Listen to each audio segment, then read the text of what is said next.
Today, please stand and raise your right hand. Please stand. Are you going to be speaking? Please stand and raise your right hand. Do you all swear and affirm to speak the truth at today's hearing? Yes. Thank you. Please silence all electronic devices.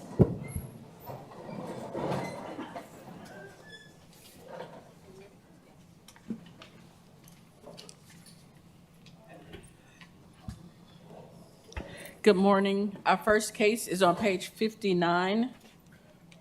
Inspector Bernstein Sambert, case number CE 22080906. Case address 716 Southeast 16th Street, numbers 1 through 4. Owner Reynald and Gladys LaRoche. This case was first heard 1/11/2023 to comply by 2/14/2023.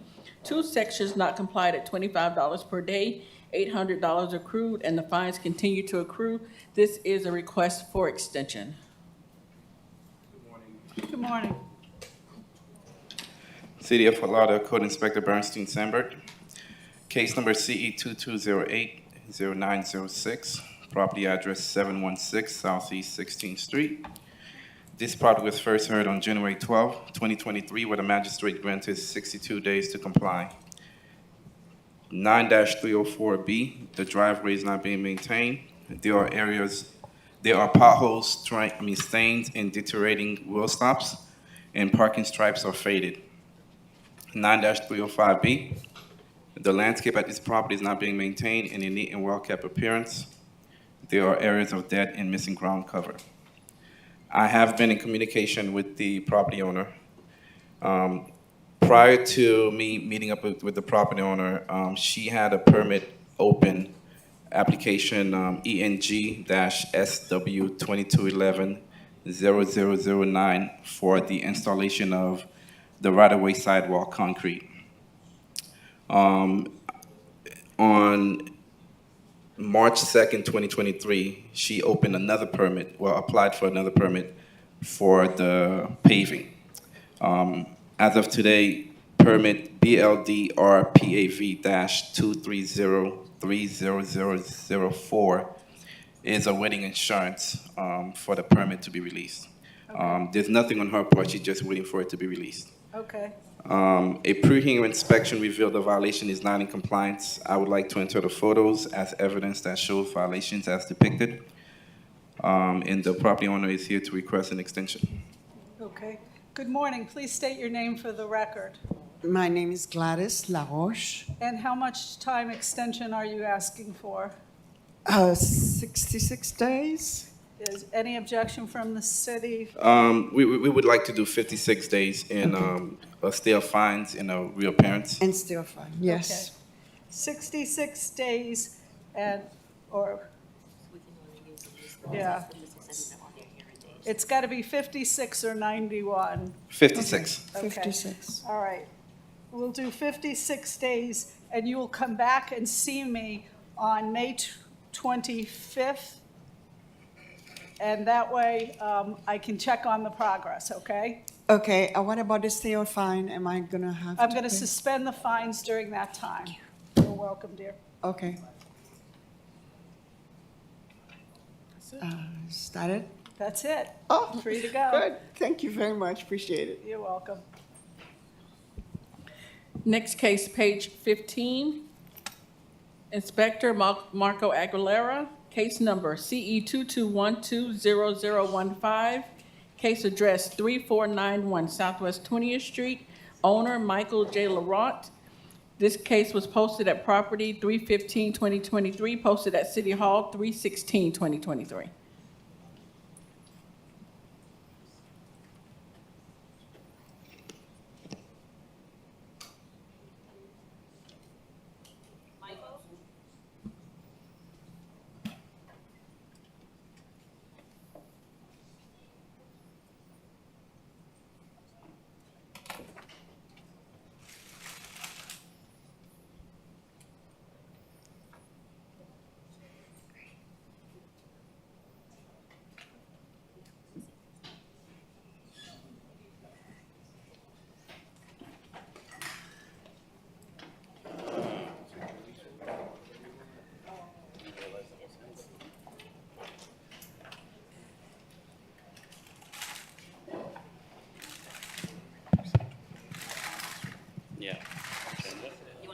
thought so. 56. Sorry about that. No worries. I don't have the list here to see what days. It's 56. 56 or 91. Good morning. Mark Aguilera, City of Fort Lauderdale Code Compliance Officer, presenting CE 22120015 for property 3491 Southwest 20th Street. Property was proactively cited on December 1st, 2022, and the following violations were observed. 9-280H1, the fence of this property is in disrepair and is not being maintained as required. Fence is missing multiple fence panels. 9-313A, the address numbers of this property are not clearly visible from the roadway. Visibility is blocked by the shrubs. A reinspection was conducted on January 6, 2023, and the property remained in violation. And I don't think so. I finished that up before the 4th.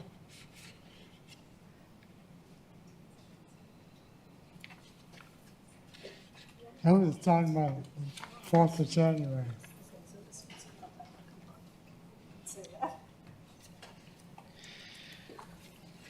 as of I know, 3. I didn't call it Sir, back to me. sir, look at me. Yes, let him finish his presentation, and then I promise you, you'll get your say, okay? Thank you. As of March 22nd, 2023, the property remains in violation as per the photos depict. At this time, the city is requesting 56 days to come into compliance or face a fine of $25 per day per violation thereafter. Okay. Now, sir, please state your name for the record. Michael Lawrence. Okay. And what would you like to tell me about this property? Well, it's been fixed since the 4th of January. Okay, you think it's in compliance? Hey, I got pictures. Okay, so what the city is asking for is 56 days for you to come in compliance, no fines during that period of time.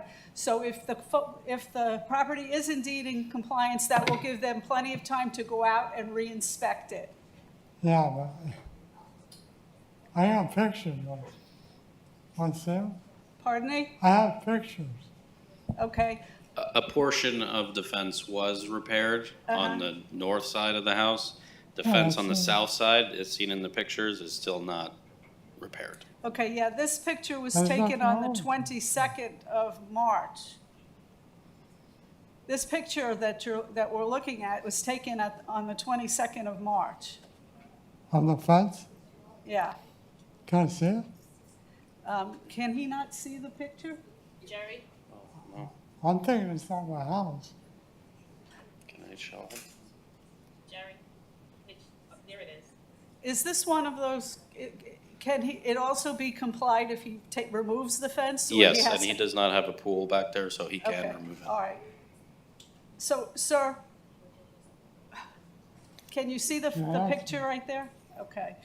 Now, you have two choices. You can repair that fence within 56 days, or you can remove the fence because you're not required to have a fence. So one or the other will comply the case.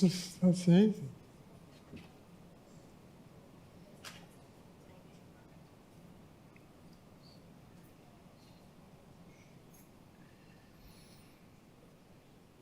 Do you understand, sir? Yeah, Okay, all right. So 56 days or a fine of $25 a day thereafter, okay? what day was it? Day? 56 days to repair or remove the fence.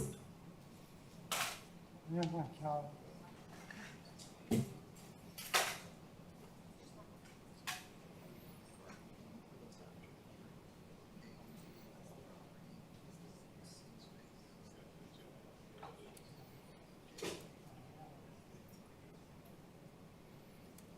Okay, sir, if you have any problems, make sure you keep in touch with the inspector.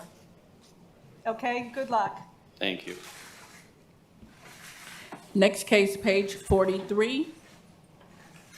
Inspector Bobby Japrashad, case number CE 22100241, case address 30 Compass Point, owner Michael Martinez Mansell. This case was first heard 1/26/23 to comply by 2/23/23. One section not complied at $50 per day, $1,750 accrued. The city is requesting the full amount and the fines continue to accrue.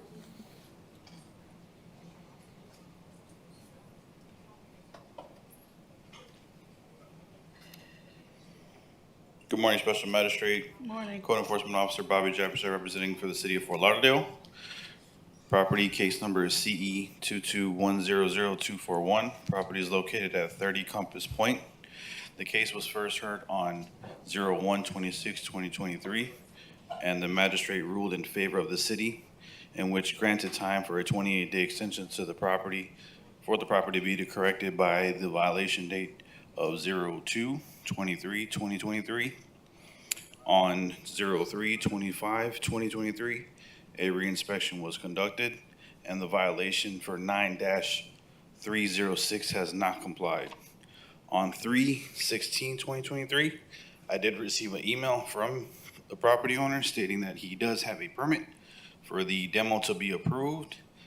I conducted a reinspection on the same day, and I observed that the demo process has begun. The city is requesting the fines to be imposed and continue to accrue. As a review of March 29th, 2023, the permit is for the interior demo, and that is submitted on the file. I would like to submit my photos and to the case. And Mr. Michelle is here to speak on his behalf. Sir, please state your name for the record. Michelle Martinez. Okay, I see you complied most of these. What's the problem with the painting? Well, it's really not a problem with the painting. I submitted for a demo permit, which is approved, and I have on my hands. It was issued on March 3rd, a little bit under a month, and we are conducting the demolition of the house. Oh, okay. And it was also, I've been in communication with all the officials Okay, and in how code long, enforcement. how long do you think you need to complete the demo? The demo, Uh-huh. we did 60 days that allow me to do, which it will ending on May 3rd. I don't understand what is it that I'm not in compliance. Okay, well, you're not in compliance right now, but if you're requesting an extension so that you can demo the property, then that's what's before me. But since the permit was issued and I have 60 legal The days to go, permit doesn't stop the order that found you in non-compliance. So just give me 1 second. Do you have any problem in granting further extension for them to demo the property? I do not, but there is one thing. This demo that or the permit that you submitted to me, sir, is for an interior demo only. From observing the property, you're taking out the entire second floor. Do you happen to have an updated demo? and you permit. too, You do? everybody does, because the city of Lauderdale approved me to demo the house, the entire house. The entire house? Yes, and they haven't been able to go to the building file cabinet, whatever they have the approved building permits, to look and confirm my information. Uh-huh. He's the permit approved to demo the entire house. Okay, that looks like plans. Do you want to take a look at that? May I? Yeah.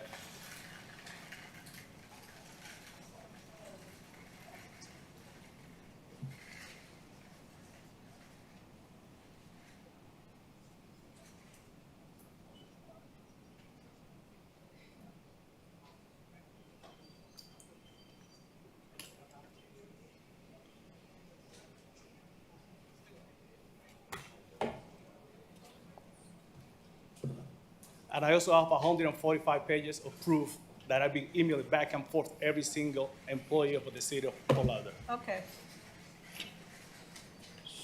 Okay, 56 days? You said you needed 60 days, sir, For what? for the extension to complete the demo process? I need the 60 days that the law required. this is going to be 56 or 91 of that. Can we This is grant- going to be an issue. Okay. Sorry.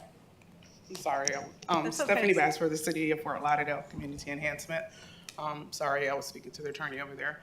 What is the current situation with the property? I think we were going back and forth on an email, Stephanie Bass, where you were saying that you had interior and exterior demo permit, but on the permit file, on the building records, I only saw the interior permit, which is why we were communicating, and I said I needed to see the exterior permit as well. As you can see, an exterior permit application was submitted after the one violation, and we obtained the permit to demo the house. Well, we go by what the permit history says in the building permit. So what is in the notes in the permit history? The last I looked, and I communicated with the assistant building official, and it still hadn't been updated to state that it had an exterior permit as well. It only had interior in the permit history. So I'm making this up. Not Is it- saying you're making it up. No, I'm saying that. is it your testimony that what he's holding in his hand is not a demo for the whole property? No, that's not, what I'm saying is in the permit history, the last we looked in the permit history, it just had that, it was only a partial demo and which was for the interior. And what I was explaining to him is that his permit card needed to be updated to also state that it was an exterior permit as well for the exterior. So it's nothing new because we were communicating back and forth, and I was explaining to him that he needed to make sure that the corrections was made to the permit to also notate that the exterior was getting permitted, the exterior was getting demoed as well. Okay, and, But we can allow the additional time for that to be corrected. okay, all right.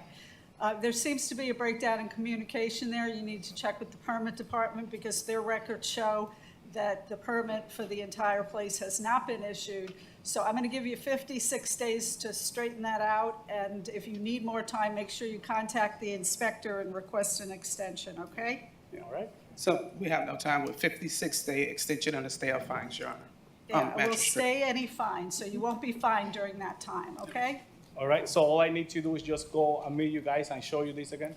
No, we'll communicate as we was previously doing because I was on the communication with you and with Okay. Joe Pascarella, the assistant building official, where we were explaining to you that that needed to get corrected, what is stated in the permit history, that it needs to be stated that it's also an exterior demo as well. So what is it that I really need to do? We since- can, I will speak with you. Okay, perfect. outside Thank of you. this. Thank you. Thank you. Okay. Since when? Thank you, Magistrate. All right, sir, come back. I've been requested to order you to reappear.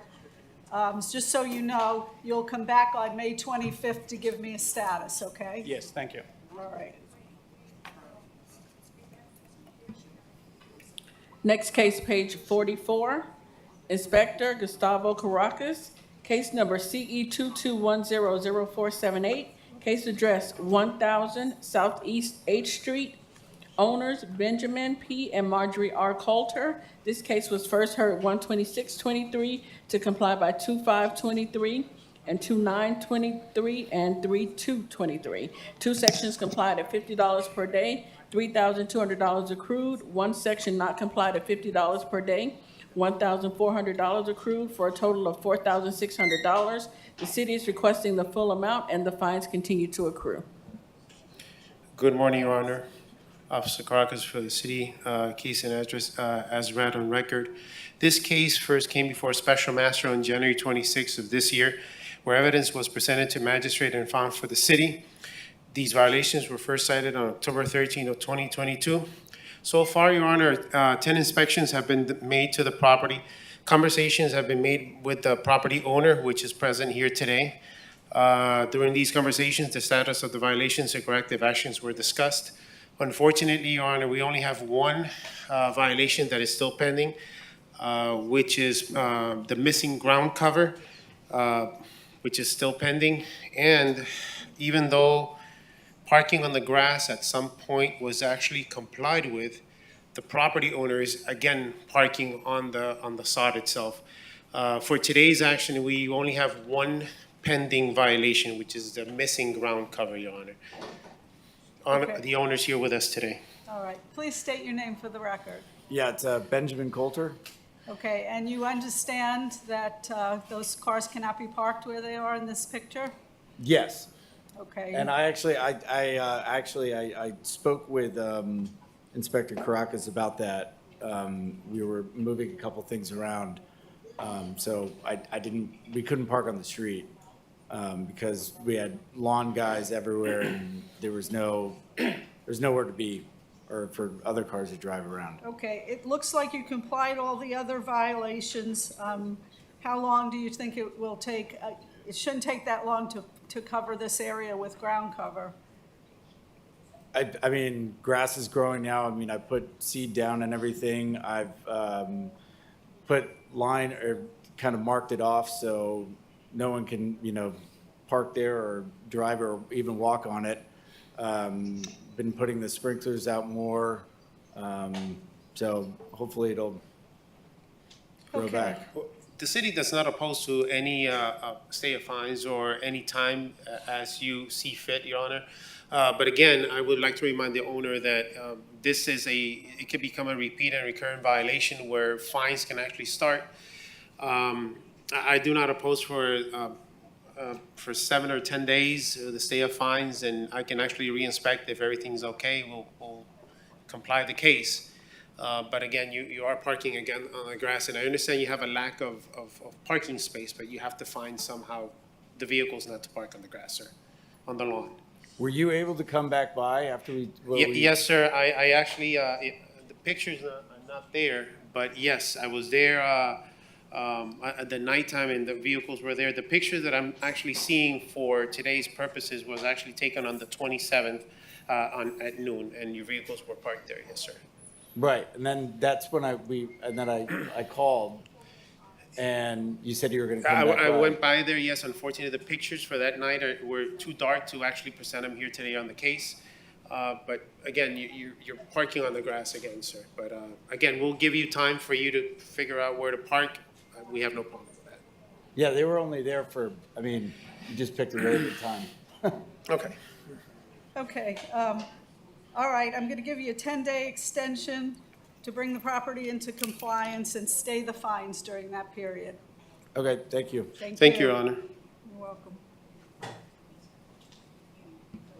Next case, page 55. Inspector Wilson Quintero Jr., case address 2213 Northwest 6th Place, case number CE 22080066, case address 2213 Northwest 6th Place, owner Kenneth James Washington. This case was first heard 1/11/23 to comply by 2/14/23. One section complied at $25 per day, $325 accrued. City is requesting the full amount.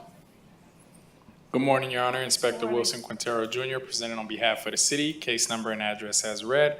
This case was first heard on 1/11/23. The magistrate ruled in favor for the city, and the property owner was ordered to correct the violations of the property by 2/14/23. Violations were brought into compliance on 2/27/23. City is requesting full disposition. The owner is here to speak on his All behalf. of the whole property is in Yeah, compliance? it's in compliance. He's here basically for the fines. Okay, sir. State your name for the record. Hi, name is Ken Washington. Okay, Mr. Washington, can you tell me why it took so long? It's been very difficult to get the grass. Uh-huh. As soon as I had the opportunity, I got the grass and laid it down. The times I went, there was no grass to get. Okay. All right, and it looks like you complied a lot of them without any fines. Yes, it was just the grass that took him a little while. He communicated with me frequently, let me know where he was having trouble finding the grass, and he finally got it. It did take him a little bit of time to get it, but he finally got it, and it's been fine ever since. Okay, do we know what city costs are? $672, so more than what the accrued fines were. Okay. I'm gonna reduce the fine to $100.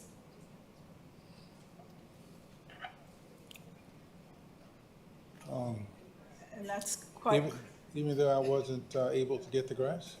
pardon me? Even though I wasn't able to get the grass? Yeah, well, it looks like that one of the main violations was the driveway that took a long time, so. Well, I got that in compliance, I think. No? Yeah, got the yeah, but it driveway. was out of compliance for 43 days. And the city costs are over $600, sir, so I think $100 is fair. Thank you.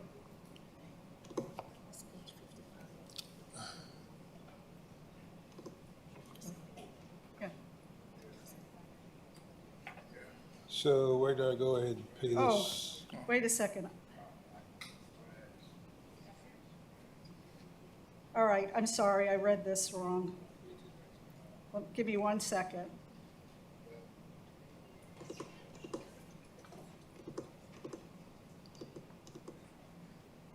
Okay, I'll waive the fine. I appreciate that. Thank you. Thank you, Your Honor. Thank you.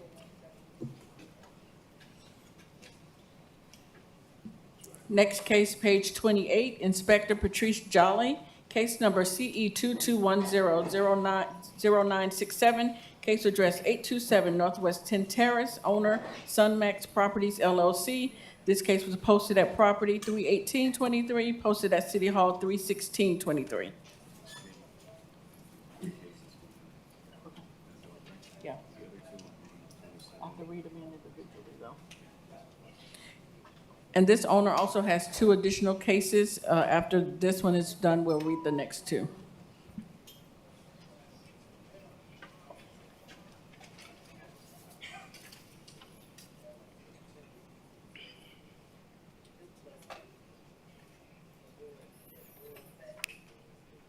Good morning, Special Magistrate. Senior Code Inspector Patrice Jolly for the City of Fort Lauderdale, presenting case CE 22100808 for the property located at 833 Northwest 10th Terrace. This property was first inspected on October 26, 2022, and cited for the following violations. 18-12, there is trash, rubbish, debris on its property, and/or its swale that is. This is a repeat violation for the property owner, Sunmax Properties LLC. Please see cases CE 21071119. Excuse me, Inspector Jolly, what case number are you reading first?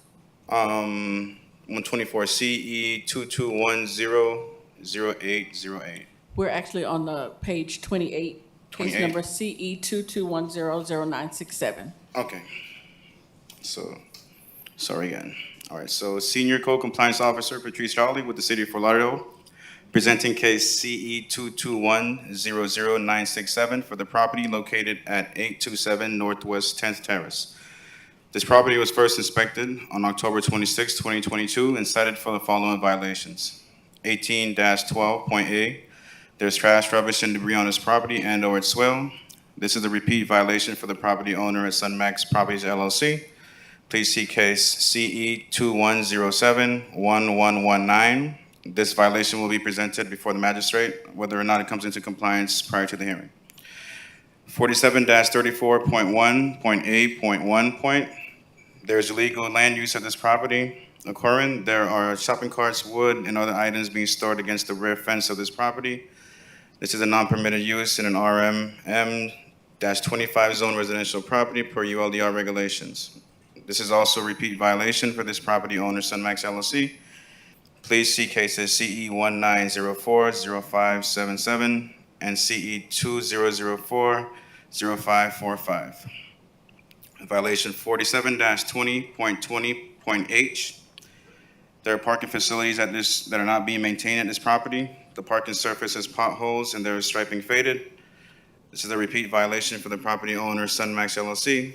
Please see cases CE 19040577 and CE 20040545.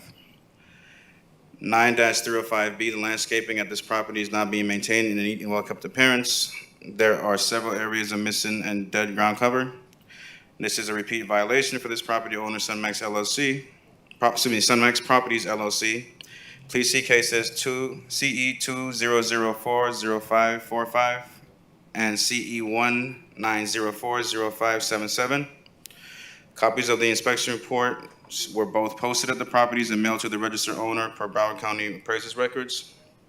This case was immediately scheduled for a special magistrate due to the repeat violations cited and the fines began to accrue. Contact was made with the registered owner via email and by telephone, and an on-site inspection was scheduled for November 2nd, 2022 to view the property.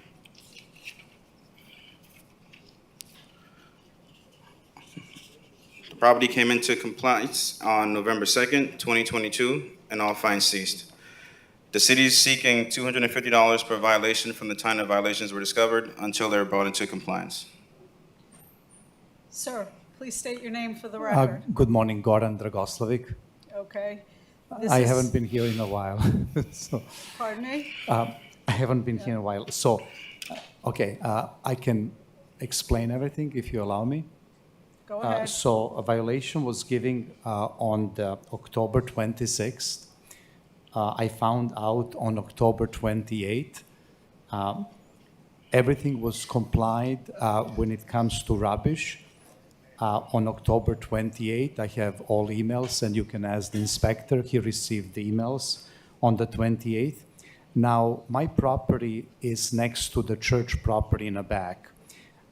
There is an easement, so half of the easement I need to maintain, and you can see on the pictures, and half of the easement church needs to be maintaining. Now, most of the trash there gets thrown over small fence into my property from the church side. What I did is I put the grass on my property and also on the church property. I've been maintaining both properties, cleaning both properties, although the half of the easement belongs to the church property. I was in constant touch with the inspector, gave the violation on 26, and he was very nice, polite. He worked with me. I did talk to him on the 28th. I did email him on the 28th that all the garbage was removed of the property, all the potholes were fixed. Everything was done on the 28th, 2 days after the violation. And then I ordered the grass on the 28th. The grass was delivered on the 29th. All the grass was installed on 29th, completed on the 20th, on 30th completed.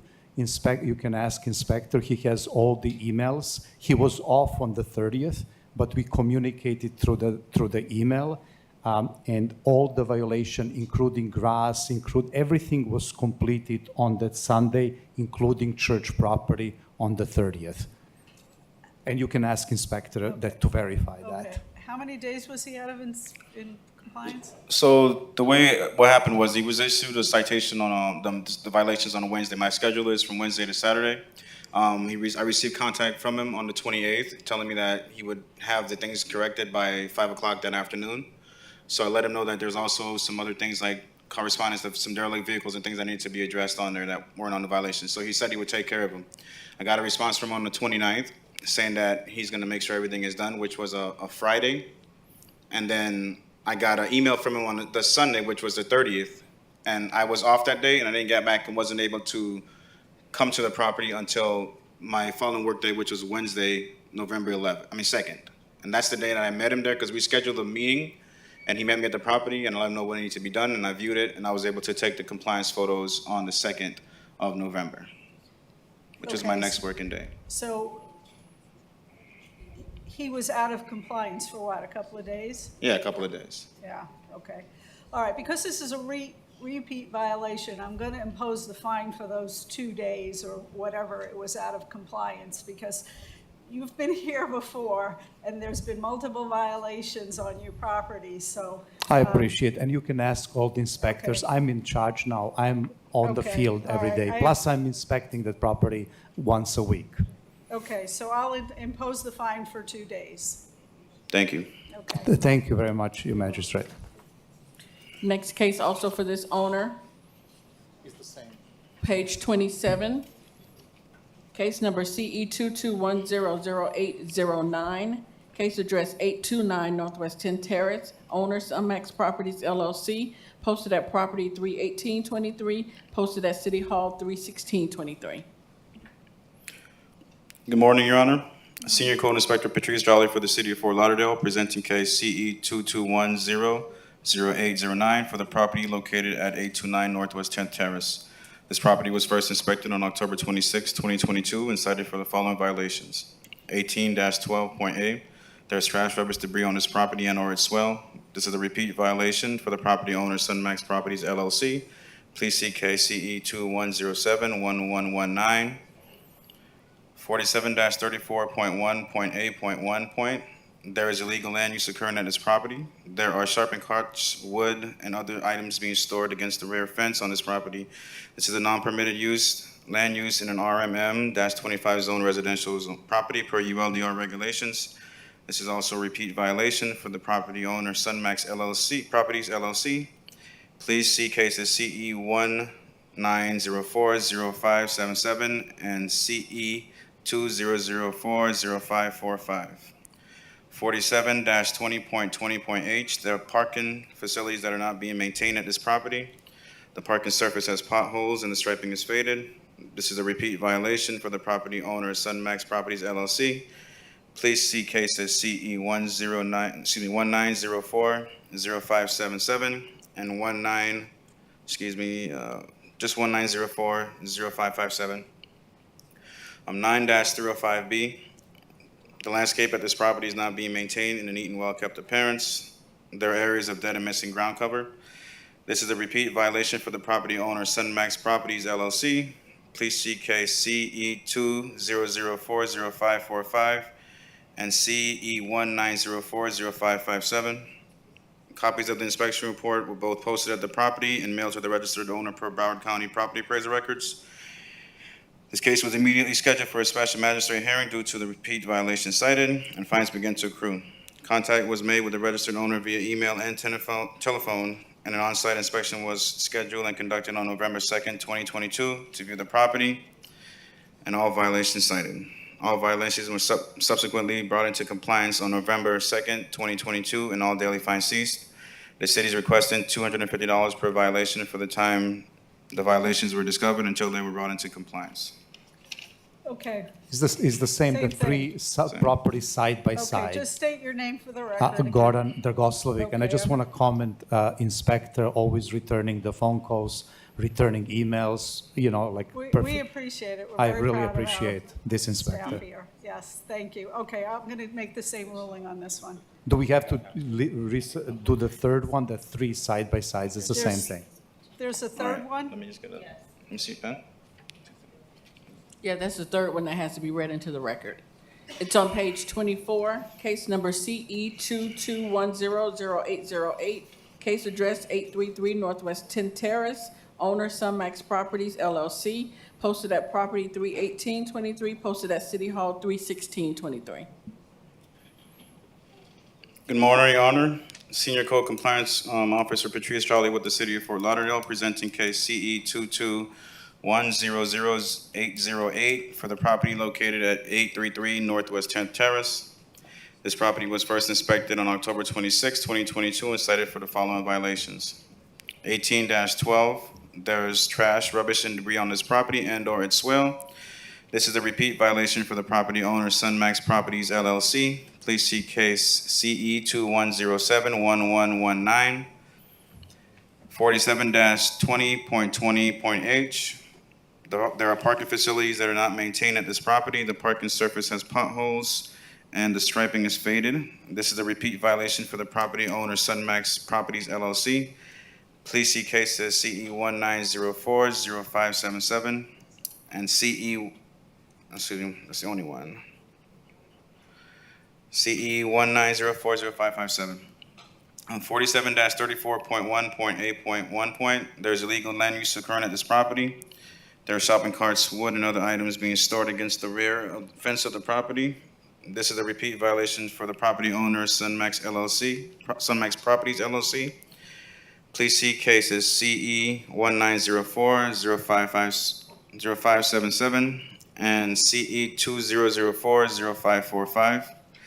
This is a non-permitted use in an RMM-25 zone property per ULDR regulations. 9-305B, the landscape at this property is not being maintained in a neat and well-kept appearance. There are areas of dead and missing ground cover. This is a repeat violation for this property owner, Sunmax Properties LLC. Please see cases CE 20040545 and CE 19040577. 9-280B, there are building parts which are deteriorated and are not maintained. There are parts of the fascia boards that are rotten on the front of the building. This is a repeat violation for this property owner, Sunmax Properties LLC. Please see case CE 20040545. This violation will be presented before the special magistrate, whether they came into compliance or not prior to the hearing. Copies of the inspection reports were both posted at the property and mailed to the registered owner per Broward County Appraiser's records. This case was immediately scheduled for a special magistrate hearing due to repeat violations cited, and fines began to accrue. Contact was made with the registered owner via email and telephone, and an on-site inspection was scheduled for November 2nd, 2022, to view the property and the violations cited. All violations were subsequently brought into compliance on November 2nd, 2022, and all daily fines ceased. The city is requesting $250 per violation from the times the violations were discovered until they were brought into compliance. Okay, state your name again for the record. Goran Dragoslovic. Same ruling. Okay, thank you very much. All Have a right, wonderful thank you. day.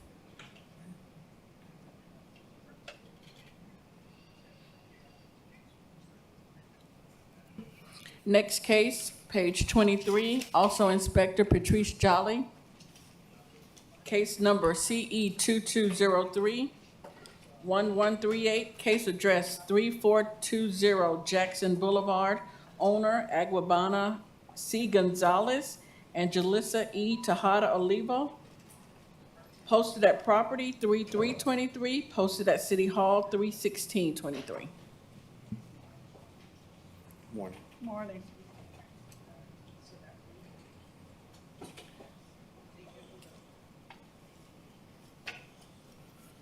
Good morning, Your Honor. Senior Inspector Patrice Jolly for the City of Fort Lauderdale, presenting case CE 2203-1138 for the property located at 3420 Jackson Boulevard. This property was first inspected on March 29th, 2022 by Inspector Pat Gavin and cited for the following violations. 47-39.A.1.B, 7A1 point is complied. 9-304B is complied.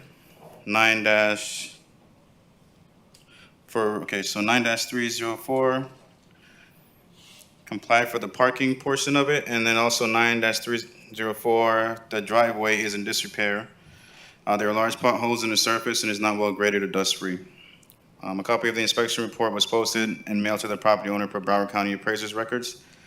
Multiple inspections were conducted, and the case was scheduled for a special magistrate hearing. The scheduled pre-hearing inspection conducted on March 25th, 2023 shows that the violation remains as depicted in the photos. The city is requesting 56 days to comply and $25 per day thereafter. Please state your name for the record. Aguabana Gonzalez. Okay, are you in agreement to bring the property into compliance within the next 56 days? I would like to extend if possible. I was going through some hardships, and I'm recently just getting back on my feet. I've been working for the past year, just kind of catch up with everything. And that's kind of why it is the way it is. How much time do you think you need? Couple of months if possible, 2 or 3 months. What did you say, 6? 6 months. No. No, I don't think they even allow that, but at least 3 to 4 months would be All right. appreciated. Any objection to 91 days from the city? No objection, Your Honor. All right, I'm going to give you 91 days and $25 a day thereafter. If you run into some problems with it, contact the inspector. Okay, no All problem, right, thank you. thank you. Thank you. Next case, page 51.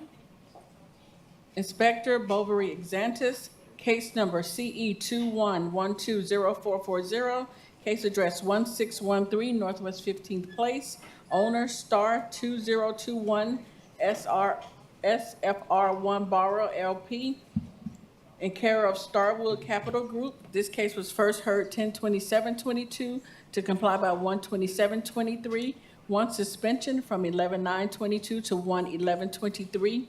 One section complied at $50 per day, $4,200 accrued. The city is requesting the full amount.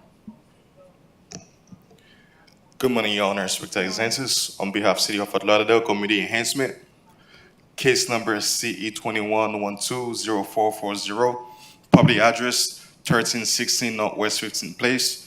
This case was first heard in July 28, 2022, and the magistrate ruled in favor of the city, and the property owner was ordered 28 days to correct all violations at the property.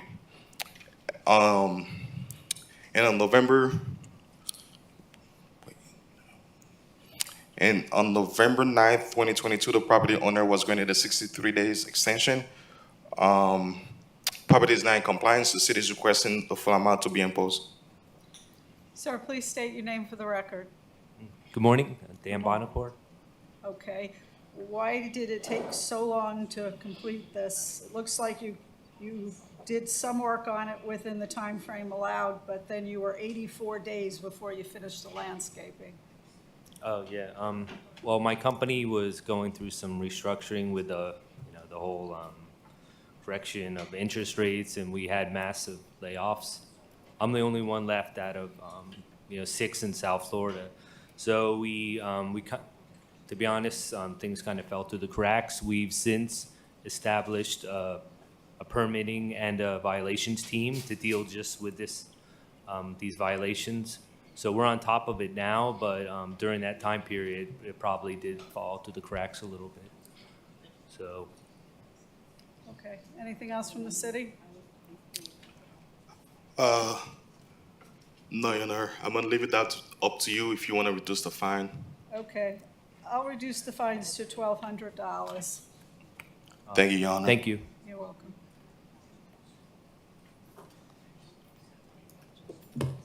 All set. Yeah, you can leave. Next case, page 20, Inspector Wilson Quintero Jr., case number CE 22120420, case address 1701 Northwest 8th Place, owner Spirit of Jesus Deliverance Center, Inc., posted at property 3623, posted at City Hall 31623.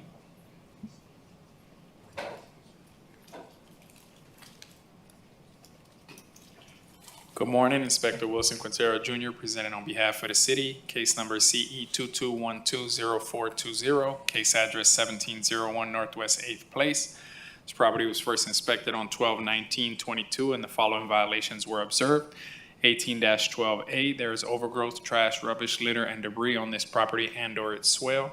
47-20.20.H, the parking facilities are not maintained at this property. The asphalt surface and striping are faded. There are cracks and damaged sections throughout. 47-21.11.A, the landscape at this property and swale is not being maintained in a neat and well-kept appearance. There are areas of dead and missing ground cover. Inspection report was posted and also mailed out to the owner listed on BCPA records on 12/19/22. Pre-hearing inspection conducted on 3/28/23, and the violations remain. I did speak with one of the representatives of the property after being scheduled for this hearing and explained what needed to be done. This representative is here on her behalf because she couldn't be here. We're requesting at this time 28 days to come into compliance or a fine of $50 a day thereafter. Good morning. Please state your name for the record. Good morning, Nakaira Pierre. Okay, are you willing to bring the property into compliance within 28 days or face a fine of $50 a day? Yes. Okay, thank you very much for your cooperation. Thank you. Thank you. Next case, page 55, also Inspector Wilson Quintero Jr., case number CE 21050457, case address 981 Northwest 16th Avenue, owner Sandra Strong. This case was first heard 10/11/22 to comply by 12/13/22. One suspension from 1/26/23 to 3/9/23. Two sections not complied at $25 per day, $3,250 accrued. City is requesting the full amount and the fines continue to accrue. This is a request for extension. Good morning, Inspector Quintero Jr., presenting on behalf of the city. Case and address as read. This case was first heard on 10/11/22, where the magistrate ruled in favor for the city and the property owner was ordered to correct the violations by 12/13/22. Pre-hearing inspection was done on 3/28/23, and violations remain. However, there's progress being made.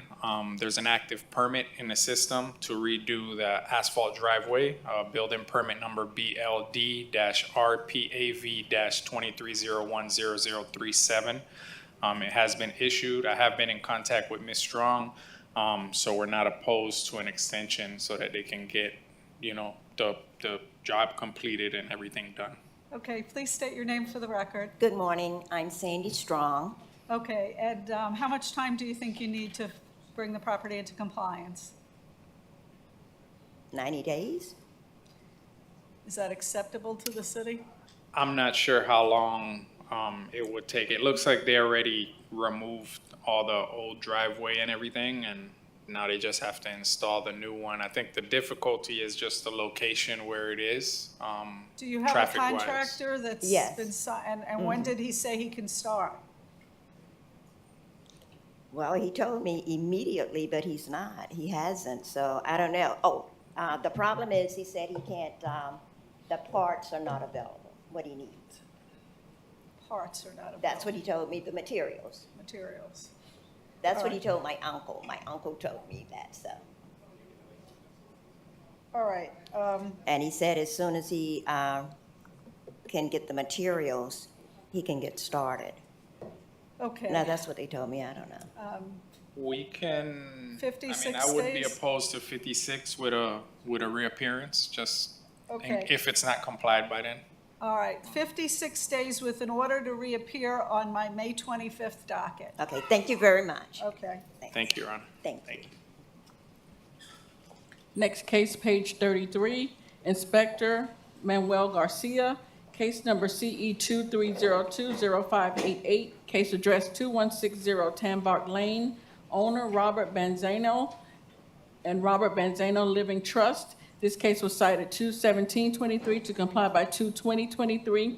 Two sections complied at $150 per day, $900 accrued. The city is requesting the full amount. Appeal deadline was 3/4/23. Citation appeal received. And I believe that we have neighbors who are here to speak on behalf of this case.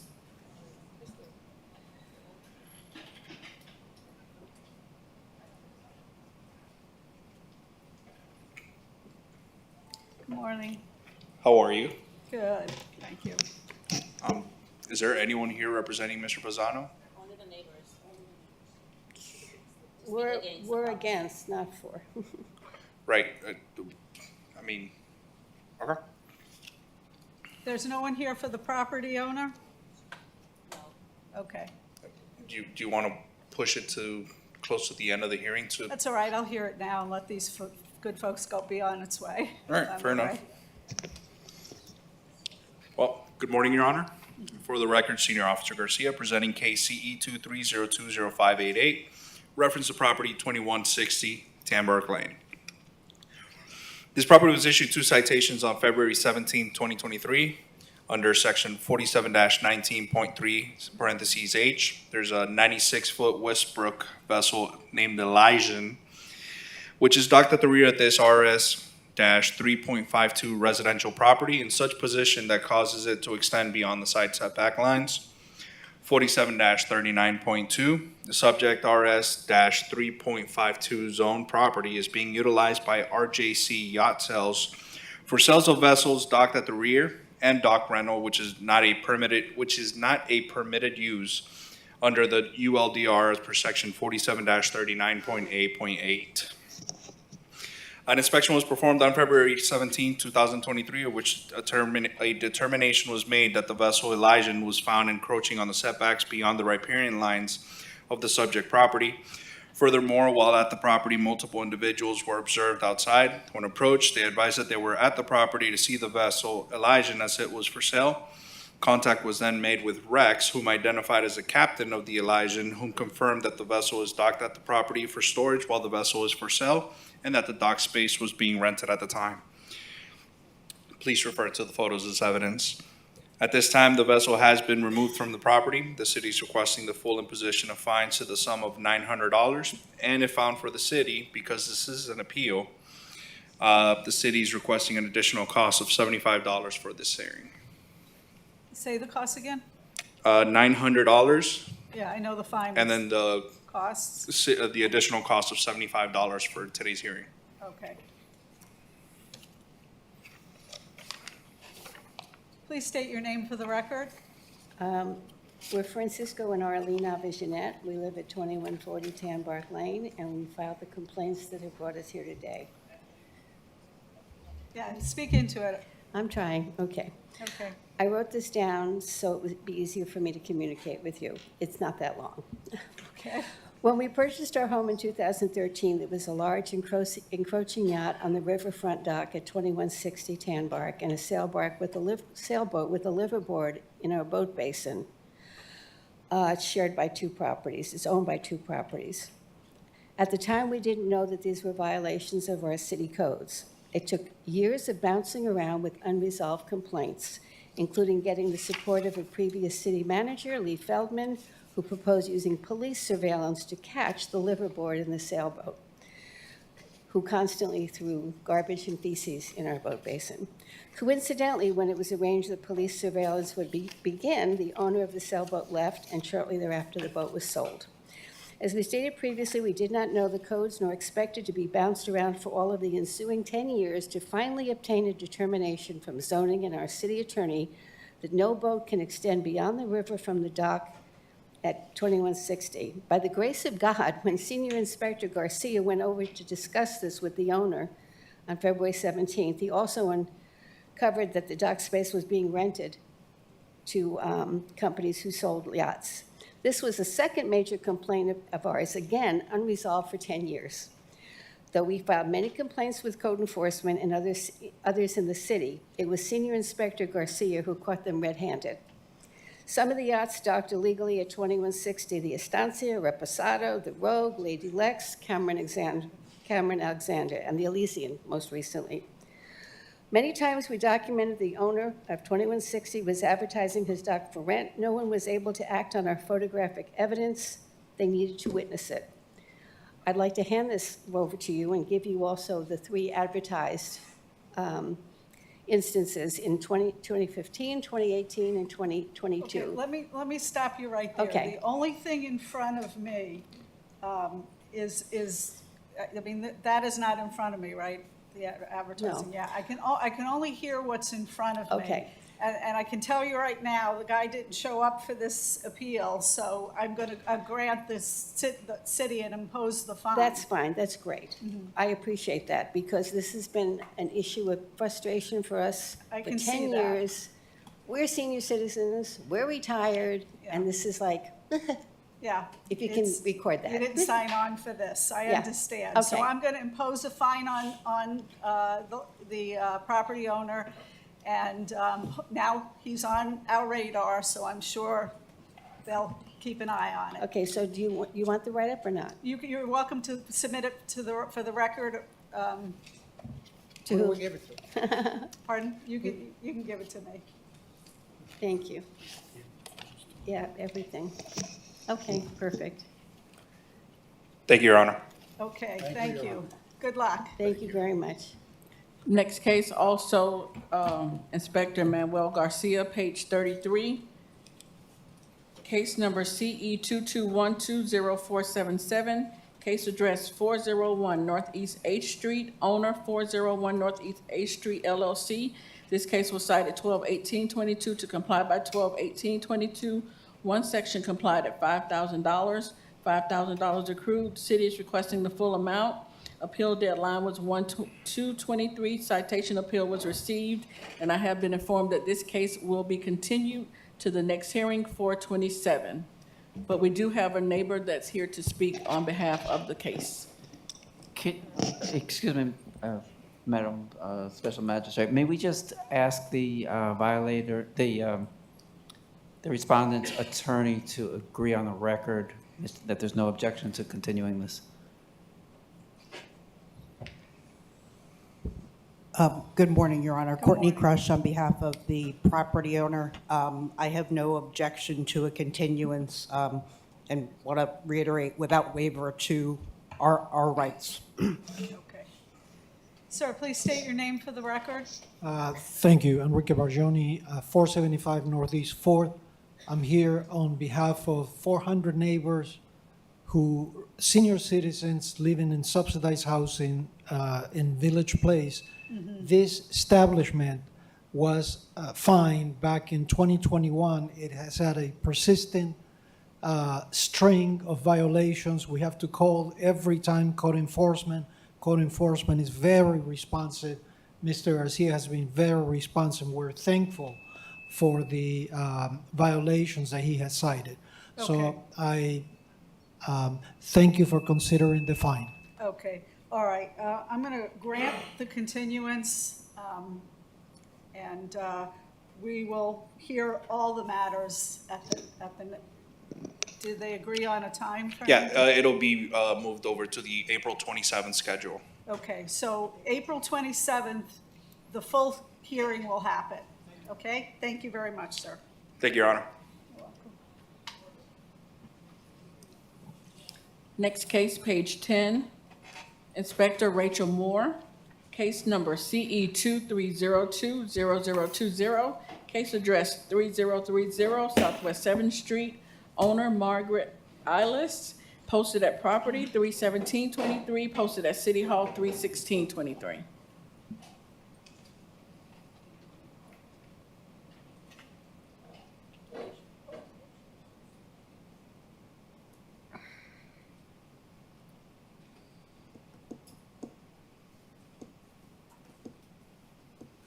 Good morning, Your Magistrate, and good morning, panel.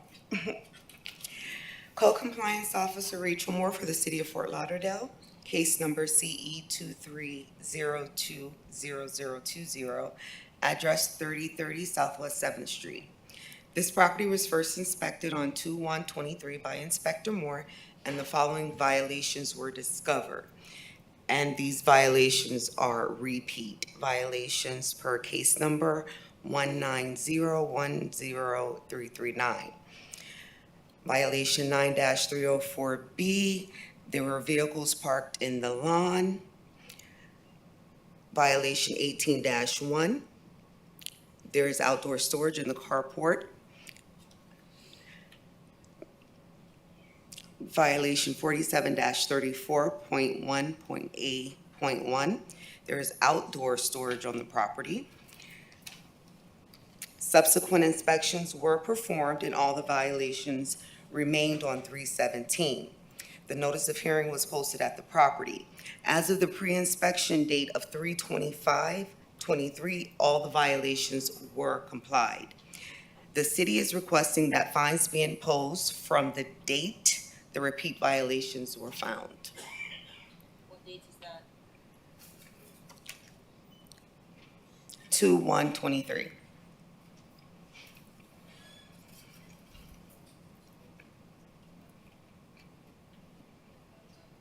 Okay, and what's the fine you're requesting? The amount that I have is $750. Is that for all the violations? Yes. Okay. All right, please state your name for the record. Margaret Eilis. Okay. Ms. Eilis, why, you have a repeat violation here. This seems to be an ongoing problem, and Yes, I had, there was a time when we had 5 cars and only room for 4. And sometimes my son or my daughter-in-law would come home and there would be 4 cars already there, and so they would park on the grass. And finally, we got rid of one of the cars, so now we have room for the 4 vehicles now. okay, but what about the outdoor storage that seems to be an ongoing problem? Oh, that was, we were doing the inside of the house because we finally got the insurance money to fix the interior of our house. And so stuff just started drifting out into the carport, and I'm wondering what is going on. And so we finally got all that taken care of. We took a lot of it to the storage, and then some of it we just gave away. Okay, anything else from the city? No. Okay. All right, I am going to impose a fine of $500. Okay. Thank you. It is what it is. That's what it is. All right, thank you very much. Okay. Oh, where do I pay this? All right.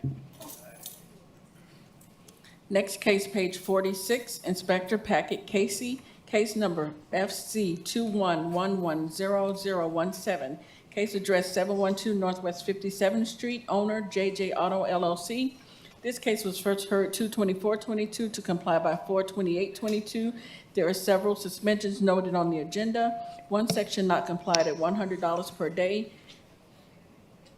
$13,700 accrued. The city is requesting the full amount, and the fines continue to accrue. Good morning, Special Magistrate. Good morning. Fire Inspector Packet Casey with the City of Fort Lauderdale Fire Marshal's Office. Here to present case number FC 2110017 at the property 712 Northwest 57th Street. The property was cited in reference to NFPA 143.1.7.1. Spray booth does not have a fire suppression system consistent with NFPA 1, Chapter 43. Initially, building department issued them with 5 permits, 2 of which were the incorrect permits. For this reason, more time was supported. They have, at this time, 3 permits, whereas 2 is complete. They have the fire suppression permit 220200004 for the installation of the new suppression. That was completed. The electrical permit 220600014 is also complete. There is a mechanical permit that is still pending. This permit had a rough inspection done on 3/24/23. It was approved rough pending a revision per as-built for final showing revised mechanical attachment of exhaust, duct supports, and bracing on the roof on the approved plans. At this time, the owner has stated that they will come into compliance, and we're requesting additional 10 business days to come into full compliance.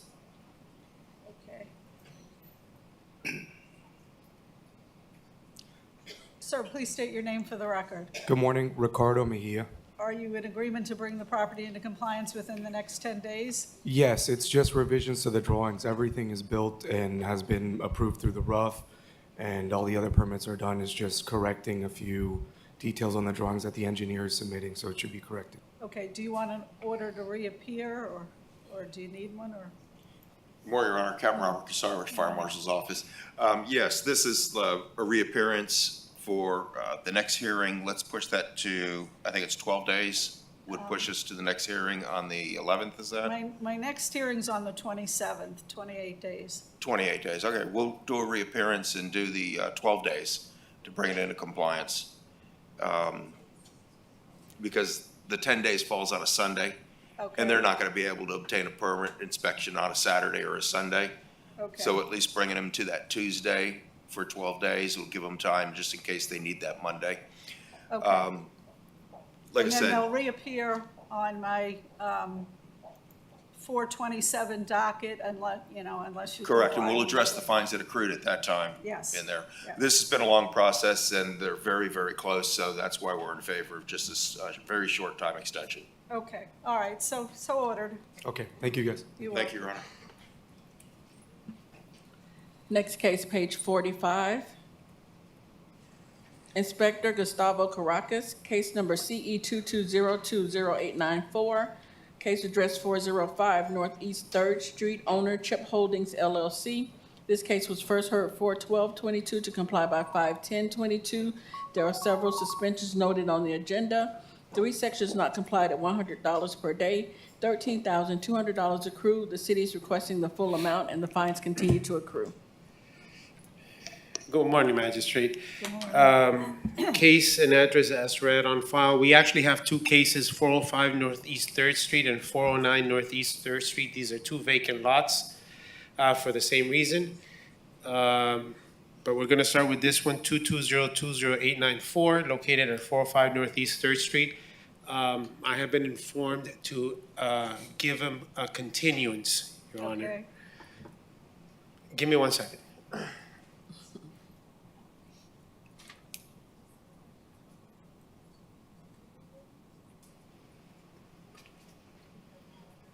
Your Honor, the city will also like to request a stay of fines for this particular case as well. Okay, and another order to reappear That is correct, Your Honor. on Uh, which docket? Actually, the representative here with us today, and she could tell you a little bit more how much time they will need. Okay, good morning, welcome. Good morning. Thank you, Your Honor. Christy Armand on behalf of the property owner. Yesterday, when I spoke with staff, I believe we discussed 90 days to reappear. Okay. City does not oppose for 91 days, Your Honor. 91 days, so it's on my time schedule, so that'll be, you'll reappear on June 29th. Thank you. Okay. Do we want to read in the other case now? Yes, I'll read the second case in now. Case number CE 220200816, case address 409 Northeast 3rd Street, owner Chip Holdings LLC, Inspector Gustavo Caracas. First heard 4/12/22 to comply by 5/10/22. Several suspensions noted on the agenda. 3 sections not complied at $100 per day, $13,200 accrued. City is requesting full amount and the fines continue to accrue. This is in order to reappear. Your Honor, Officer Caracas for the City of Fort Lauderdale, case and address as read. We're asking for the same thing, a stay of fines and continuance for 91 days. Okay, just state your name again for the record. Sure, Your Honor. Christy Armand on behalf of the property owner. Okay, same ruling, 91-day continuance, will stay the fines during that period, and you'll appear again on my 629 docket. Thank you, Your Honor. Thank you. Next case, page 30, case number CE 23030056, Inspector Evan Oakes, case address 2612 Key Largo Lane, owner Ishar LLC, posted at property 33. No? Gotcha.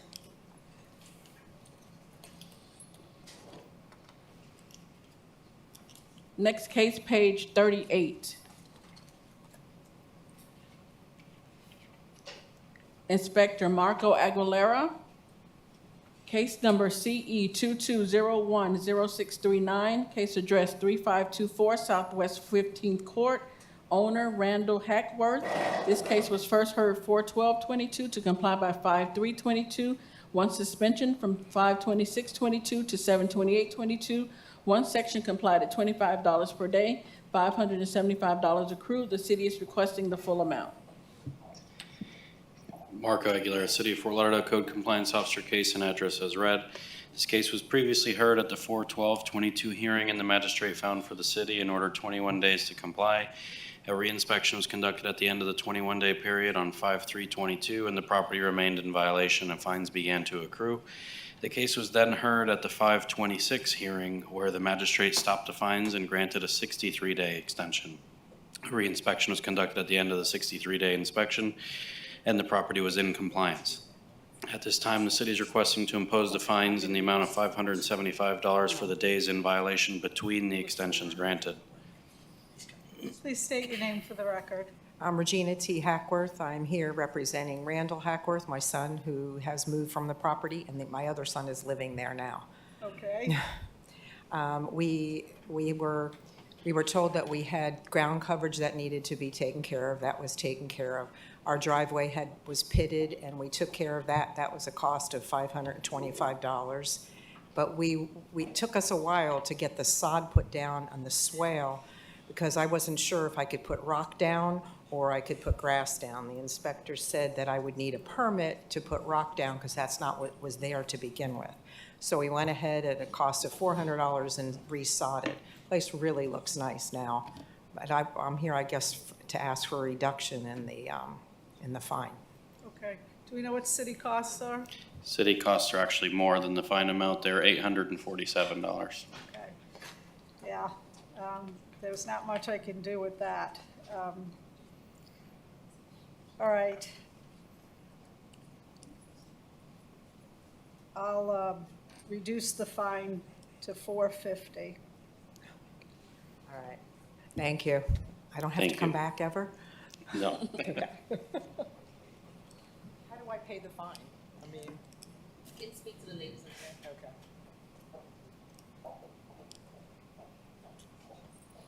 Next case, page 30, Inspector Evan Oakes. Case number CE 23030056, case address 2612 Key Largo Lane. Owner Ishar LLC, posted at property 3323, posted at City Hall 31623.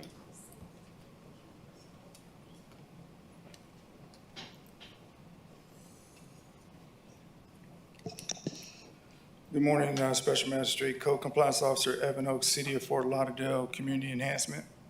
Is there a respondent here?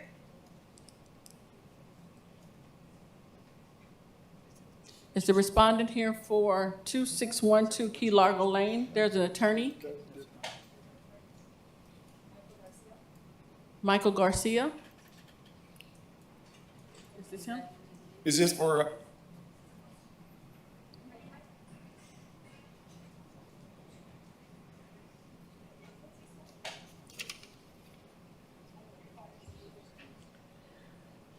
All right, we'll recall this case.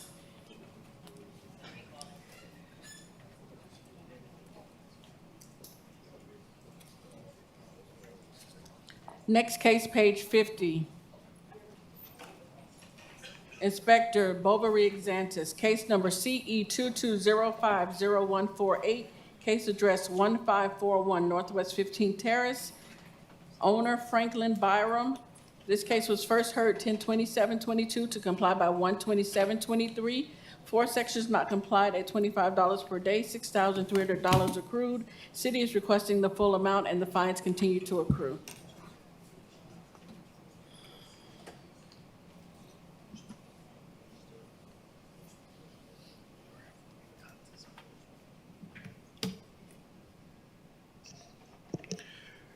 Good morning, Your Honor. Inspector Exentus on behalf of City of Fort Lauderdale Community Enhancement. Case number CE 2205-0148, property address 1541 Northwest 15th Terrace.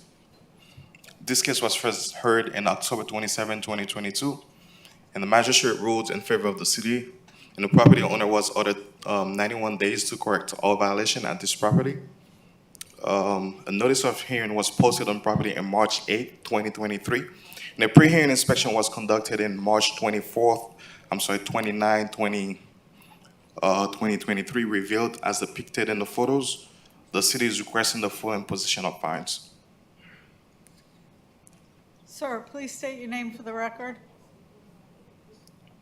Please state your name for the record. My name is Franklin Byram.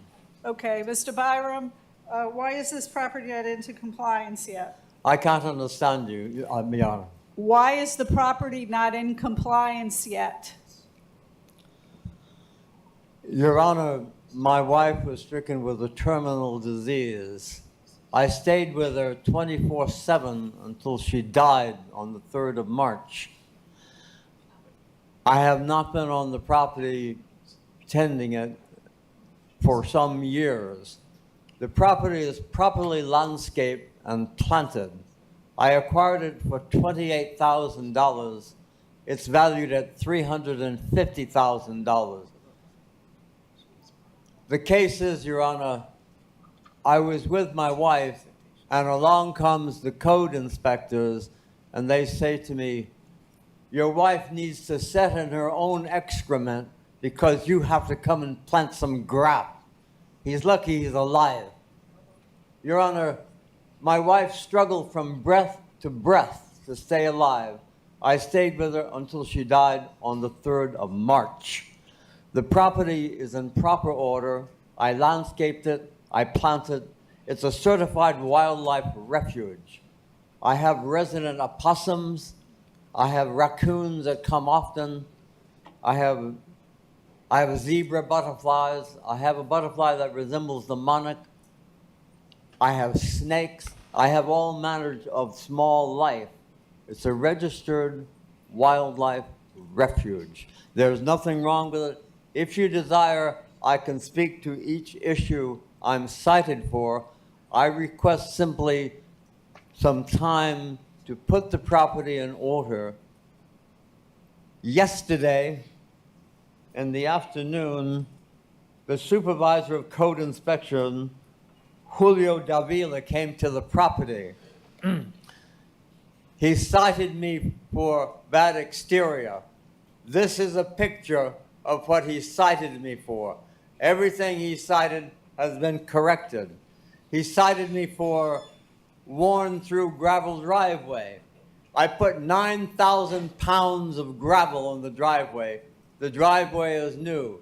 I put a 3 miler coat underneath to restrict fluids from coming through. And then I put 9,000 pounds of gravel on top, and he cited me for a worn driveway. He cited me for difficulty in the swale.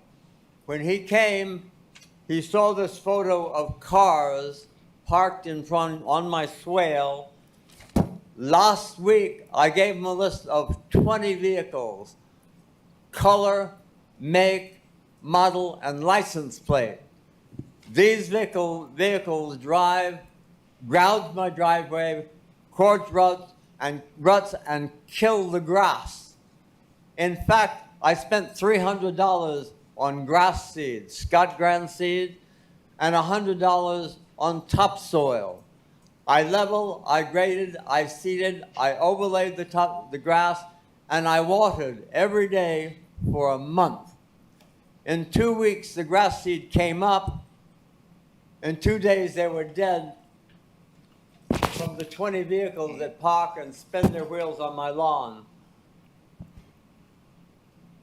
My area is occupied by young men in their 20s driving hot motorcycles that drive over the swale area and tear it up. I'm the victim of felonious assault on my property, destruction of the property by others, and the code inspector says there's something wrong with me because people come and destroy the property.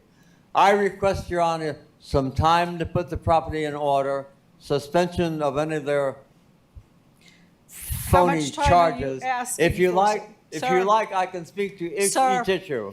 How much time are you asking for? How much time are you asking for? I can have the property in good order within a month.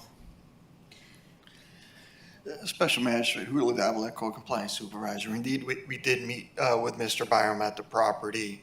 As you can see from the photos depicted, there has been some work that's done. The driveway that he alluded to, that was corrected. It was a violation that we complied, that the inspector actually complied back in January 27th, we acknowledge. He has made some minor attempts to correct the property, but as you can see is that the latest pictures, there hasn't really been much change to even remove just some of the debris that's laying about. My recommendation would be just to impose a fine, and once he can correct and fix the property on his own time, then maybe he can come back for a lien reduction once that's all complete. But we've tried to provide him additional time previously, and that really hasn't got us anywhere at this point. Okay. Sir, do you want to say anything else?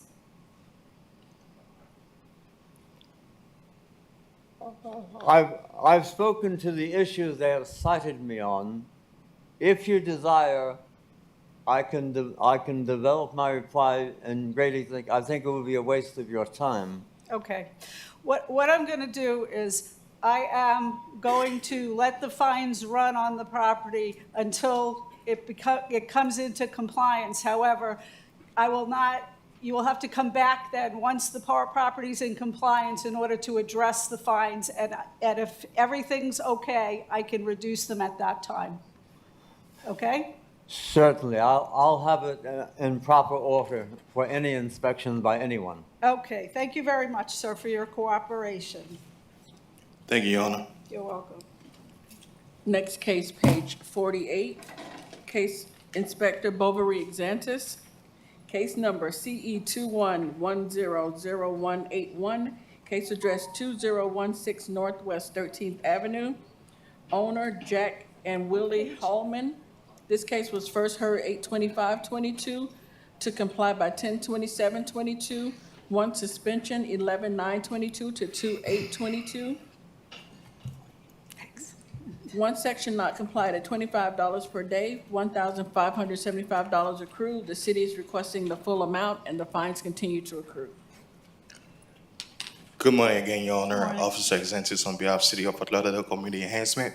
Case number CE 211001, 81, property address 216 Northwest 13th Ave.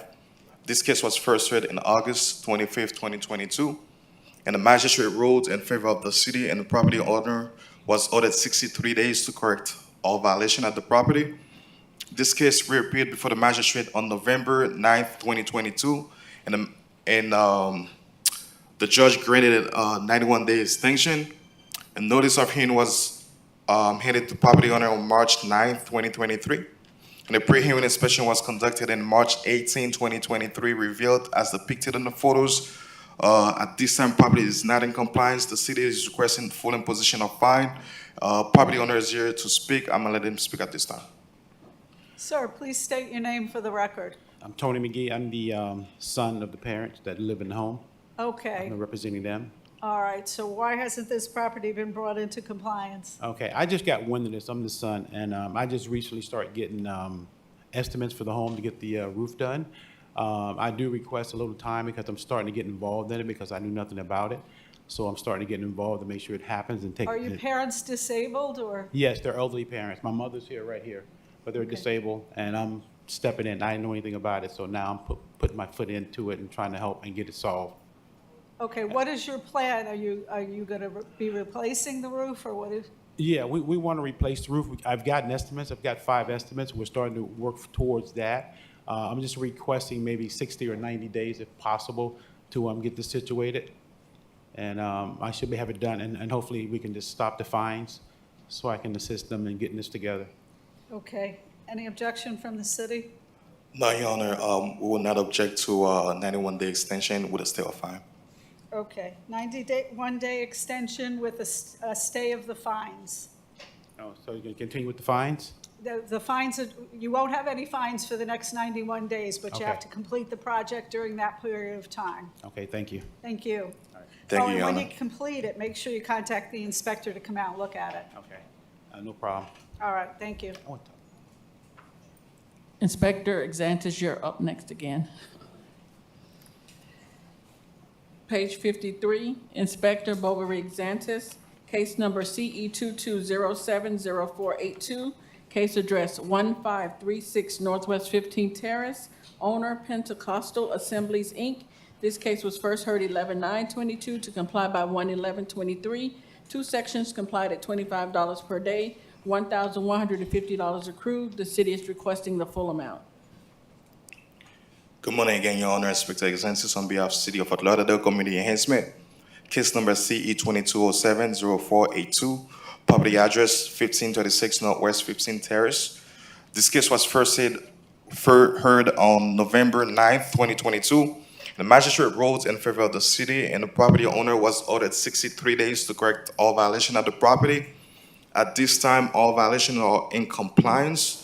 The city is requesting administrative cost of $639. Please state your name. 639. 639? 639. Okay. Please state your name for the record. Royston Tracy. Okay, Ms. Tracy, are you in agreement with the reduction to city costs of $639? Actually, we were in compliance before the inspector came out. And I will ask Ms. Elsie White to speak because she was the one who was in charge of the laying of the grass because we could not find the grass to put down, which we were advised to get the Bahia grass, which was the better grass, which will have a long-lasting life. And so she's the one who purchased it, and the time it was delivered, we all went and laid it down, and he could not come out to inspect it at the time. So if you wish Okay. that she speak. Please state your name for the record, ma'am. Good morning. My name is Elsie White, and I was in charge of the project, getting the grass done. So we had the grass laid on January 27, 23, and that's a Friday. On Monday, I tried to call Inspector DeSantis, but apparently I heard from his voice note that he's not working until Wednesday through Saturday, so I keep leaving messages. I followed up the call. He answered me, I think it was a Thursday, and promised me that he would be out there on the Friday, which is February 3rd, to have it inspected. So he did, and he called back and said that everything was in compliance. Okay. All right, but that's only a few days. It was out of compliance for 23 days. What's Oh, the? that was the time that we were trying to get the grass, because we have gone to several landscapers, and they said they would have to order the grass. It has to come from somewhere up North Florida to get that kind of grass. And the issues that we were having with that swell is that FPNL has a plant inside of our churchyard, and they constantly parking there. So it really did, mess the grass up. And also the cable people. So we were really trying to get the better grass that would really be able to manage the trafficking on it. So that was the reason why it was not done earlier. Your Honor, I have to give them credit. Yes, indeed, they called me on the 27th, which I was not working. But also, Your Honor, this only 5 days since compliance times, and if we do the math, we take $250 out of $1,150, that leave him at $900. So I think $639 is a fair amount. Okay. All right. I'll reduce the fine to $500. And Okay. Thank you, Your Honor. you're welcome. Okay, thank you. Thank you, Your Honor. You're welcome. Thank you.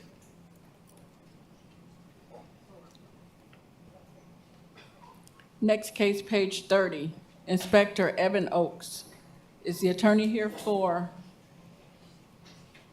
case number CE 23030056, case address 2612 Key Largo Lane, owner Itchar LLC, posted at property 3323, posted at City Hall 31623.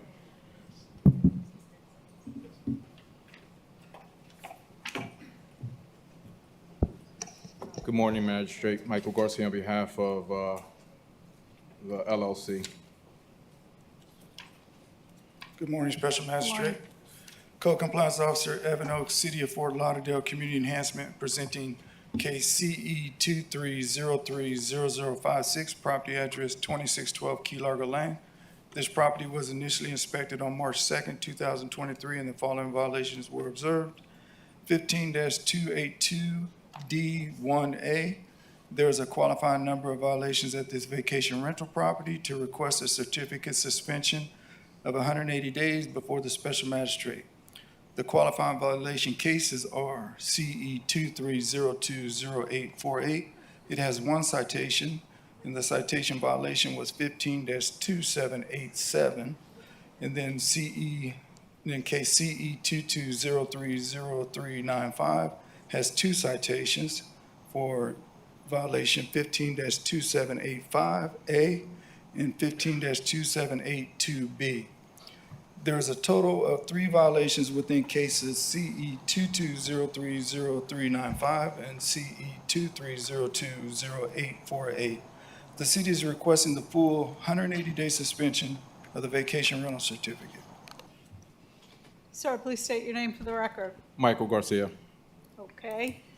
What do you want to tell me? So if you look at the city's ordinance, it talks about vacation rentals registry certificates of compliance. The citation that the code enforcement officers referring to, the CE 22030395, was issued to one particular certificate of compliance, and the most recent one is a different one. So pursuant to the city's code, this doesn't comply because there's no 3 violations on the current certificate. And if I may inquire from the code inspector, he can confirm that the violation for CE 22 was for one particular certificate of compliance compared to the one that's current. So when you read the city statute, it also talks about these registrations are non-transferable. So these violations occurred under different licenses. So you can't now conflate them to try to comply with the statute to violate it. So, and I have here, Your Honor, if I may approach and show you the 2 different certificates.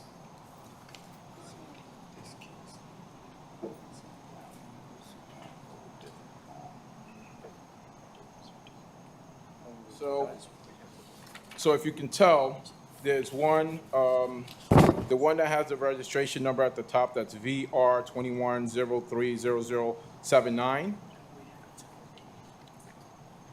And then there's a second one, that's the VR 22070054. So the violations occurred under 2 different certificates.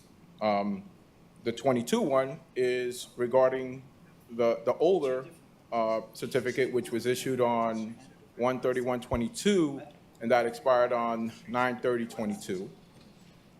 The current one was issued on 7/20/7/22, and it was issued on 7/27/22. So the violations occurred under different certificates.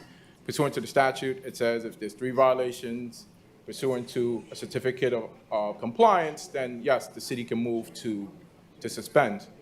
But there's not 3 violations with the current certificate of compliance.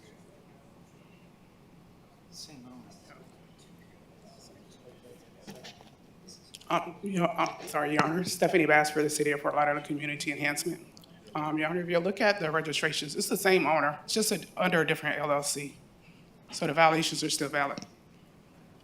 So if I may respond, one's an individual, one's an entity. Different individuals, that's 1. 2, the city's own ordinance talks about the registrations are non-transferable, right? So the entity that holds the license now had to go through the whole process again. It wasn't transferred. They had to reapply, do all that over again to get issued. So for them to try to conflate, it's going against what its own code says because they're non-transferable. And on the law, an individual and an entity are 2 distinct individuals. The licenses were issued to 2 distinct individuals. So you can't conflate what happened with the first one to the second one to somehow get to the magical number of 3. And I'm specifically referring to the section in the code that's section 15-280, registrations non-transferable. And then specifically in the code, it says no registration issued under this article shall be transferred, assigned, or used by any other person. So they're specifically issued to an individual identical to that individual. So those violations that happened previously stay with that license. The current violation stays with this license, but you can't conflate all 3.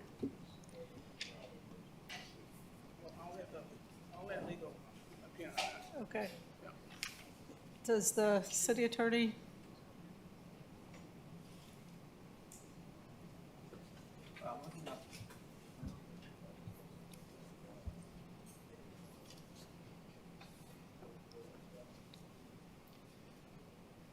Just give us a minute. No,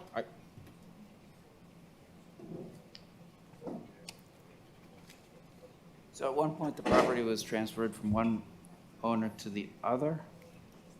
I'm sorry, counsel? So we're talking about the same address, 2612. Correct. At one time, it was owned in the 22 case. In the 22 case, it was owned by Shafar Goldbein. Then the property was transferred from his name into an LLC. So the city said, you cannot do that. You have to reapply and get another certificate under the LLC, which he did. And that's why we have this new certificate. Your Honor, as to not hold up the other cases, why the attorney reviews this, can we recall this case? Because the city still stands on the fact that it's the same property, he just, under the same name, just as an LLC under that name, with multiple violations under those LLCs. So can we recall this, why the attorney Yeah, looks I'm at going this, to give them a please? little bit of time. We'll recall this, but, you know, I would like somebody to adjust the different legal entities in which the property was owned. They are separate legal entities. Okay. All right. Thank you. I'll be here.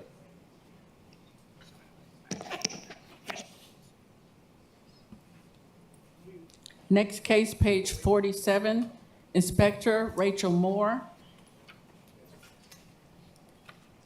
Case number CE 2205-0234, case address 610 Southwest 31st Avenue, owner S.E. May Osborne. This case was first heard 1/11/23 to comply by 2/8/23. Two sections complied at $25 per day, $2,250 accrued. One section not complied at $25 per day, $1,250 accrued, for a total of $3,500. The city is requesting the full amount, and the fines continue to accrue.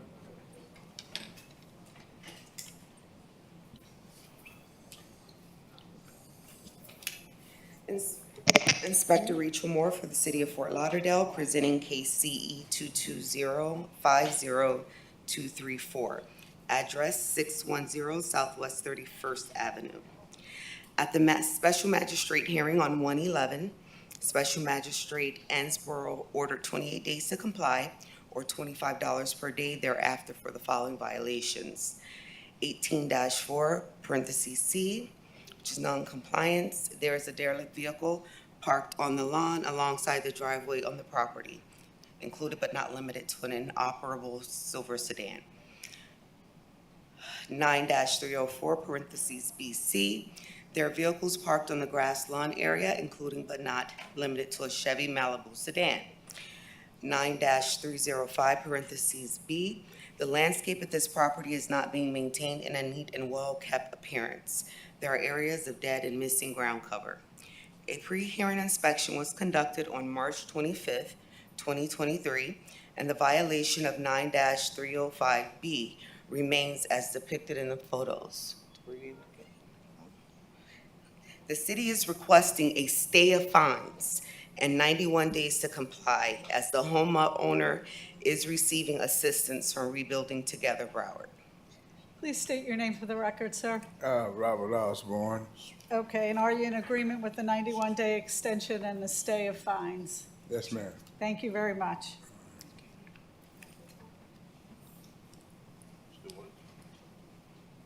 Next case, page 51, Inspector Bovary Xantis. Case number CE 21060120, case address 1417 Northwest 12th Street, owner Von Seal Jackson. This case was first heard 2/24/22 to comply by 4/28/22. There are several suspensions noted on the agenda. 4 sections not complied at $25 per day, total $17,500. 3 sections complied at $25 per day for a total of $7,075. Grand total $24,575. The city is requesting the full amount, and the fines continue to accrue. I don't have that.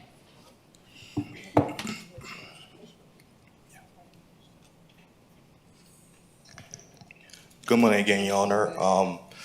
Officer Xantis with City of Fort Lauderdale Community Enhancement, case number CE 21060120, property address 1417 Northwest 12th Street.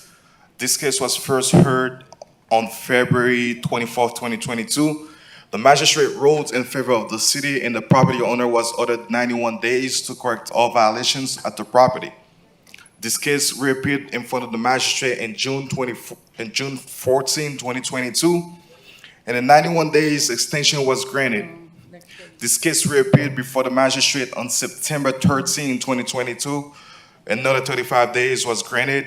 For a fourth time, this case was brought before the magistrate on November 9th, 2022, where the judge imposed the fines. This order was then vacated on January the 6th, 2023, and the special magistrate, which made the case fifth appearance, and the 10 days extension was granted for violation 9-313.8, and the 35 days extension was also granted for violation 9-305B, violation 9-304B, and violation 9-306, as well for violation 9-280H1. At this time, property remains in violation. The city is requesting full imposition of fines, and the fines to continue to accrue until the property is brought to compliance. Please state your name for the record. Minerva Parks door. Okay? This has been going on for well over a year. So why is this property not in compliance? The property is of compliance. He doesn't come by. When she tried to call him, he doesn't come by. They came by a week ago, 2 weeks ago. The property is compliant. I put the grass down. We did the fascia board. It's the addresses on the house like you told us to do. We put the I had to get gravel. My mom is legally blind, number one. Number two, she been having death going on in her family. She just lost her sister recently. She cannot do it, so I had to step in and make my finances go down to help her out. So the house is compliance. The fence, he wanted me to take down, the fence is fixed. No, I didn't close and lock it because I park my car and drive my car out. So when I get up in the morning, I don't have the time to close it and lock it. The house is compliant like it's supposed to be. She cannot do that. She doesn't have an income. I'm helping her out. So I'm doing the best that I could to help her out. The gravel is not cheap. The grass is not cheap. Anything that I'm doing is not cheap. So we can't do it all in one day, all in whatever time he's giving us. I have to come up with the finance. I have to do it. So therefore, the house is compliant. He haven't been by there, and I don't know, I haven't seen him by there, and I don't know when. He might ride by, but he hasn't stopped by to look at the house. The gravel is down, and the grass is there. Everything is done like he asked to be done.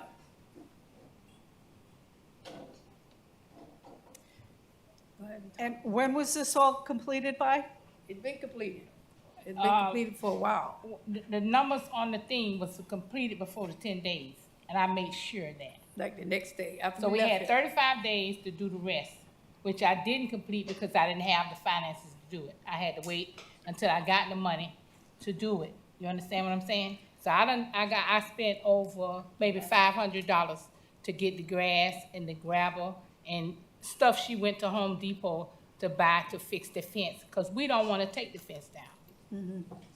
It's not that in that bad of a shape that it need to be taken down. It can be fixed. Okay, when was the last time the property was inspected? I got a letter stating that we was gonna go to court this month. I had no clue of that. And on the letter, it said, he came by on the 29th. I didn't see him. I don't know who seen him. And if I seen him, I don't Well, remember. this picture says he took it on the 29th. Yeah, he took it on the 29th, and he said it still wasn't in compliance. So what else do we need to do? Yes, Your Honor. If it's Indeed, not in the picture is evidence of the violations, and the violations remains on property. So I'm just gonna have the picture speak for itself. So property remains in violation. The landscape remains in violations. What you mean? Exterior building remains in violations. The fence remains in violation. The driveway remains in violation. So violation for the property address has been complied, and also the exterior building remains in violations. So Supervisor Davila and I, we've been at this property several times, and we spoke with the property owners many times. So it's just a matter of time for them to get it fixed. Okay, so what else do we need to do? Because I put the gravel down. You ain't been there since I put the gravel down. And he's talking about the gravel, to put the gravel outside of the gate. But when we moved, when she got the place, there was no gravel, there was no grass. The gate was nothing there. He wanted us to buy more gravel to put outside the gate. That's what he's really talking about. The gate is fenced. No, it's not closed, because I open it and leave it open. But if he come by, I'll close it, let him see that it closed and it opens, both sides. When he come, he doesn't talk about, he's on another level of talking about other stuff. The house is Because completely, the last time he came, he it's said done. he wasn't there for the house. He was there for A complaint. a complaint Okay, about. well, I can tell that he was there yesterday, because that's when the picture was taken. He wasn't there so- yesterday, because I was home from No, work. I don't know if yesterday. he wasn't no, there. I don't know if he was there or not because Okay. I'm in the Probably house. passed by. All right, I'm going to impose the fine. Thank you, Your Honor. You're So welcome. I'm trying to figure out what else we need to do. Okay, can you spend a minute with them and make sure they know what's complied and what's not? Thank you. What we need to find out what we need to do today. So what we gonna do Because about we the already fine? put, Because she I can't spent afford over this fine. I spent $300. Okay. $100 to deliver the grass, $240 for them to Okay, to pay yes, for the grass. I've heard this. Your hearing is over. She's going to spend a few minutes with you right now to try to help you out, okay? Next case, page 18.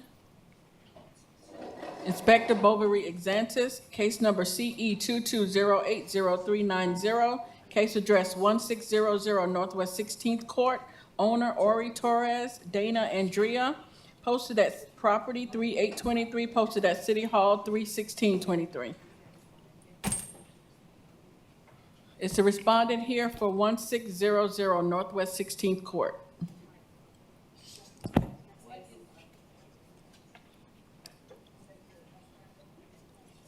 We'll recall this case, Bovary. Next case, page 25. Inspector Patrice Jolly, case number CE 22090123, case address 742 Northwest 10th Terrace, owners Believers Trust Ministries, Inc., posted at property 3323, posted at City Hall 31623.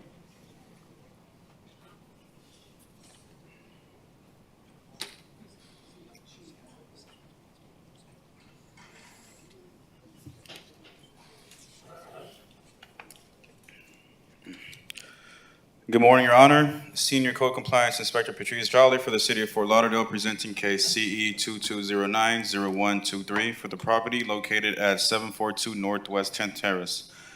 This property was first inspected on September 7th, 2022, and cited for the following violations.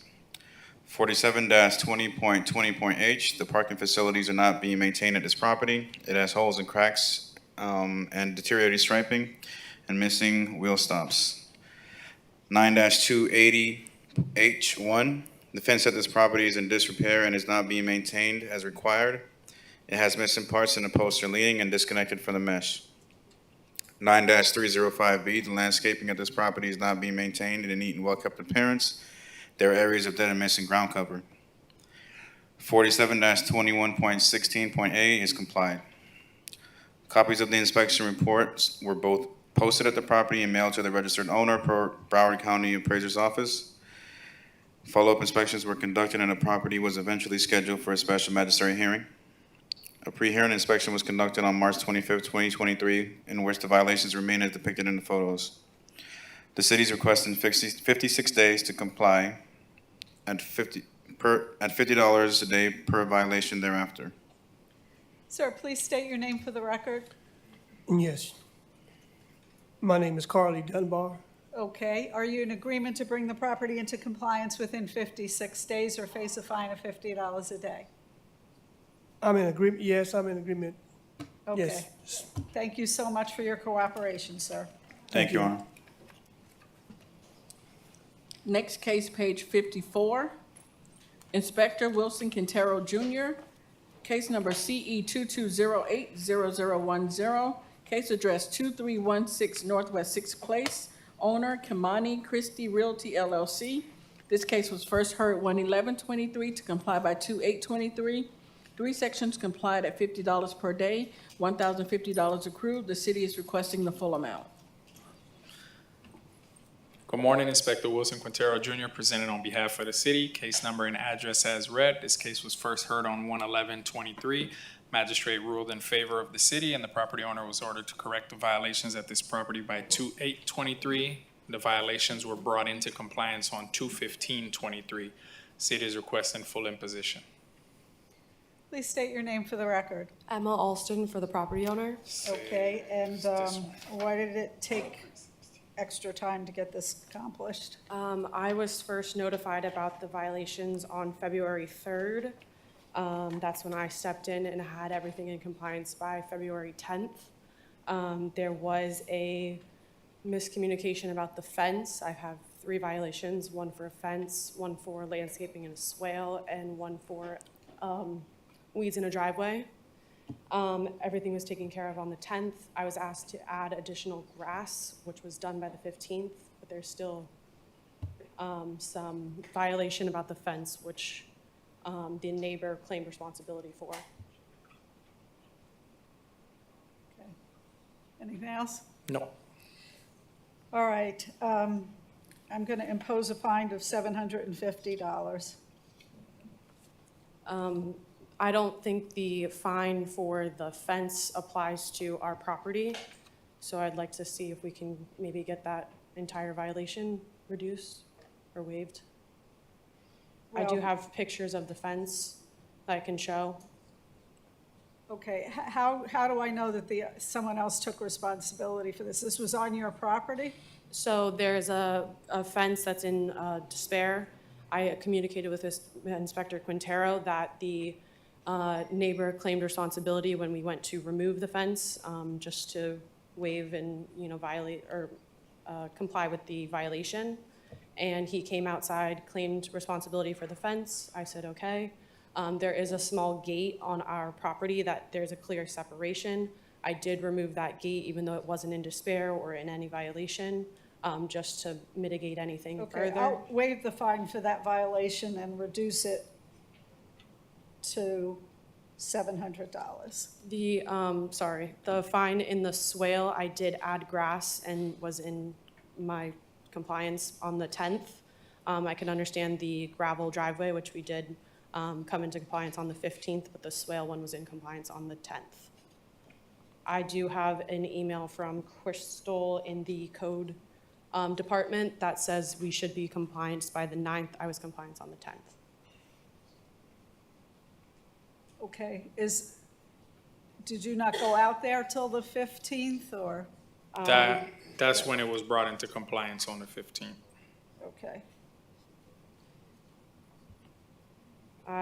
He went out there on the 13th and asked me to put more grass, even though I had already put grass, which I did do by the 15th. Okay, $600 for the reduction in fines. Next case. Thank you. Thank you. Next case, page 60. Also Inspector Wilson Quintero Jr. Case number CE 22070565. Case address 1421 Northwest First Street. Owner KP 1461 City View LLC, City View Twin LLC. This case was first heard 1/26/23 to comply by 3/30/23. 2 sections not complied at $200 per day. Fines start 3/31/23, and this is in order to reappear. Inspector Wilson Quintero Jr. on behalf of the city, case number and address as read. I did conduct a pre-hearing inspection on the 28th, and the violations remain. I met with the property manager this morning. He showed me some pictures that looks like they corrected some of the things. It's a very big property. It's probably, I'm like 10 buildings. Yeah, almost two blocks. It's tremendous. So they're doing a lot, and we're not opposed to, at least an extension so I can go and verify some of the things are complied and coming along as he showed me some pictures this morning. Okay, please state your name for the record. Joseph Parkman. Okay, are you in agreement with a 28-day extension? I think we need a little bit more time, ma'am. We have, 15,000 square feet of grass and swells that need to be brought up to code for the city. We're also almost on the last stage of painting to where now we can turn our. How much time do you think you need? I would like 58 days if that's possible. You got 56 days because you got to go by my calendar. 56 is fine.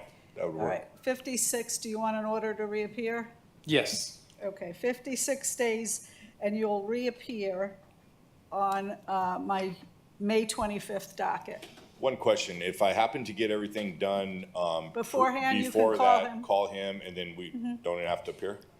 Yeah, Yeah, you just Okay. have to go through lien reduction for the fines Yeah. that did run for So a small period of time that what- they've been. Well, so- I don't, well, actually, I don't think any fines Yeah, we ran haven't at had it. all. We so, haven't I'm heard yeah. any suspending the fines. fines and Yeah. none have accrued Yeah, yet, so so nothing if he has accrued, complies, so- there will be no Okay. fines. It'd be yes. fine, yeah. All right, all right, thank you. Thank you. Have a great day. All right. Next case, also page 60, Inspector Wilson Quintero Jr., case number CE 220603330, case address 524 Northwest 21st Terrace, owner Kodos Investment SA LLC. This case was first heard 10/11/22 to comply by 11/15/22. There are several suspensions noted on the agenda. 2 sections not complied at $50 per day, $5,600 accrued, and the fines continue to accrue. This is a request for extension. Inspector Wilson Quintero Jr. presenting on behalf of the city, case number and address as read. So a pre-hearing inspection was done on 3/28/23. The violations still remain, and a check of the system revealed that the permits have not changed into being issued. They still show awaiting client reply. It looks like corrections were handed in on February 27th by the contractor, and then on March 21st, the city responded that additional corrections are being made. So at this point, the city is requesting a full imposition because it's just, they keep going back and forth with corrections and no permits are issued, and, the properties still remaining in violation. So that's the city standpoint, is to impose and fines to continue to accrue. Okay, please state your name for the record. Yes, Sebastian Bernie. Okay, what do you want to tell me about why this property isn't complied with? The thing is, we present all the permits in the city and it's correct back and forward, and I can do nothing more. It's the architect, it's between the architect and the city to start to do the things in the property. I can do nothing because I'm currently in another violation, you know what I mean? I cut the grass, I maintain the outside of the property, but I can do the windows and the front of the property. If that's the issue. There are 2 things, right? The windows and 3 violations. 3, the grass, trash, but the grass and the trash is clean. The boarded up windows, Uh-huh. the exterior building walls, and the overgrown trash and debris. But the trash is no more. I have the trash as being complied. Yeah, That's not- so that it's is- just the 2 violations, that are still, it's the boarded up and then the exterior building walls. And then it was brought to my attention that this is a request for extension, so, Right. it's not for imposition, so I misspoke in the thing. We, would move to deny any extensions and then, ask for a Massey so that we can impose the fines. I promise I want to start working in the property. Okay, I can understand that, that you're having permit issues with the board up, is that the board up certificate, right? The board up and the exterior building walls. So basically, from my understanding, going through this case from the beginning, they did all this work and didn't have the permits issued. So they had to resubmit all their plans and everything to get the permits, and they've been asked to make corrections. So they can't continue to work, or at least like paint the property and take the boards off and have everything done, because they need to have it in this condition so that the inspectors for the building department can review the work that was done. But at this point, since we've been coming to these hearings, they just continue to need corrections and corrections and corrections to these permits. The permits aren't being issued, so it's basically, they're not providing the city with what's required to get those permits issued so that they can complete the job. But I can do if the city needs some time to respond and come back with the Well, they're correct waiting thing. on you, apparently. Yes. All right, I'm going to give you a 10-day extension, and that's it. There'll be no more extensions. 10 days? 10 days, that's it. Okay, thank you. Thank you. You're welcome. Is the respondent here for 1600 Northwest 16th Court? Next case, page 18, Inspector Bovary Xantis, case number CE 22080390, case address 1600 Northwest 16th Court, owner Ori Torres Dana. Yes. Posted at property 3823, posted at City Hall 31623. Good morning again, Your Honor. Officer Xantis on behalf of City of Fort Lauderdale Community Enhancement, case number CE 2208-0390, property address 1600 Northwest 16th Court. This case was first inspected on September 7, 2022, and the following violation were observed. Violation 9-304B, there's an RV park on the lawn grass area. Violation 9-305B, the landscape at this property is not being maintained in a neat and well-kept appearance. There are areas of dead and missing ground cover. Violation 47-24.4.C.1. There's an RV mobile home park and being stored at this RS8 single-family residential zoning. Property for the purpose of living or sleeping, which is not permitted in this RS8 zoning. Notice of hearing was posted on property on March 8, 2023, and the pre-hearing inspection was conducted on March 29, 2023, revealed as depicted in the photos. The city is requesting 56 days to correct all violation or a fine of $25 for each violation each day thereafter. Please state your name for the record. My name is Dana Orr. Okay, are you in agreement to bring the property into compliance within the next 56 days? I am. Okay, thank you very much. Thank you. Thank you, Your Honor.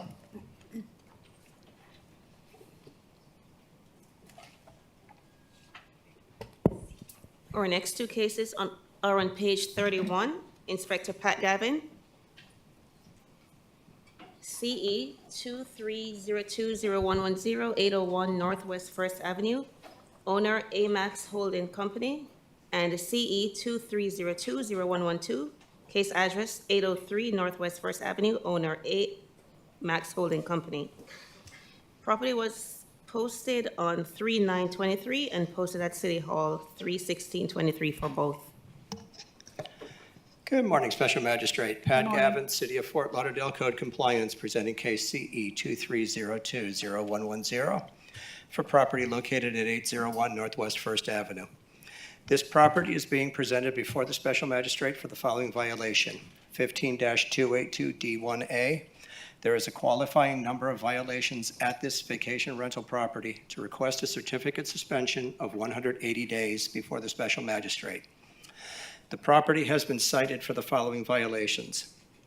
On October 18th, 2022, the property was cited under case CE 221000628 for violation 18-12A. There is overgrowth, trash, rubbish, and debris on this corner property and/or its swale. On December 15th, 2022, the property was cited under case CE 22120436 for violation 15-2783. There is a solid waste container placed curbside outside of the permitted timeframes. On January 3rd, 2023, the property was cited under case CE 22120833 for violation 15-2783. There is a solid waste container placed curbside outside of the permitted timeframes. On January 5th, 2023, the property was cited under case CE 23010137 for violation 15-2783. There is a solid waste container placed curbside outside of the permitted timeframes. The city is requesting immediate suspension of the vacation rental certificate for 180 days. Okay, state your name for the record. Good morning, Your Honor. Christy Armada from the law firm of Olive Judd on behalf of the property owners.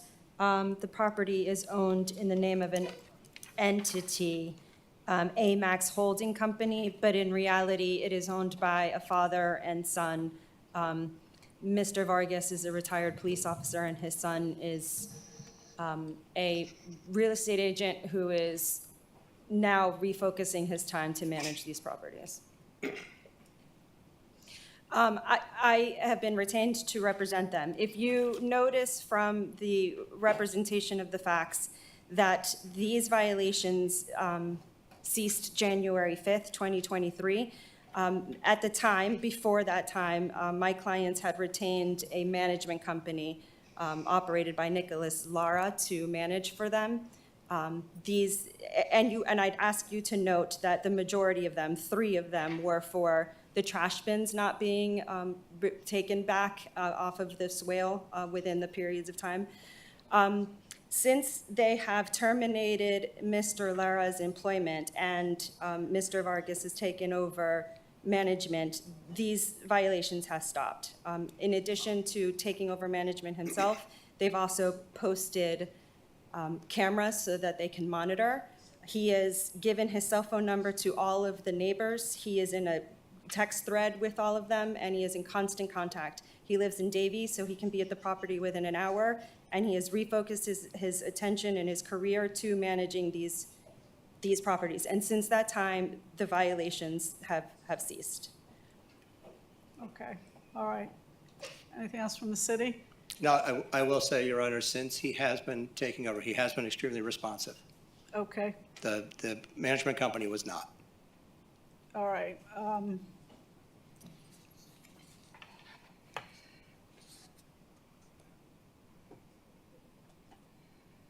Okay, I guess we're going to give you one more shot at this, okay? Thank you. I'm going Thank to you, Your find Honor. for the property owner, and I don't want to see you back here again. Thank you. Okay. Thank you. Don't go anywhere. There's one more case. Yeah, there's one more. Yeah. Presenting case CE 2302012 for property located at 803 Northwest First Avenue. The Go ahead. Yeah. Oh, it's just the one below it, okay. Yes. The property is being presented before the special magistrate for the following violation.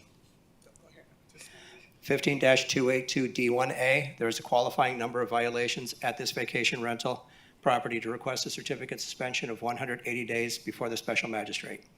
The property has been cited for the following violations. On June 13th, 2022, property was cited under case CE 22060099 for violation 24-27B. There are waste containers left roadside overnight after collection day and not pulled back to an approved location. On December 15th, 2022, the property was cited under case CE 22120437 for violation 15-2783. There is a solid waste container placed curbside outside of the permitted timeframes.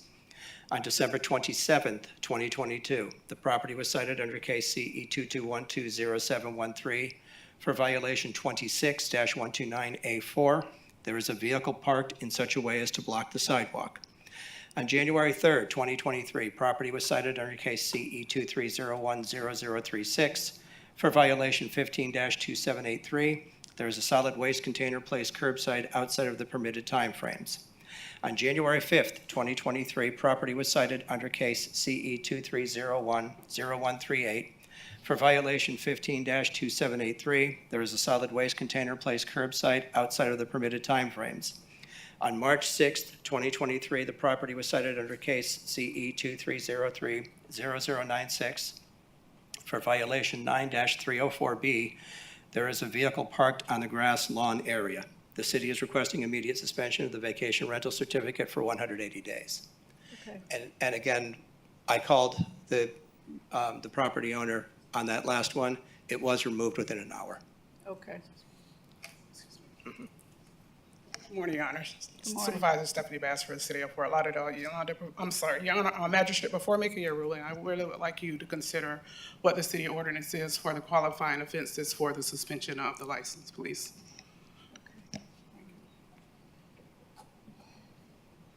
Well, there seems to be a lot more on this property than the other. And, you know,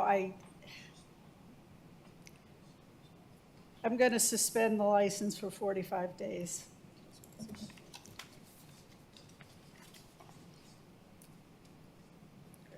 Anything else?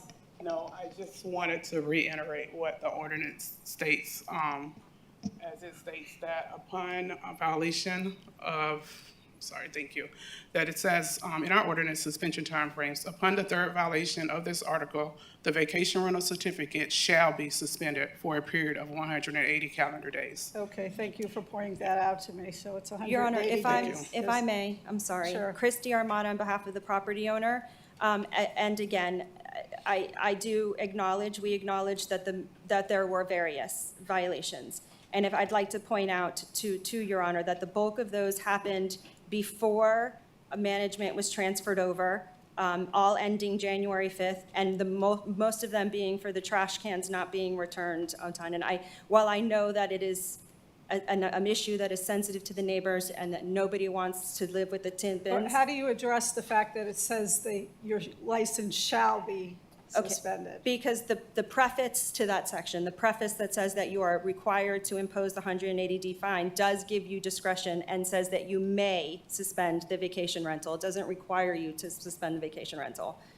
And again, these gentlemen are aware that it is a sensitive issue. They are aware that people live in this neighborhood and they are attentive to it. And an example of that is they received the notice March for the car blocking the driveway, and within 1 hour, Mr. Vargas had that car removed. I'm Your Honor. confused between the may and the shall here. So under the suspension guidelines for vacation rental certificate, what I just read is it says that it shall be.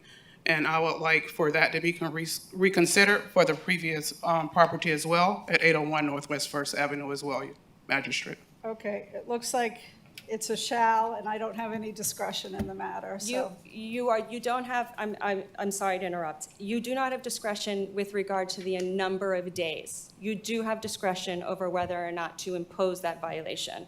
And I will read it to you. Section 15.282, D1.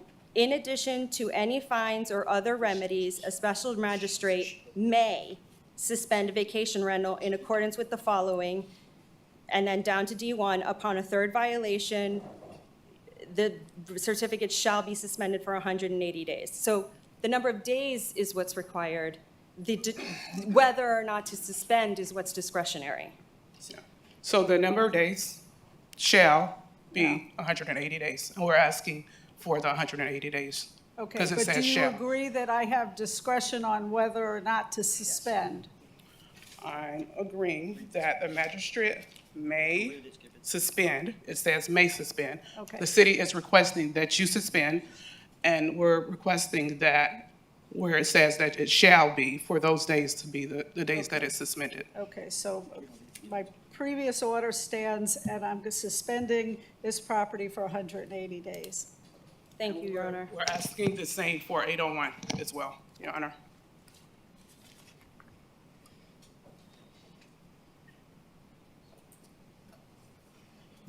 I had already ruled on that. I thought you said that that was within my discretion, so I'm going to let that ruling stand. Okay, thank you. Thank you, Your Honor. Thank you, Your Honor. That I wasn't going to suspend. No suspension.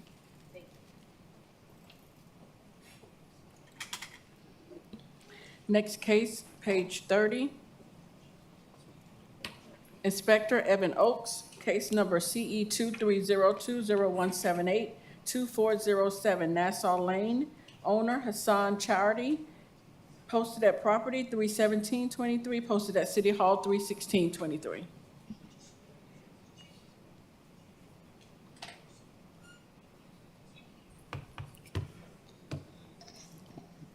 Good morning, Special Magistrate, Code Compliance Officer Evan Oakes, City of Fort Lauderdale Community Enhancement, presenting case CE 23020178, property address 2407 Nassau Lane.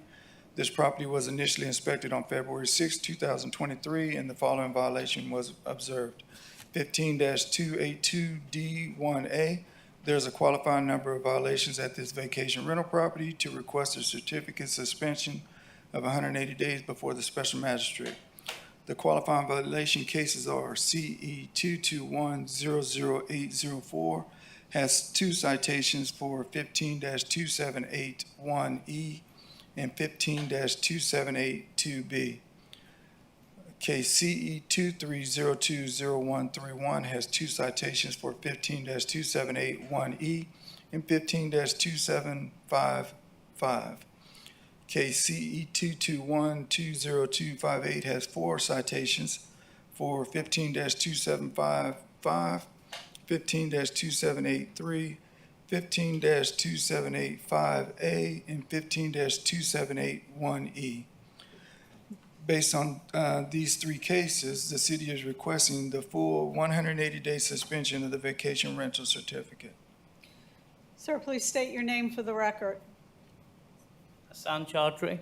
Okay, and what would you like to tell me about this? First of all, ma'am, I apologize. I understand that, we have to follow the rules.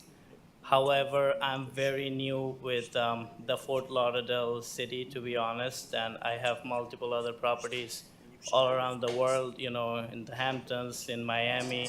I never had this kind of situation before. It's mostly because I hired a management company up until February, and I got rid of them because they weren't doing their job properly, obviously. But every single time I got a violation, it was complied within an hour, and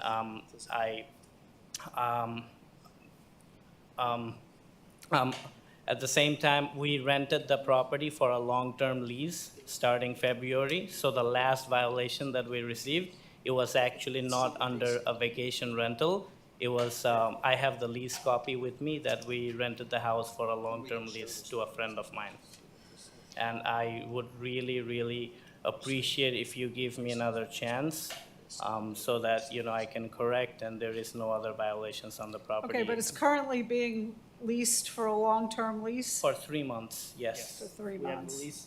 So, one thing we want to mention is, if we take a look at the October 22nd picture that is there, the 203, the October 23rd incident that occurred, the October incident that occurred, that was addressed and complied with. Can we agree that we, in less than an hour, the individual management company came and we had that removed, the cars.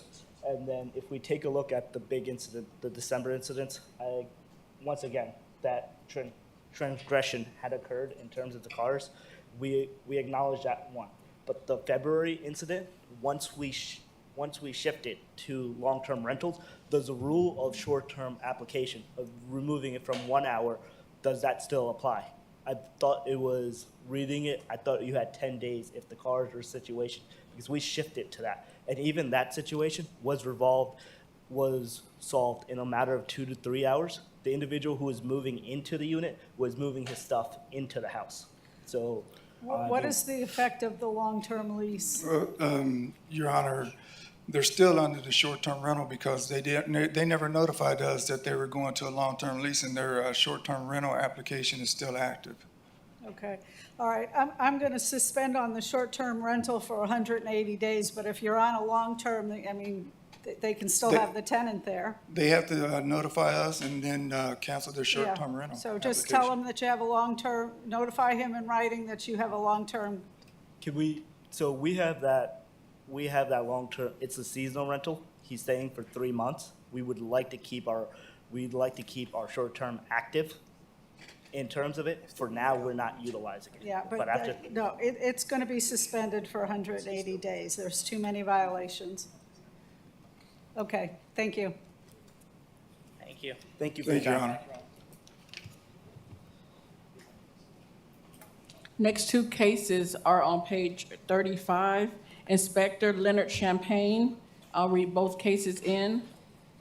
First case, case number CE 22080442, case address 2409 Northeast 22nd Terrace, owner Sam Spalding. This case was cited 081622 to comply by 081722. One section complied at $400. And we have been informed that this amount has been paid just this morning, and the case is complied. Okay. The next case number CE 23020011, case address 2409 Northeast 22nd Terrace, owner Sam Spalding, Inspector Leonard Champagne. This case was cited 2-123 to comply by 2-123. One section complied at $400. The city requested the full amount, and that was paid again on this morning. So this is complied as well? Yes. Yeah, they paid on each violation and it has been complied, Your Honor. They paid Okay. today. All right, you're free to go. Thank you very much. We're going to have another one, Your Honor. There's one more, I think. Oh, We have sorry. one for suspension. We have one case that was already heard before, and they paid that. That was the first one. Okay. These were the second and third one. So now we're going to proceed to the CE 2302. I'm going to read in the last case now. I'm sorry, yep. It's What on page page 31. Okay. Inspector Leonard Champagne, case number CE 23020115, case address 2409 Northeast 22nd Terrace, owner Sam Spalding, posted at property 31323, posted at City Hall 31623. Again, Your Honor, Leonard Champagne for the City of Fort Lauderdale for case CE 223020115, 2409 Northeast 22nd Terrace, for violation 15282D1A. There is a qualified number of violations. It's a vacation rental to property to request a certificate of suspension 180 days before the special magistrate. And just for the record, Your Honor, I'll read the 4 previous cases. Okay, case CE 22050089. We'll count that as number 1. Number 2, CE 22080442. Third, CE 23020011. Like I said, all those came into compliance and the fines have been paid. Okay, and what were they for? These were actually, each one were actually for trash can violations for code, okay, for code 15270A3. Okay. All right. Hello, Magistrate. I'm Sam Spalding for the record. This is my neighbor across the street, Pam. When she heard what was going on, she wanted to come and speak her piece as well. Essentially, I operate 2 properties. There's another one in the same neighborhood. I never get any complaints. I have posted on the exit door to where they remove the trash an actual picture with the colored bins and when to take them out. Then my clients are notified when they come in on the welcome letter how important it is to respect the neighbors and the trash cans. What we've seen happen is when somebody stays for like a week or longer, they know the trash days. We have a checkout at 11 a.m. And a lot of the guests, just when they leave, they go, oh, I know it's Wednesday, trash is picked up tomorrow, and they will wheel the bins early to the cans. I've since installed 2 Ring cameras to monitor that. So if it is out, I can either call Miss Pam and she will bring it in for me if I'm out working. If I'm not out working, I only live actually right here. I'm 10 minutes from the property, and myself or my fiance will go over and remove it within the hour. I will say Mr. Lenny has been wonderful in communicating with him. I do understand it is a violation, but I just don't think that trash cans really warrant a suspension when we're not having actual serious Well, any things happen. violation, if there's enough of them, warrant a suspension. That's the law. I get you, and that makes total sense, and I definitely understand it is a violation.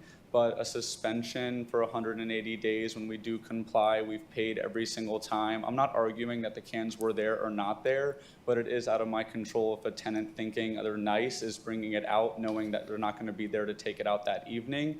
And so Pam is my neighbor, is directly across the street. She is coming to speak today as well to let you know.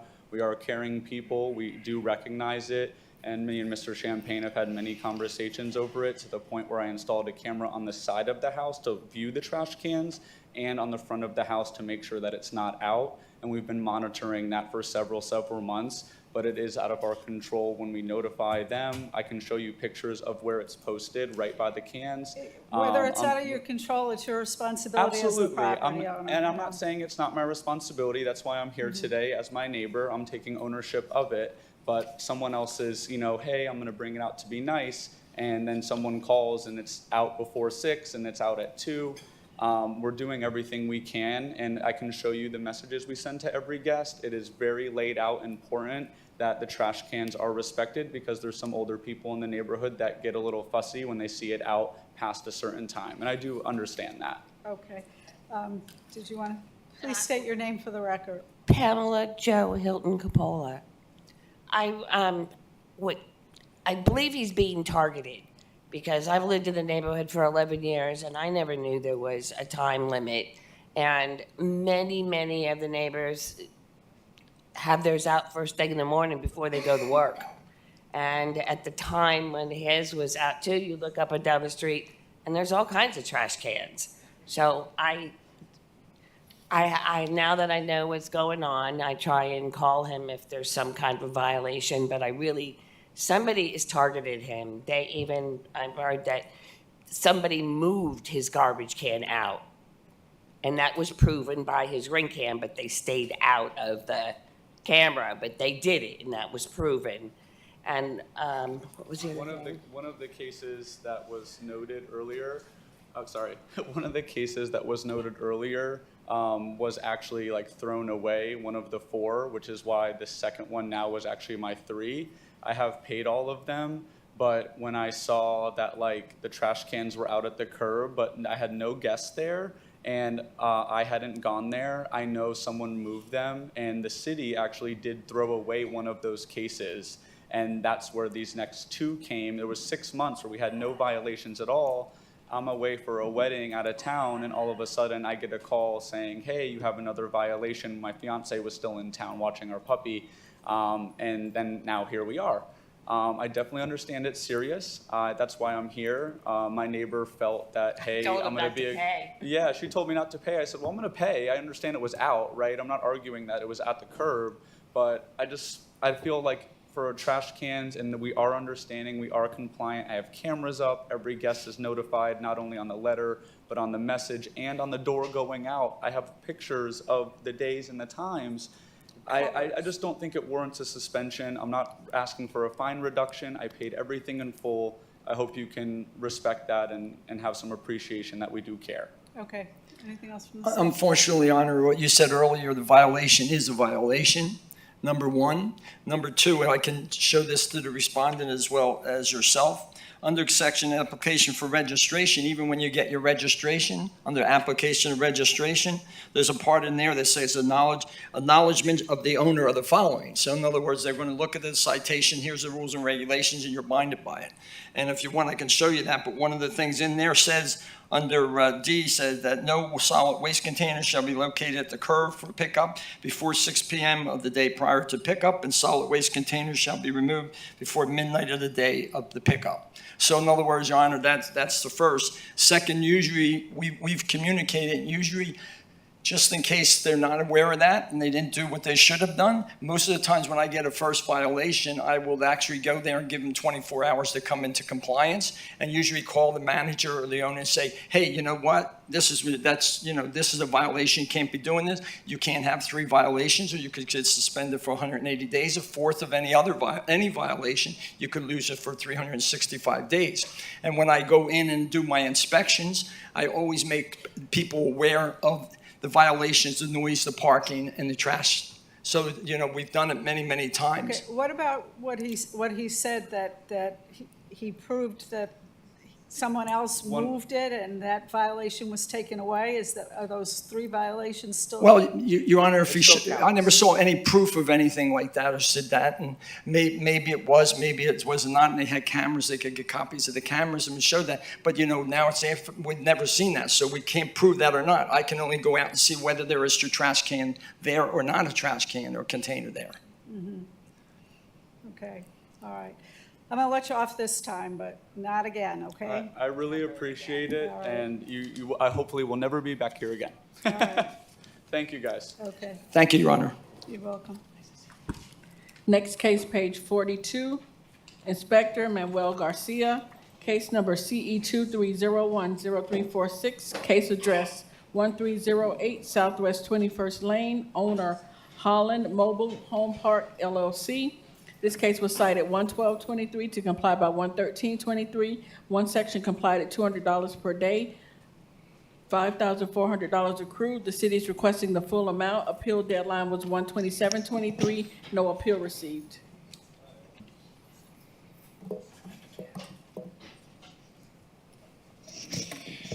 Your Honor, for the record, Senior Officer Garcia presenting case CE 23010346, reference to the property 1308 Southwest 21st Lane.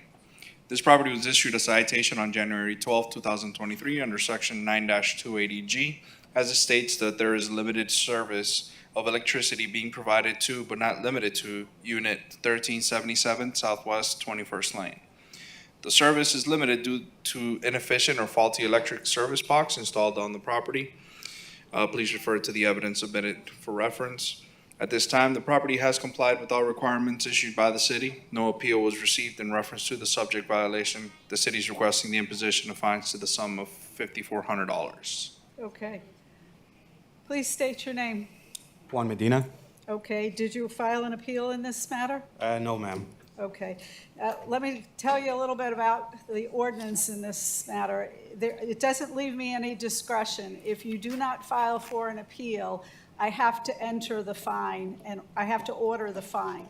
You are eligible to file for lien reduction, and I can hear any mitigating circumstance at that time, but I really have no discretion at this hearing but to impose the fine.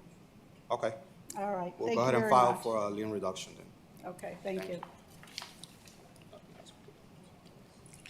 We will recall the case on page 30. Inspector Evan Oakes, case number CE 23030056, case address 2612 Key Largo Lane. Owner Itshar LLC, posted at property 3323, posted at City Hall 31623.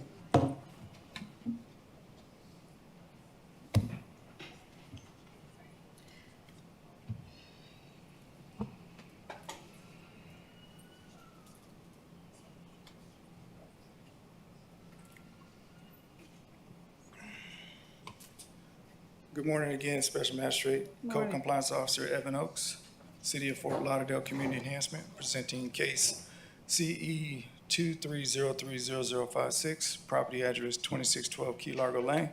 This property was initially inspected on March 2nd, 2023, and the following violations were observed. 15-282D1A, there's a qualifying number of violations at this vacation rental property to request a certificate suspension of 180 days before the special magistrate. The qualifying violation cases are CE 23020848 has one citation for 15-2787. In case CE 22030395 has two citations for 15-2785A and 15-2782B. There's a total of 3 violations within cases CE 22030395 and CE 23020848. The city is requesting the full 180-day suspension of the vacation rental certificate. Your Honor, the city still stands that we're requesting the 180-day suspension due to the applicant on the renewal certificate, and the LLC is the same applicant as the previous certificate. You want to weigh in on this? And I have a few things to add, if I may, in support of the city's position. Paul Bengal, Senior Assistant City Attorney. I was able to locate a quitclaim deed dated April 28th, 2022, from Shahar Goldboim, Ariel Ryder, and Itamar Novik to Itshar LLC. So looking up Itshar LLC at state records at sunbiz.org, for that limited liability company, it shows 3 authorized members, which are Ariel Reiter, Shahar Goldboim, and Itamar Novik, the same people who were the grantors. So also, city records, and I don't have them, maybe you can confirm this on the record. It's my understanding that the city records show that the 2 certificates have the same responsible party. I think, did you just say that? Yes. Same responsible party on the application? Same responsible party. So, looking at the ordinance, under 15-272, just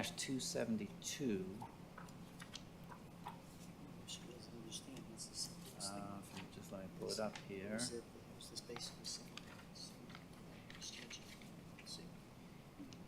it is the owner or authorized representative who registers the property. So it's not necessarily the owner. I can read it to you.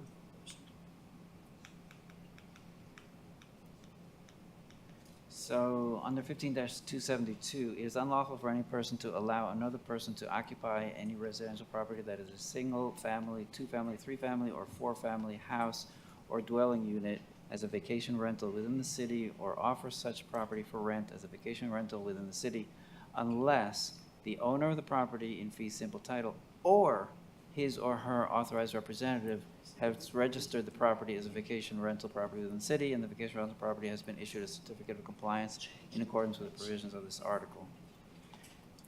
Looking at 15-277,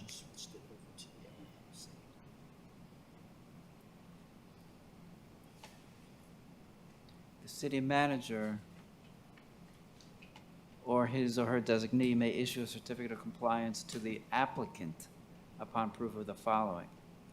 The owner or, A1, the owner or responsible party completes the city registration application form, et cetera, et cetera. So this all supports the city's position that these violations are cumulative.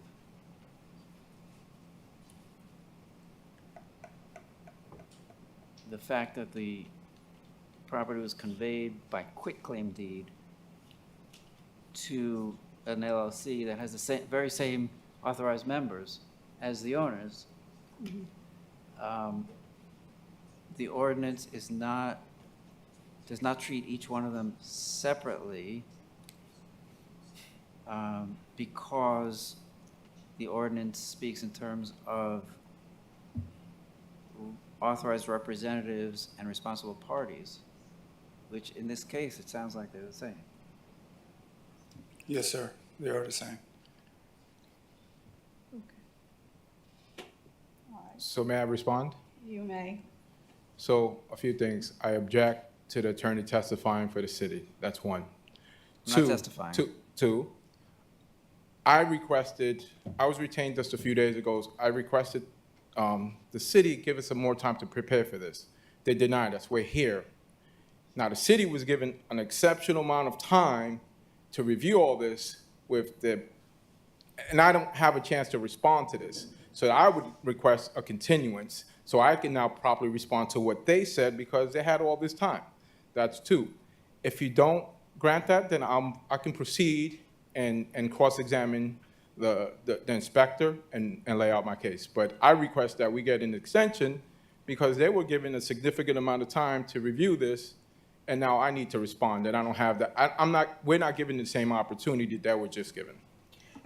Okay, with regard to the city attorney, they are entitled to put forth their legal position on behalf of the city, and I do not find that to be testifying.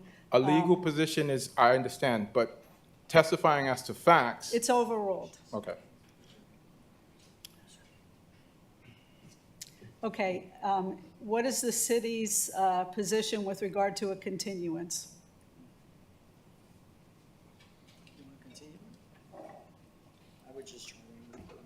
Your Honor,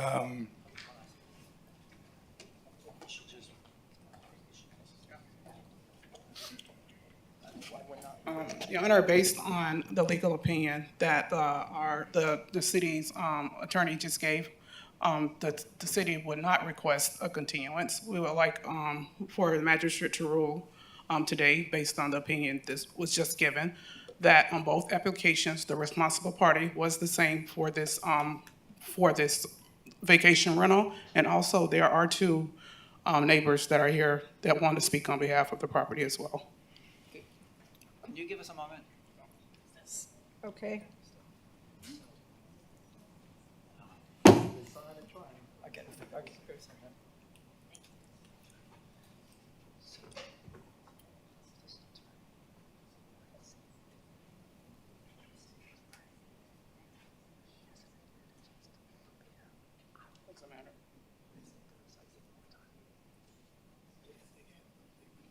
property, they had rented.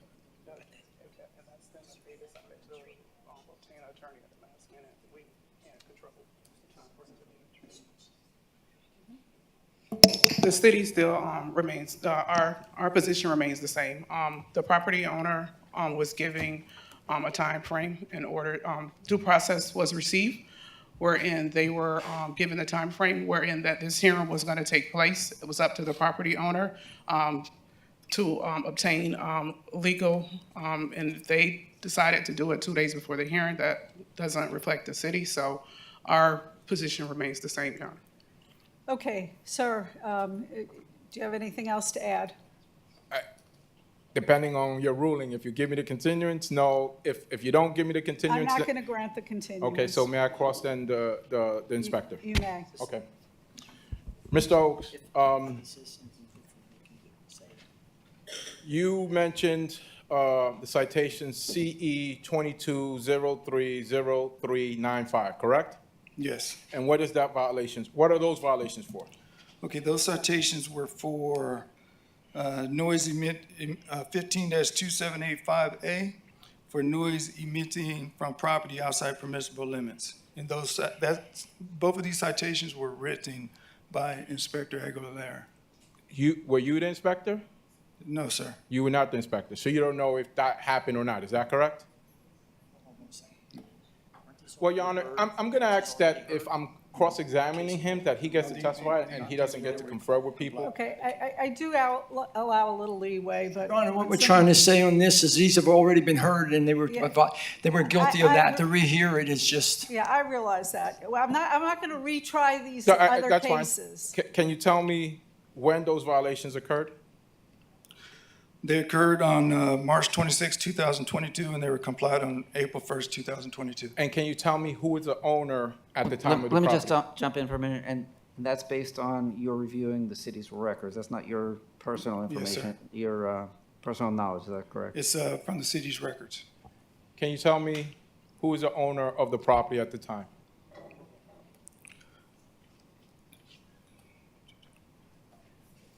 Also, I think, we're not going to have that listed. It was here.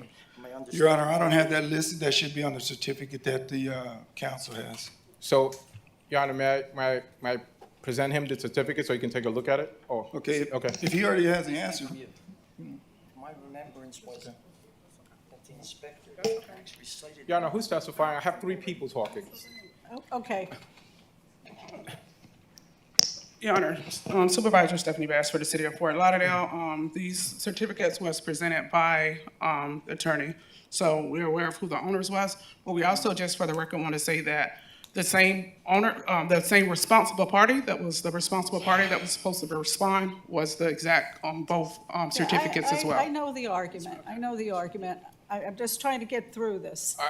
And I'm just trying to get on the record who the owner Okay, was. it seems to me that the argument is who is responsible? The responsible party that signs that they'll take responsibility in order to do vacation rentals, or the property owner.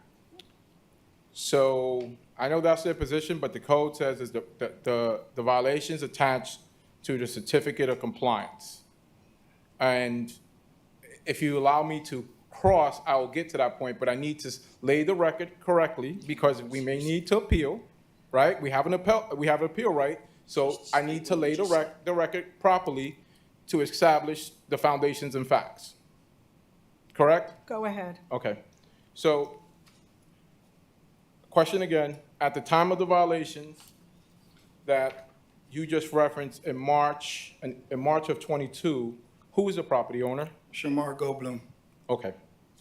And those are 2 violations, correct? Yes. There was not a 3rd violation under this certificate of compliance. Is that correct? There were 2 citations under case CE 22030395. And that refers to the certificate of compliance number VR 21030079, correct? Yes. Okay. There's not a 3rd one under this particular There were 2 certificate. citations under CE 22030395. Thank you. Now, let's talk about the violation that's now CE 23020848. The current one. When was that violation? That violation was on February 23rd, 2023. And what was that violation for? That violation was for advertising does not meet the ordinance requirements. And how fast was that violation corrected? It was corrected on February 25th, 2023. And when was the violation issued? February 23rd, 2023. So within an hour, is that correct? No, within a day. Within a day? Yes. Okay. Now, that violation is, can you tell me who the property owner was at the time of this violation? Shamar Goldblum.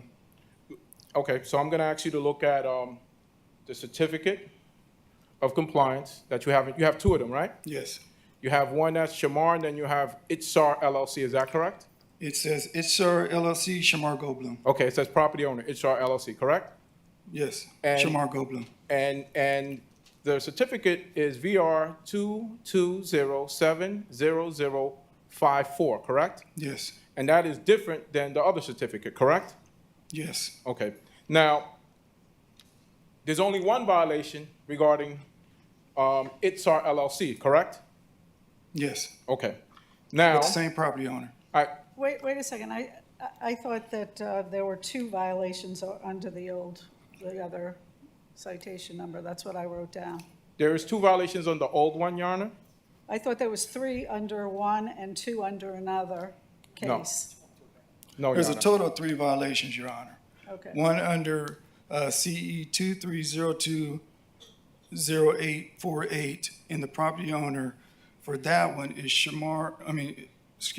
Itzar LLC, Shamar Goldblum. He's the Okay. property owner. He signed the application. And under case CE 22030395, it has 2 citations. And the property owner at that time was Shamar Goldblum. Okay. He's under both applications. Can I interject though? Pardon? Can I interject just briefly? So, Just But one second. hold on one second though. Okay. When you're stating who the owner is, you're not looking at the deed, right? Are you I'm looking at the cer- certificate. You're looking at the certificate, so that may not be complete, just because I was looking at the quitclaim deed, so just to make clear that you're not necessarily looking at the property ownership records of the county.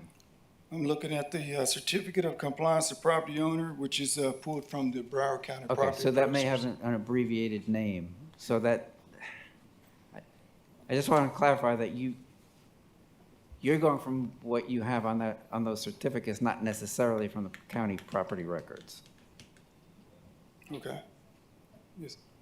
Whether that's relevant or not, I'm not sure, but. Okay, go ahead, sir. So, council previously stated that there was a quitclaim deed that was recorded, and he previously mentioned that there were 3 managing members of the LLC. Is that correct, counsel? I'm not being cross-examined. Well, you testified. Well, didn't testify. just make your So, argument. so what I'm going to enter into evidence is the quitclaim deed that counsel was referring to that shows the ownership and property changed. I don't think they're disputing that. Well, I understand that, but I want to have a clean record. Okay. So for the All right. record, I'm going to submit this quitclaim deed that's recorded on May 3rd, 2022. It's recorded in the public records of Broward County. The instrument number is 118118230.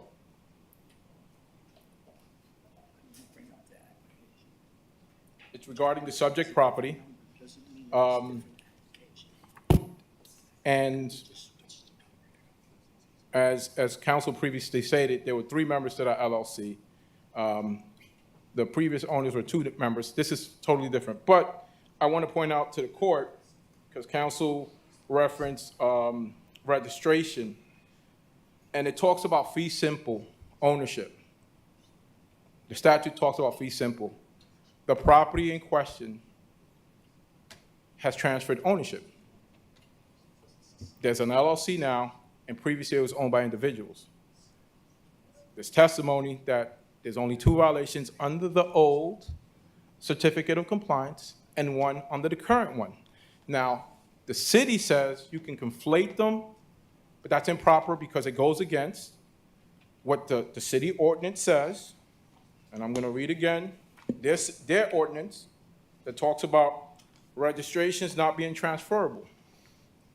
These registrations are non-transferable.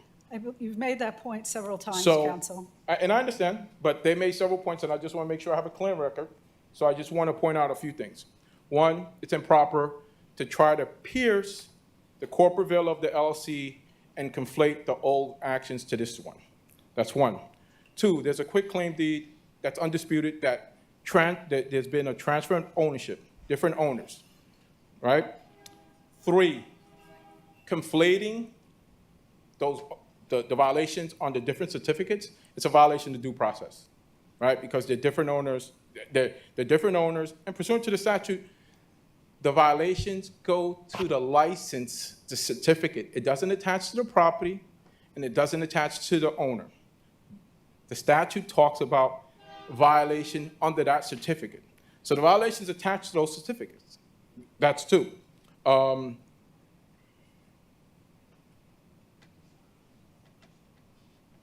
you, Counsel, address yourself to the fact that the responsible party under that certificate is the same person?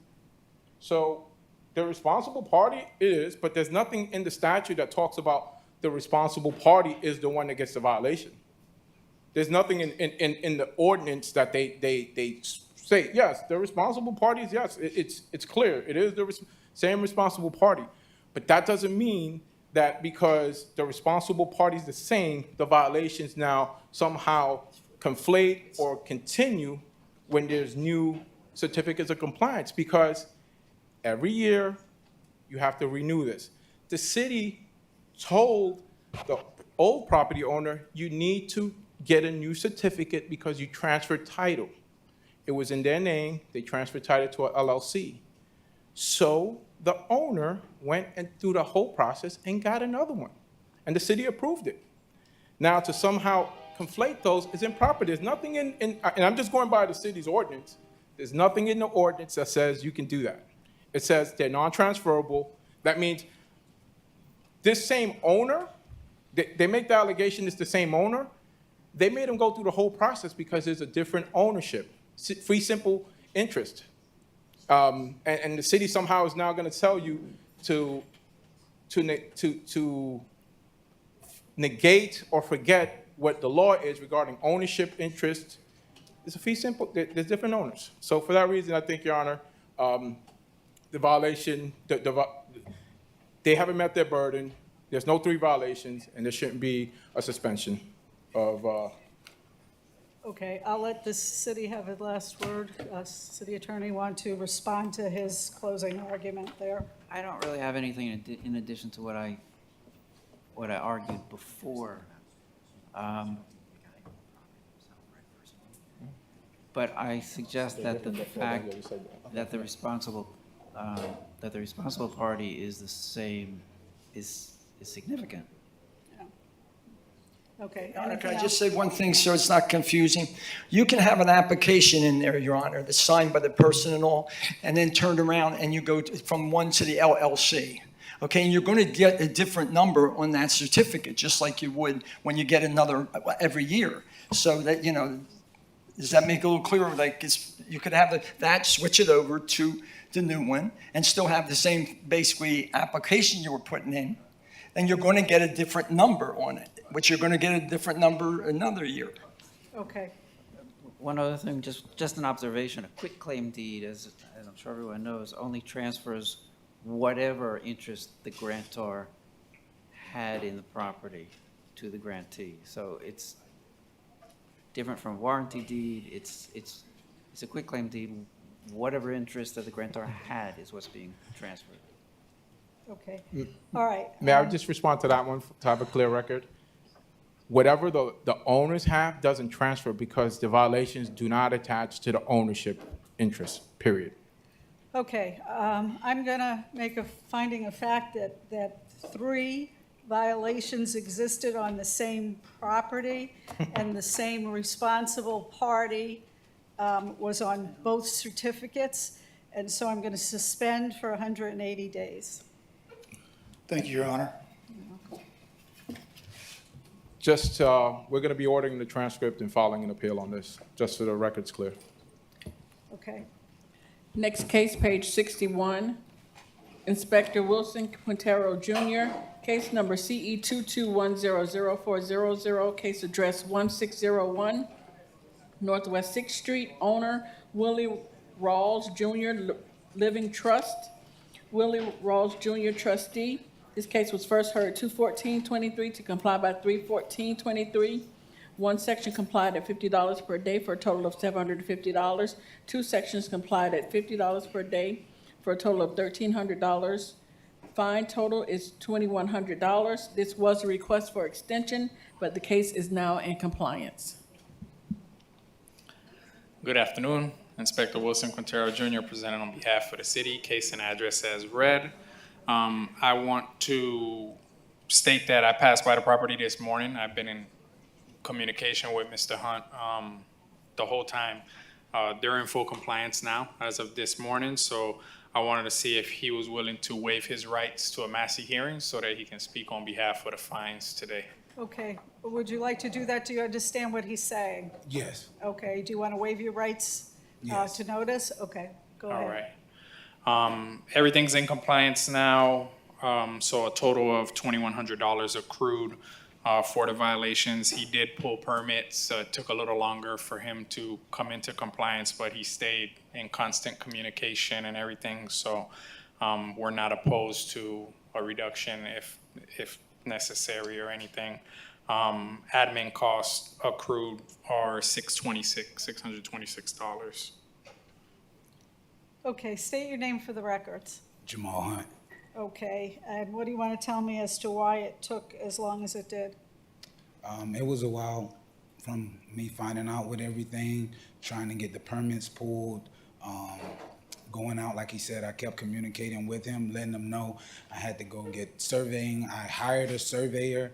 I didn't go along with his work, so he kind of just kept my survey and ran off with my money. I had to acquire to get new people to come in and take care of all of the issues. Okay, all right. Okay, I'll reduce the city costs to $626. No. Thank you. You're welcome. Have a good day. Thank you. Next case, page 11. Inspector Bobby Japrashar, case number CE 22040523, case address 1470 North Dixie Highway, owner Wisteria Court Condo Association, Inc., posted at property 3/17/23, posted at City Hall 3/16/23.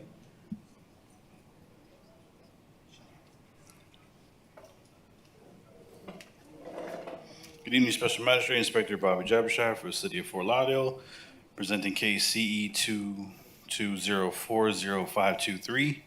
Property is located at 1470 North Dixie Highway. Property was first inspected on 04/15/2022 and given time to correct the following violations. 18-1 has been complied.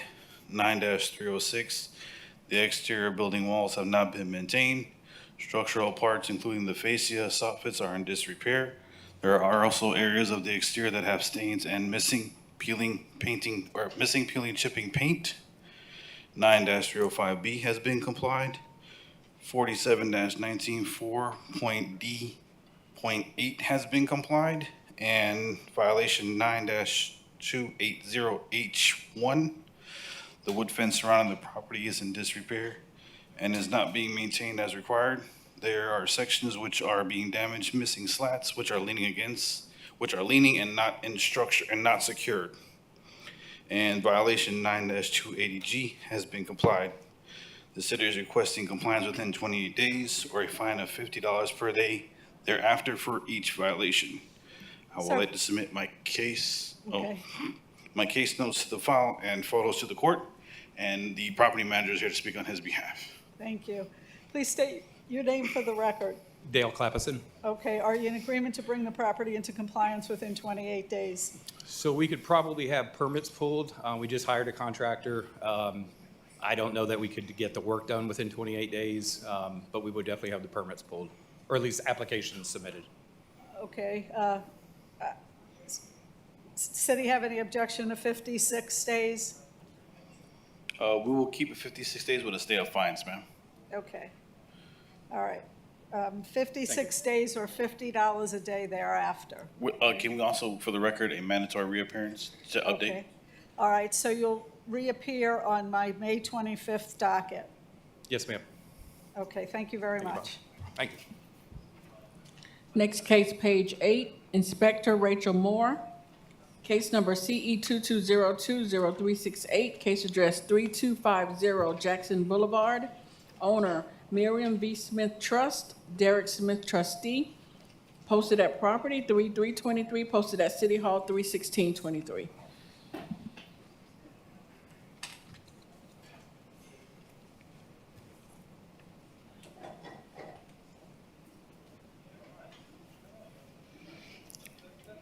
Inspector Moore for the City of Fort Lauderdale, presenting case CE 22020368, address 3250 Jackson Boulevard.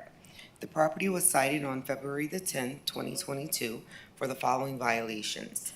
9-280 parentheses H parentheses 1, which is complied. 9-306, which is also complied. 9-304 parentheses B is complied. 9-305 parentheses B. The landscape at this property is not being maintained in a neat and well-kept appearance. There are areas of dead and missing ground cover in the front yard. And 47-39.A.13.E parentheses 1 is also complied.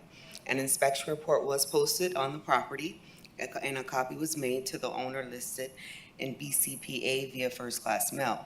A pre-hearing inspection was conducted on 3/29/23 and found the violation of 9-304 parentheses B remaining. The city is requesting 28 days to... 304 or 305? 305 parentheses B. Okay. The city is requesting 28 days to comply or a daily fine of $50 for each violation per day thereafter. Okay. Sir, please state your name for the record. Good afternoon, everyone. Scott Hamilton, here representing the homeowner. Okay. Are you in agreement to bring the property into compliance? It looks like you made a great start here. Just one thing left. Yes. In 28 days. Well, I would request 56 as it is kind of difficult getting sod. I was on the phone with Inspector Moore yesterday while she was in front of the property, and we went over in great detail what needed to be done with the sod. And since then, I've placed a few calls to sod companies, and I am having trouble sourcing the Bahia grass. The one response that I got is that they're about 3 weeks out from one company that was able to give me a timeline. So I would request 56 days if possible. Any objection from the city? No. Okay, 56 days or $50 a day thereafter. Thank you very much, everyone. You're welcome. Next case, page 61, Inspector Bernstein Sambert, case number CE 22080280, case address 1201 Northwest First Street, owner North Broward Hospital District, attention real estate. This case was first heard 1/11/23 to comply by 3/14/23. One section not complied at $50 per day, $800 accrued. One section complied at $50 per day, $650 accrued, for a total of $1,450. The fines continue to accrue, and this is a request for extension. Good afternoon, City of Fort Lauderdale. Code Inspector Bernstein Sambert, case number CE 2208-0280, property address 1201 Northwest First Street. This property was first heard on January 12th, where Special Magistrate granted 62 days to comply. As of today, the following violations remains. 4721.11.A complied. 47-19.5.E.7. The chain link fence at this RMM 25 zone vacant lot is not being maintained as required. The fence has section which is not secured to a support post and have damage in bent and leaning. A pre-hearing inspection revealed the violation stated is not in compliance. I would like to enter the photos into evidence that shows violations as depicted, and the representatives are here to request an extension. Okay, I'm not seeing any photos here, but go ahead. Good afternoon, Andrew Shine with Lockery and Chakas representing the property owner.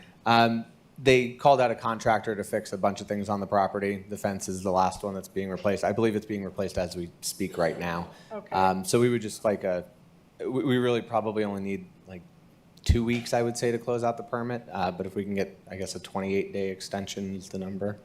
Okay, any objection from the city? No objection. All right, 28-day extension, and I'll suspend the fines during that period. Thank you. You're welcome. Next case, page 11, also Inspector Bernstein Seinberg, case number CE 22110379, case address 817 Northwest First Street, owner 817 Northwest First Street LLC, posted at property 3823, posted at City Hall 31623. Inspector Bernstein, City of Fort Lauderdale Community Enhancement, case number CE 22110379, property address 817 Northwest First Street. This property was inspected on November 17, 2022. Our department received a complaint from the City of Fort Lauderdale Zoning Department. According to the Zoning Department, this business has not received approval through the Planning Department for their site plans. They are currently not conforming to the LDR requirements for this site, and that the application they have submitted to recertified the issue has expired. The property was cited for the following: 47-3.5.c. There is illegal land use occurring at this B3 heavy commercial light industrial business zone. Site plan level 1 change of use from warehouse to dog grooming with retail and bar. I have been in contact with the property owner regarding the permits, which was applied on April 15, 2021, permit UDP-A21011. As of today, that status was withdrawn by the city. I spoke to the zoning department, and they informed me that this business will need to resubmit variances applications to continue the process, and they are actively communicating with the business, and they are confident that they will move forward with this process. A pre-hearing inspection revealed that violation is not in compliance. I would like to enter the photos as evidence that shows violations as depicted. Due to the matter of the owners have to go back and get a variance, go to another meeting, and then resubmit the application. Again, the city is requesting 91 days.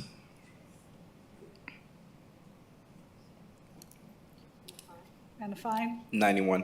Fine is going to be $50 a day. Okay, sir, please state your name again for the record. Good afternoon, Andrew Shine with Lockery and Chakas, representing the property owner. right, 91 days should be enough. We do have to go through a variance hearing. That'll be on May 7th, and then Okay. finish the site plan process after. I would like to request a notice to reappear just in case it's not done by 91 days, but we will be working diligently through that time.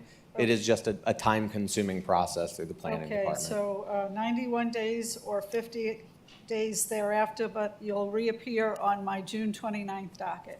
Perfect. Thank you. Thank you. Thank you.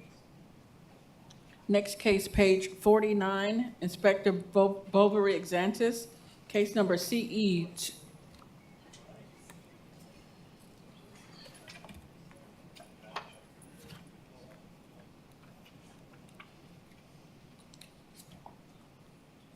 Next two cases are on page 40, Inspector Manuel Garcia. The first case is case number CE 22070533, case address 438 Coconut Owl Drive, owner William J. Bravos, Donna M. Davidson Bravos, case cited 072322 to comply by 72322. One section complied at $200, $200 accrued. City is requesting the full amount. The appeal deadline was 8/7/22. No appeal received.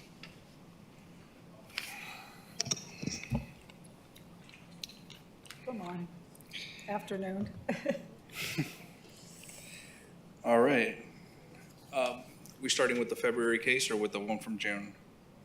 With the one ending 0533. My apologies. Thank you. For the record, Senior Officer Garcia presenting case CE 22070533 in reference to the property 438 Coconut Owl Drive. This property was issued a citation under section 15-278, parentheses 1, parentheses E. As it states, there is a vehicle associated with the subject vacation rental property that is illegally parked on the road and not within the driveway of the property. Please refer to the photo submitted as evidence. At this time, no appeal was received for the violation. City is requesting the imposition of fines to the sum of $200. Okay, please state your name for the record. William Bravos? Okay, and did you file an appeal in this case? No, I didn't. Okay, well, as you might have heard me say, the ordinance does not allow me any discretion. If an appeal is not filed, I must impose the fine. You have the option to go to a lien reduction hearing, and then I can hear any mitigating circumstances. Otherwise, the only mandate I have is to impose the fine.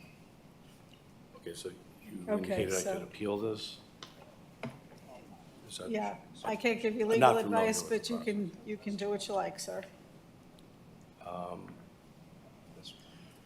Well, I just, okay, I see what the function is here. So what is the fine? The fine on this one is $200. Okay, next one. Next case, also page 40, case number CE 2302037, case address 438 Coconut Isle Drive. Owner William J. Bravos, Donna M. Davison Bravos. Case cited 2923 to comply by 2923. Two sections complied for a total of $15,400. City is requesting the full amount. Appeal deadline was 2/24/23 and no appeal received. For the record, Senior Officer Garcia presenting case CE 2302037 in reference to the property 438 Coconut Isle Drive. This property was issued 2 citations on February 9th, 2023, and no appeal was received for the following violations. 15-278, parentheses 1, parentheses E. There's a Chapter 15, Article X, vacation rental standards parking violation occurring at this property. There are multiple vehicles associated with the subject vacation rental property and property parked on the street adjacent to the property and not in compliance with the parking requirements under Chapter 15, Article X.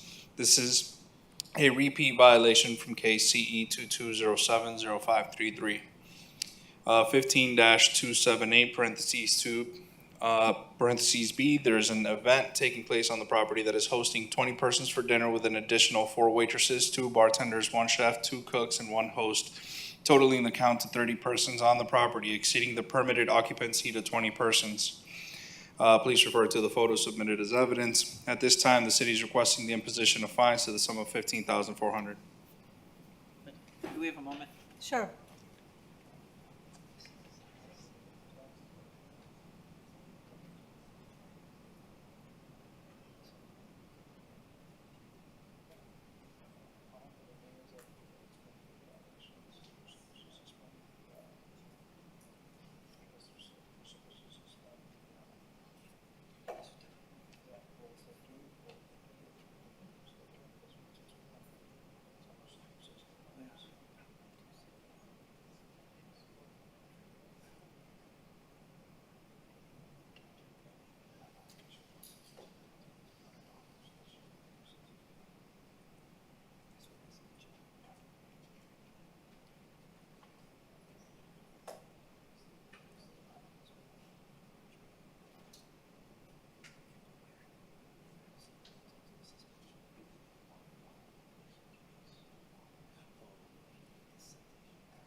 Your Honor? Yes. All right, we're gonna reduce the imposition of fines to $600. That's $200 for section 15-278, parentheses 2, parentheses B, and $400 because it is a repeat violation of of case CE 22070533. Well, under section 15-278, parentheses 1, parentheses E, we'll go with $400 on that one, totaling to $600. Okay, I thought you said $600 on 15-278 2B.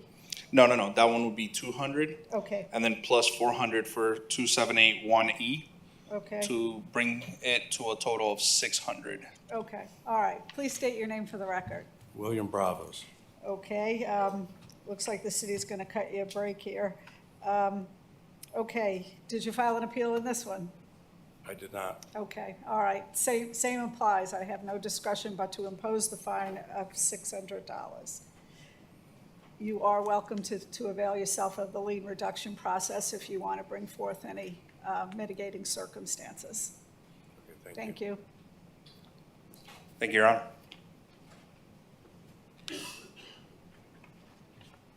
We're done? Yeah, you're free to leave.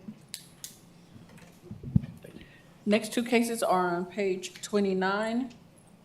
Inspector Patrice Jolly, case number CE 22120683. Case address 621 Northwest 22nd Road. Owner Bradford M. Cohen, posted at property 22323, posted at City Hall 31623. Second case, case number CE 22120650. Case address 617 Northwest 22nd Road. Owner Bradford M. Cohen. Inspector Patrice Jolly, posted at property 22323, posted at City Hall 31623.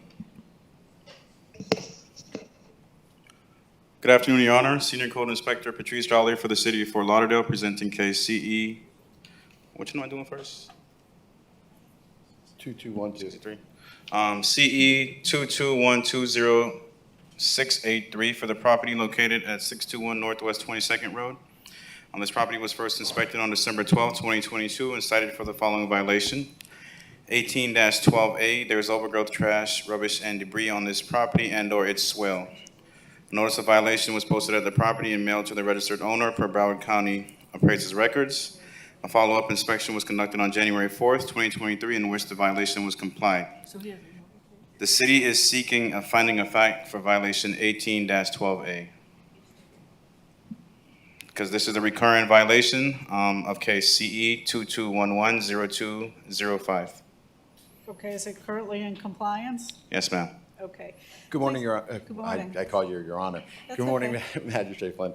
I'm Brad Cohen. I'm the owner of the property. So the reason why I wanted to speak is because I wanted to make a little bit of a record. If you look at the pictures, Judge, what happens in this neighborhood, by the way, when you have an empty lot and there's individuals that want to purchase the lot from you, and I've represented individuals in this neighborhood as well. It's on Northwest 22nd, if you're familiar with it. It's behind Betty's Soul Food.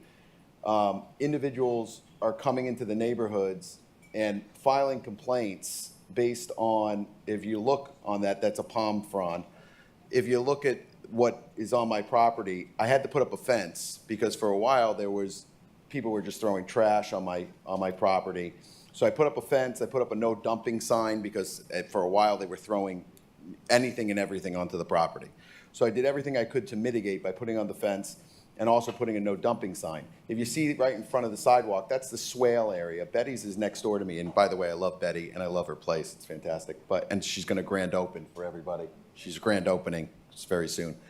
But a lot of the trash that you see, well, you don't see much on these pictures, but any trash that accumulates on the swale is usually a daily occurrence. So what happens is someone might go to Betty's, have lunch on their way home. Instead of throwing it out, they'll throw it on my swale.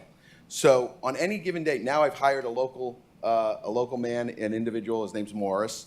He lives down the street from my property. I hired him at $100 a week to go by every day and make sure that the swale is clean. But as you can see, this swale is not obnoxiously, there's nothing on the swale that's crazy. There's, even on these pictures.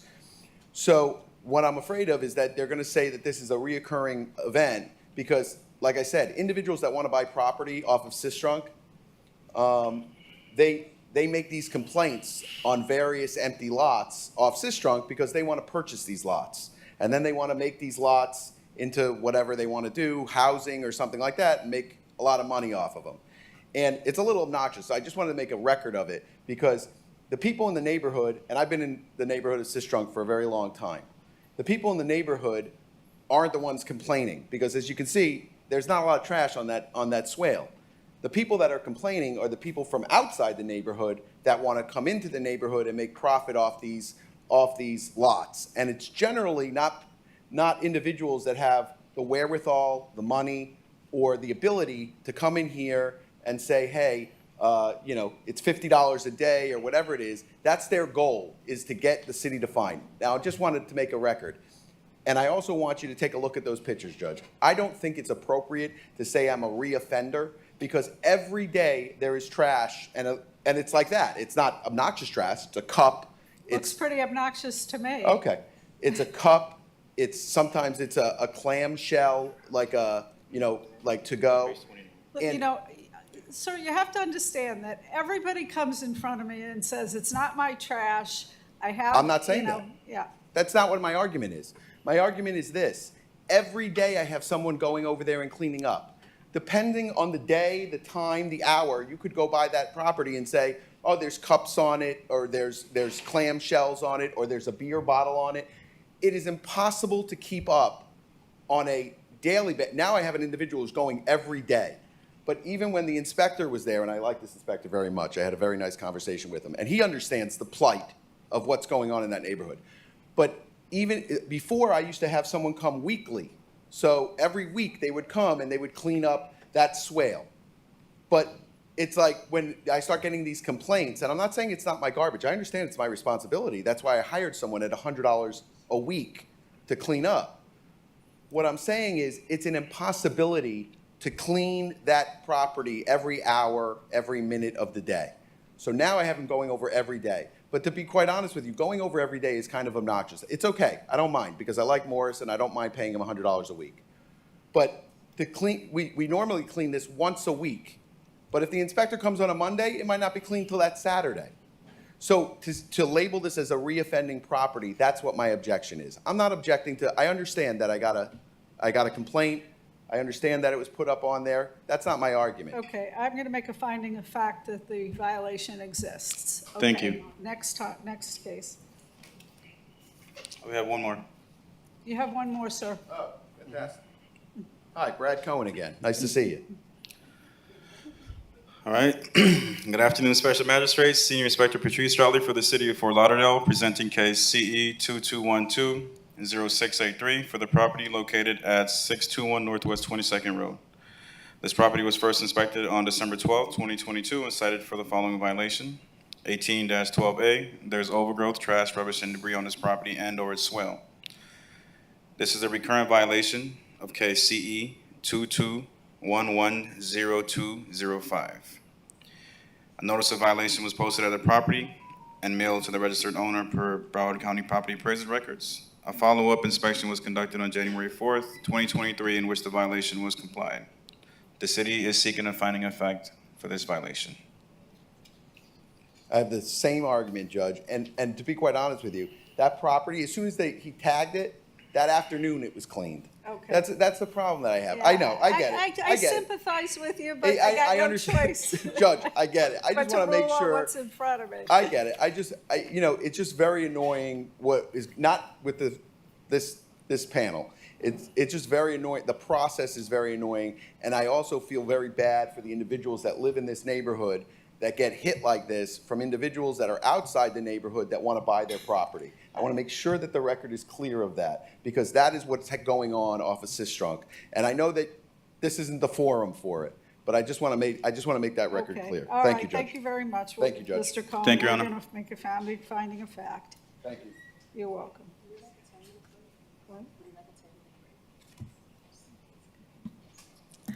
We will take a short 10-minute break and reconvene.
All right, we are ready to reconvene. The next case is on page 31. Inspector Pat Gavin, case number CE 23020788, case address 438 Coconut Owl Drive, owner William J. Bravo, Donna Davidson Bravos, posted at property 3623, posted at City Hall 31623.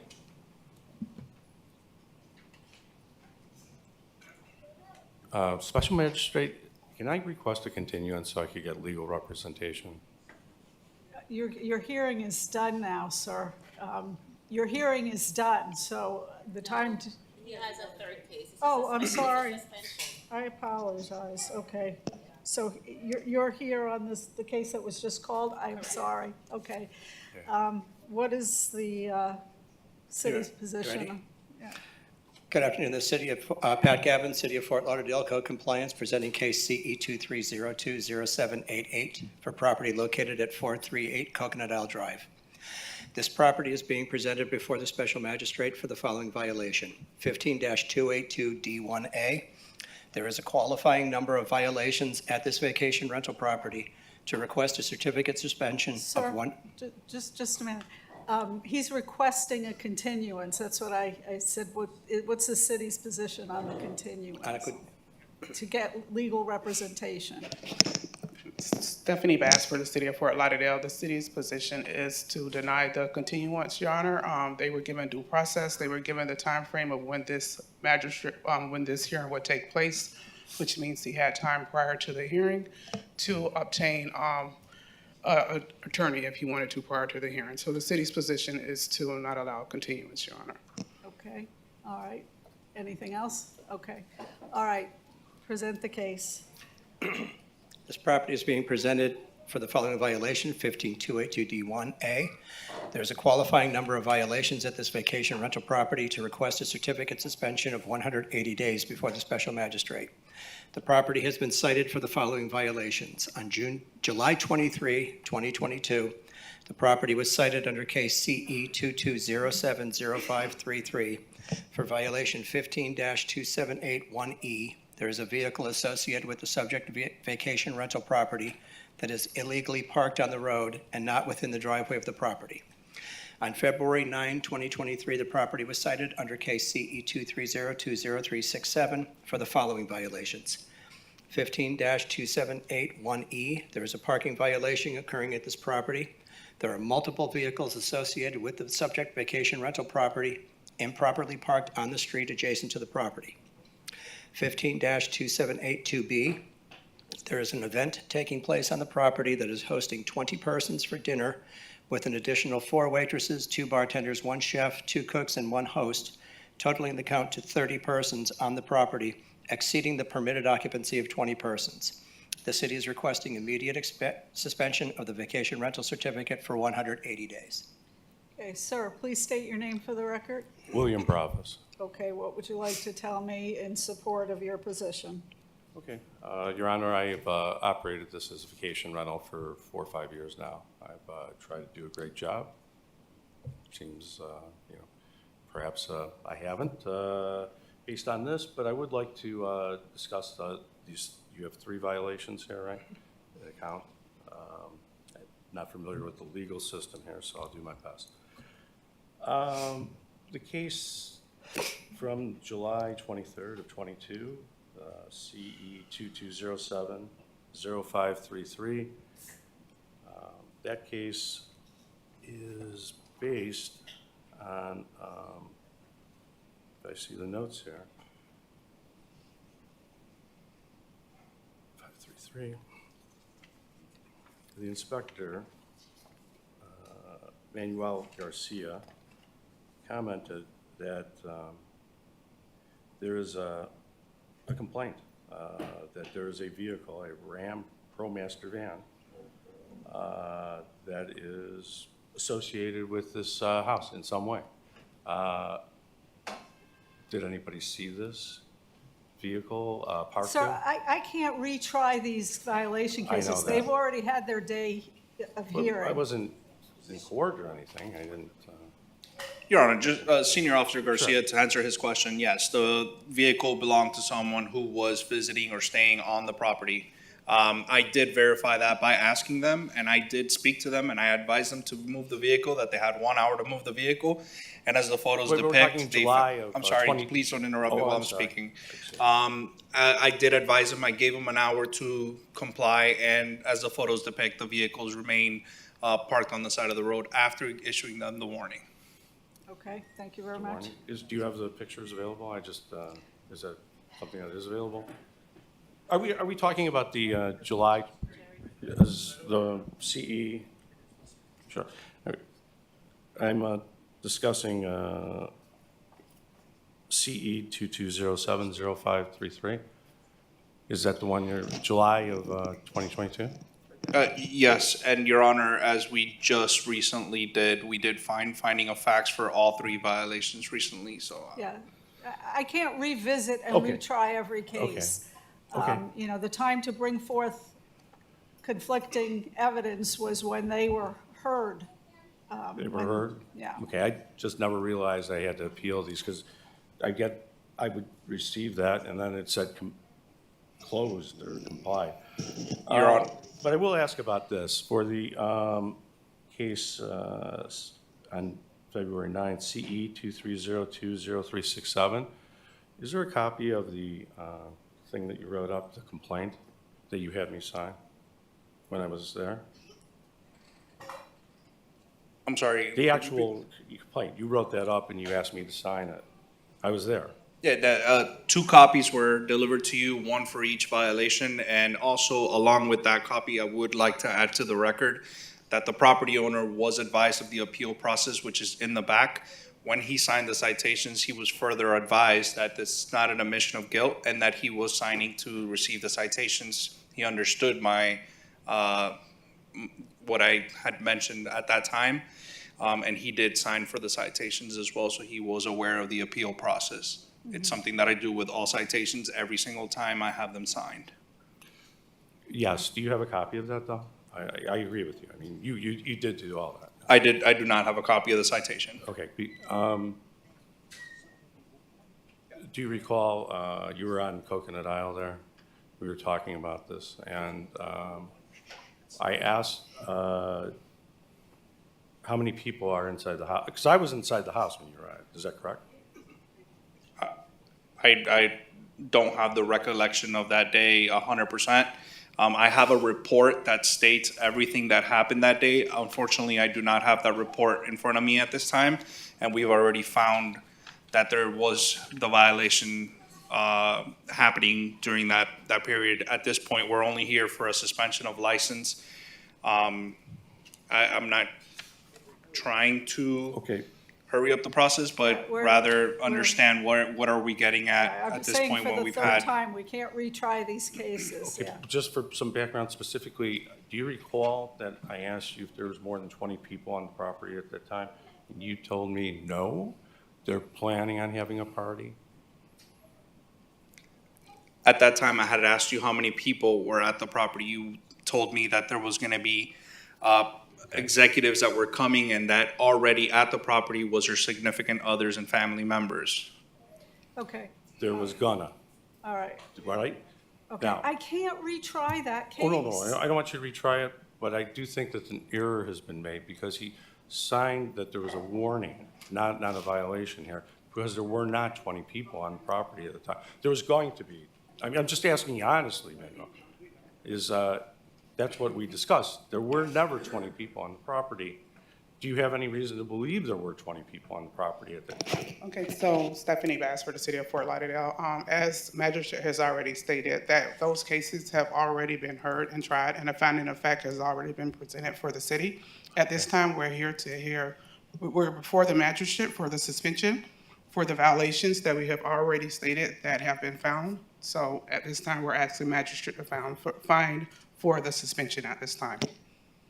Okay, Okay, just to add, even though it was written up like that, I was at the property at the time and discussing this with the people on the property about having some dinner guests.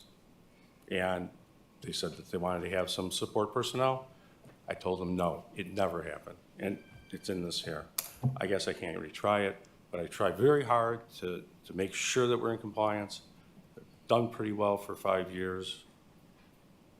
And I'm asking you, in your discretion, to please not suspend my property at this time. And I will make sure that I do appeal in the future, should there be something I disagree with. And I Okay. leave it to you. I'm going to fine for the city and suspend for 180 days. Thank you, Magistrate. Next case, Your page, Honor, if we may, so the respondent, let him know, if you get another violation, it could go to 365, so just cover yourself accordingly so you don't lose it for the 365. Thank you. You're welcome. next case, page 49, Inspector Bovary Xantis, case number CE 21110148, case address 943 Northwest 14th Street, owner Cosley M. Coutain, first heard 7/28/22 to comply by 9/29/22, one suspension from 10/27/22 to 12/29/22, one section not complied at $25 per day, $2,975 accrued, two sections complied at $25 per day, $3,225 accrued, for a total of $6,200. The city is requesting the full amount, and the fines continue to accrue. Good afternoon, Your Honor. Officer Xantis on behalf of City of Fort Lauderdale Community Enhancement. Case number CE 2203 0756. Property address 1413. 943. Nah, I'm sorry. 943.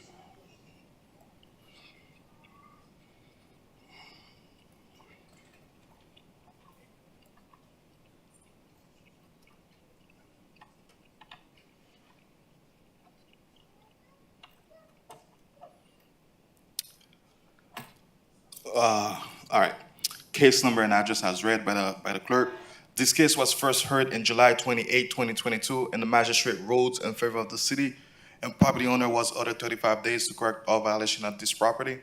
This case reappeared before the magistrate on October 27, 2022, and the 28 days extension was granted. This case reappeared for a third time before the magistrate on December 12, 2022. Property owner was granted 35 days extension.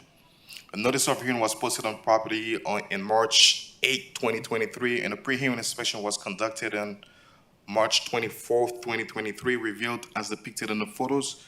At this time, property remain in violation. The city gonna ask for the fines to be imposed. Sir, please state your name for the record. Yes, ma'am. Cosley Coutain. Okay, why is this property still not in compliance? Well, the property is in compliance. I just need to move the food truck. And the man said he'll give me 10 days to move the food truck. One, compliance, the food truck, I gotta move it. Yeah. And the brake's not working. I gotta get the brakes first before I move the food truck. Okay. But it's been there for. Yeah, I know it's been for a while, but you know, I ain't been working and stuff, and I just get a job and stuff like that. You know, a lot of stuff. You know. Your Honor, if I may, yeah, that's the only remaining violation. I was giving him the opportunity to speak on his behalf and ask for an extension, so I would not oppose for a 10-day extensions for him to get the truck to remove with a stay or fine. Okay, all right. I'll give you a 10-day extension to remove the truck. Okay. Thank you. Thank you. You're welcome. next case, page 7, Inspector Dorian Cologne, case number CE 210900704, case address 716 Solar Owl Drive, owner Henrik Hegman, posted at property 3/20/23, posted at City Hall 3/16/23. Is the respondent here for 716 Solar Owl Drive? No. Okay, we have a neighbor who wants to speak on behalf of 716 Solar Owl Drive.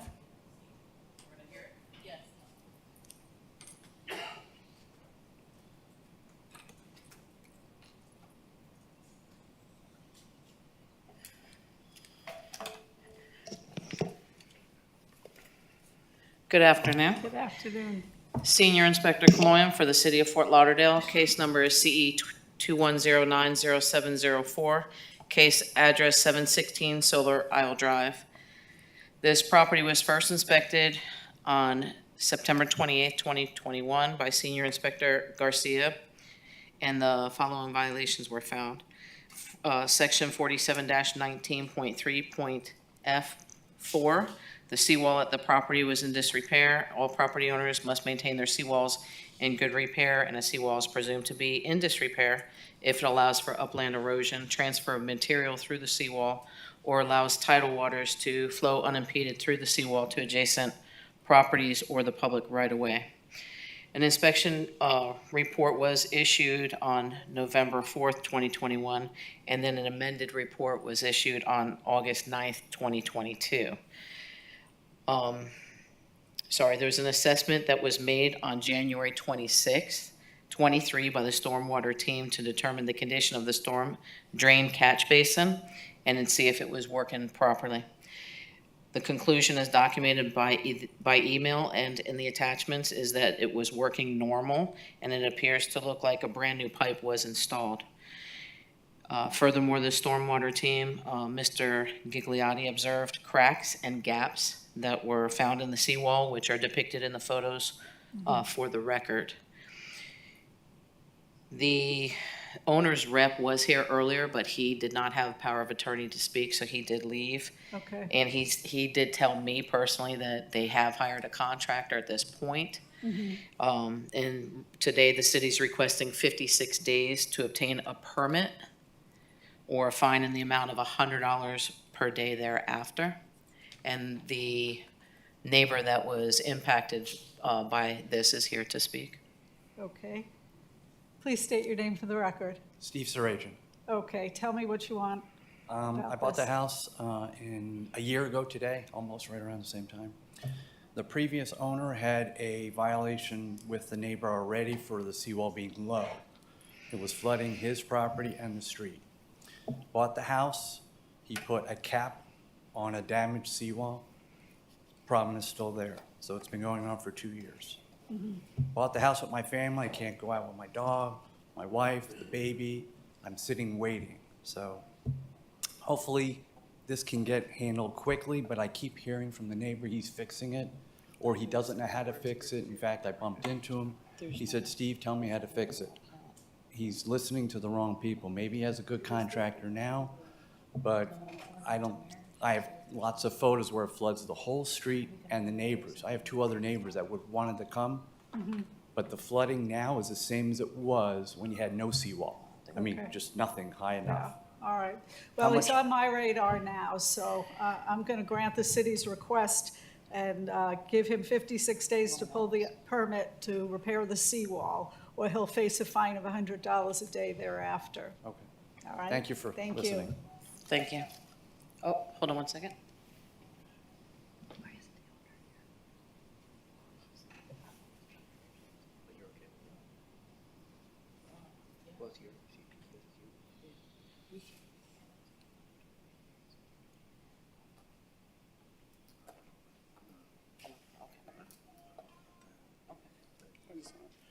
Just so the respondent is clear, Your Honor, I also want him to understand that based on the ordinance, that after the permit is obtained, based on the city's ordinance, that they do have 365 days to complete the repair after the permit is obtained. So I just want clarity on that, based on our ordinance.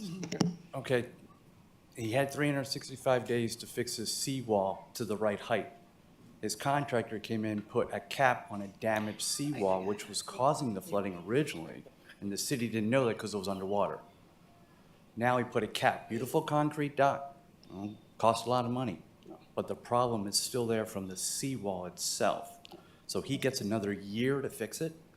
Once he applies for the permit, it appears that that's the way the Because they ordinance is closed the written. first case not knowing he never fixed his seawall. In Once fact, the- he actually said he did fix the seawall and he did not. Once the permit is issued for the repair, they have 365 days to repair the seawall. The only way that he has to bring the the cap up again is if more than 50% of the seawall is in disrepair. If more than 50% of the seawall is not in disrepair, he doesn't have to bring the height up additionally. Only if more than 50% is in disrepair. For the current state of disrepair, he just needs to obtain a permit, and he has 365 days from the date that that permit is issued to complete the repair. So what does that mean? So that means he's got 56 days to apply for a permit, and then the ordinance gives him 365 days in order to complete the repair. That's the way the So ordinance is. after he gets the is permit, written. he can wait a year without any fines to fix it? He has to fix it within that time. A year? Yeah. With no fines?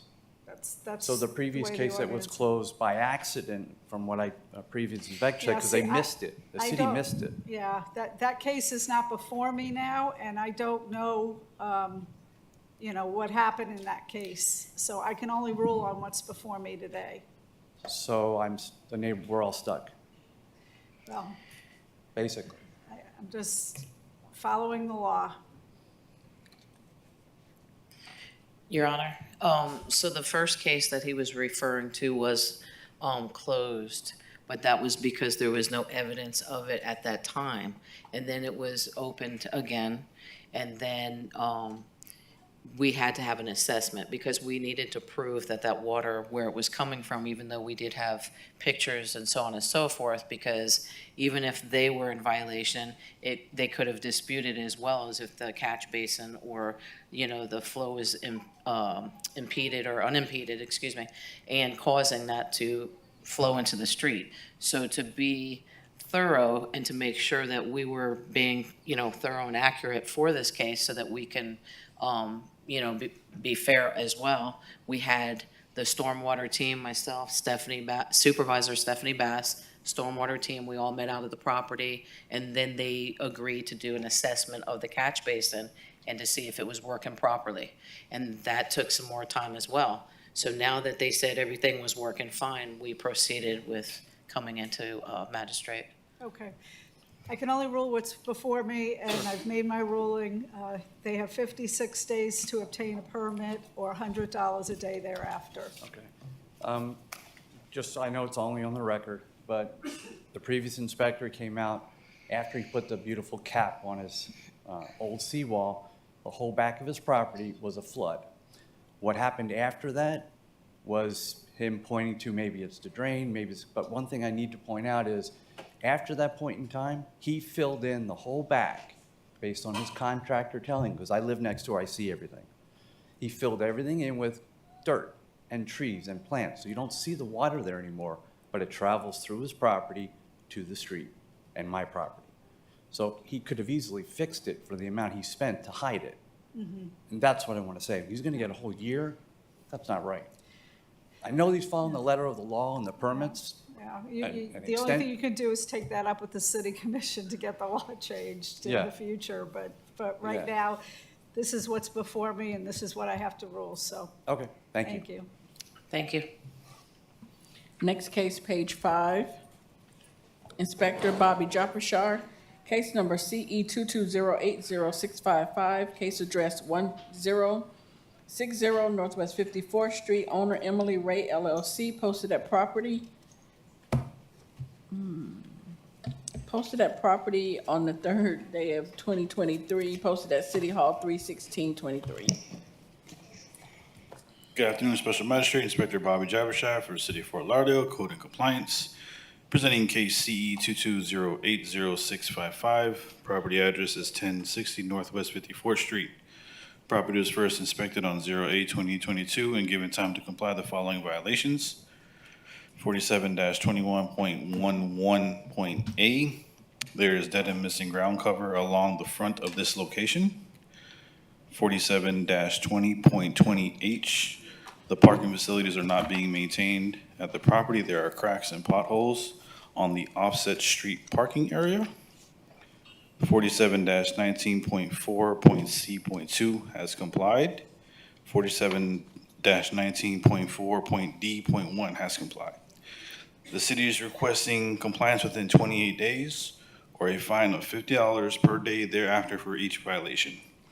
I would like Okay, to sir, submit my please- case I'm full sorry, I notes. keep cutting you off, It's, don't I? it's understandable. Been a long day. Mr. Conrad is here to speak on his behalf for the property.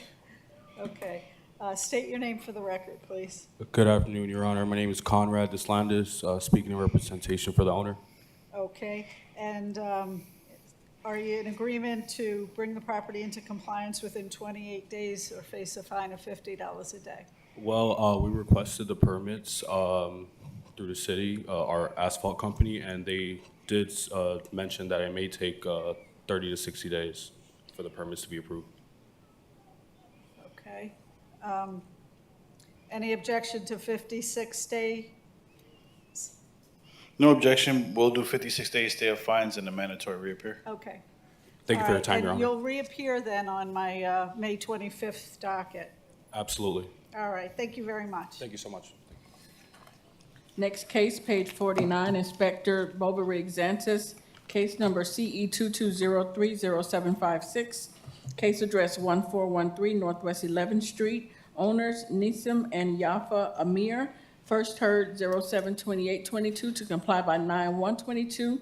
There are a couple suspensions noted on the agenda. One section not complied at $50 per day for a total of $7,350. 3 sections complied at $50 per day for a total of $1,750. $9,100 accrued. The city is requesting the full amount, and the fines continue to accrue. Good afternoon again, Your Honor. Officer Xantis on behalf of City of Fort Lauderdale Community Enhancement. Case number CE 22030756. Property address 1413 Northwest 11th Street. This case was first heard in July 28, 2022. The magistrate ruled in favor of the city, and the property owner was ordered 35 days to correct all violations at this property. This case reappeared before the magistrate on October 27, 2022, and the 28 days extension was granted. This case reappeared for a third time before the magistrate on December 13, 2022. Property owner was also granted a 35 days extension. A notice of hearing was posted on the property on March 8, 2023, and a pre-hearing inspection was conducted on March 24, 2023, revealed as depicted in the photos. The city is requesting the full imposition of fines. Sir, please state your name for the record. Good afternoon, my name is Nisim Amir. Okay, why is this property not yet in compliance? Most of the parties on my behalf not understanding the gentleman to move my sons all the way to the to the road. I did comply with all the others, whatever I had before, and except that part, because that part is every time that I did, one time I did the sod halfway, and then it ruins. I mean, it just, people driving on top of it. And he just explaining today that I need to go all the way to the road, and that's what I'll do. I mean, I'll definitely going to do that. I don't want to come back here. I mean, for something like that, and definitely not, paying crazy fine like that just for a small. I mean, not small, but a violation on my behalf. I'm sorry. That was my understanding. That not. Yes, Your Honor. He explained that it would get the grass laid down. Yeah, I would not be imposed to a 10 days extensions. All right, that was going to be my ruling anyway. Oh, All right. Your Honor, I want it to be a last and final extension as well. Yes, and if he comes before me again, remind me that I said I it don't was want the to come back last here. one. Trust me.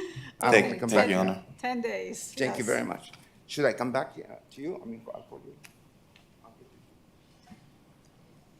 Next case, page 16, also Inspector Bovary Xantis, case number CE 22080562, case address 2316 Northwest 7th Street, owner Lewis and Shariah Pierce, posted at property 3923, posted at City Hall 31623. Good afternoon, Your Honor. Officer Xantis on behalf of City of Fort Lauderdale Community Enhancement. Case and address as read by the clerk. Property was first inspected on August 18, 2022, and the following violations were observed. Violation 9-305B. The landscape at this property is not being maintained in a neat and well-kept appearance. There are areas of dead and missing ground cover, including the swell area. Violation 18-4C is complied. Violation 18-12A, there's overgrowth, trash, rubbish, and debris on this property and its well. Violation 9-304B, there are vehicle parked on the grass lawn area which is prohibited in the city of Fort Lauderdale. Notice of hearing was posted on property in March 9, 2023, and a pre-hearing inspection was conducted yesterday, March 29, 2023, revealed as depicted in the photos. The city is requesting a 28 days extension or a fine of $25 for each violation for each day thereafter. Sir, please state your name for the record. Louis Pierce. Okay, Mr. Pierce, are you in agreement to bring the property into compliance? Yes, ma'am. Within 28 days? Yeah. Okay, all right, so make sure you do that, or there'll be a fine of $25 a day thereafter. If you run into any problems, make sure you keep in touch with the inspector. Yes, ma'am, I will. I just have can I state a couple of my concerns as well? Pardon me? Can I state a couple of my concerns as well as a citizen of Fort Lauderdale? Go ahead. To the left of me, to the right of me, there's an abandoned home. I've been almost 3 years now. Yeah. I've been taking care of that property. I literally have been paying money for that property. I've been paying for that big tree being cut back all the time. To the left of me, there's a family with a big tree.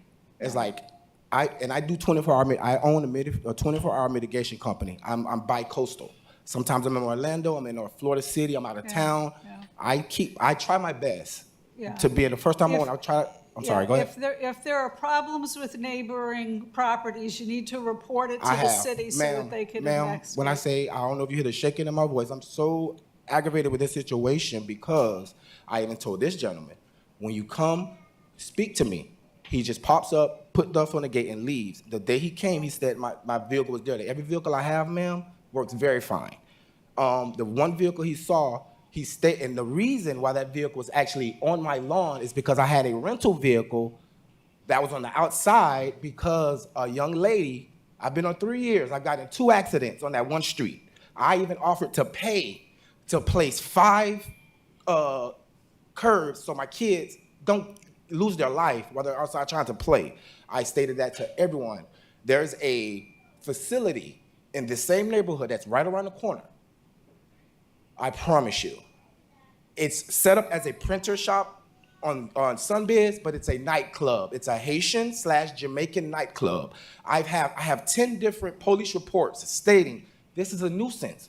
I get what you're saying. As soon as I thought that pile of trash that he saw, I thought, being the first-time homeowner, the guy who I spoke to, the trash guy, who I tip all the time, he said, listen, put it in here a couple days before, put it out, I'll throw it away.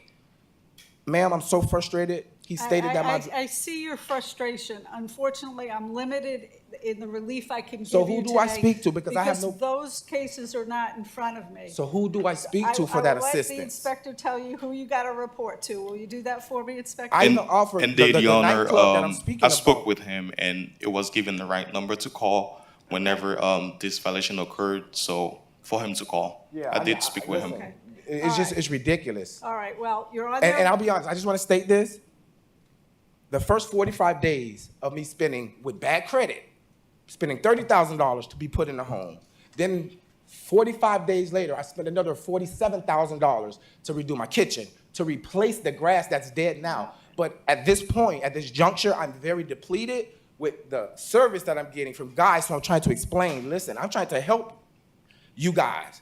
But at this point, it's just like, I wanted to be here because I needed to raise some type of awareness because before my home got painted 2 times in 3 years because I love the beautification of my home, I'm depleted because the neighbors to the left of me, the neighbors to the right of me, they're not taking care of their properties and it's Okay. affecting my All property, right, killing well- my grass. So why do I keep having to spend $300 to cut back their stuff and spend extra money? Well, now you have that card in your hand and you can report when necessary, okay? Yes, and last thing, brother, if you come to my home, every time I'm yelling to you, hold on, sir, let me come out and explain to you what's going on. You just put stuff on my gate and leave. That's not professional. I'm a business owner. I make $1 million a year. Plus, that's because I do good business. Don't just put stuff on my gate and assume stuff. And he All right, stated, sir, wait. sir. Last thing, he put it in a report. My vehicles have flat tires and they look derelict.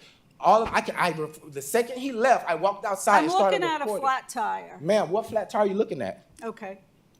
Sir, you're here, I've ruled on your hearing, it's over. The flat tire's in the pictures. Okay, no problem. Your You Honor, just gotta show me. I don't want to live in Lauderdale anymore. I'm gonna be trying to sell this home. Your Honor, because just for it's the very record, unprofessional how just he moved. just for the record, on the 18th of August, I personally speak with property owner. I explained to him all the violations that were in the property. And you stated my And, front porch was packed up when there was nothing there. Okay, just for your edification, I just saw the picture again. There was a flat tire there. Where, ma'am? And, okay, I've ruled. Yeah, that's the accident of the day. Thank you, Your Honor. I explained to him. The lady hit my vehicle, almost hit my child. Okay, so you're disputing something in a report as if it doesn't exist. It's not like my vehicle, It but I'm does. leaving them there, ma'am. That's what I'm explaining. Sir, your hearing is over now. All right, so what do I do, ma'am? You have a card in your hand. If you want to report your neighbors, call that number. Next case, page 36. Inspector Evan Oaks, case number CE 230100280, case address 1206 Northwest 18th Street, owner Justin Reardon. This case was cited 11223 to comply by 12723. One section complied at $200 per day, $8,400 accrued. The city is requesting the full amount. Appeal deadline was 12723 and no appeal was received.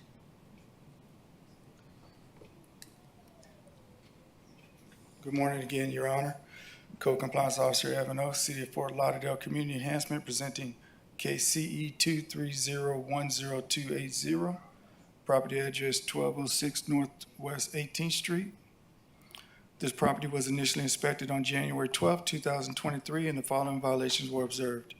15-272A is complied.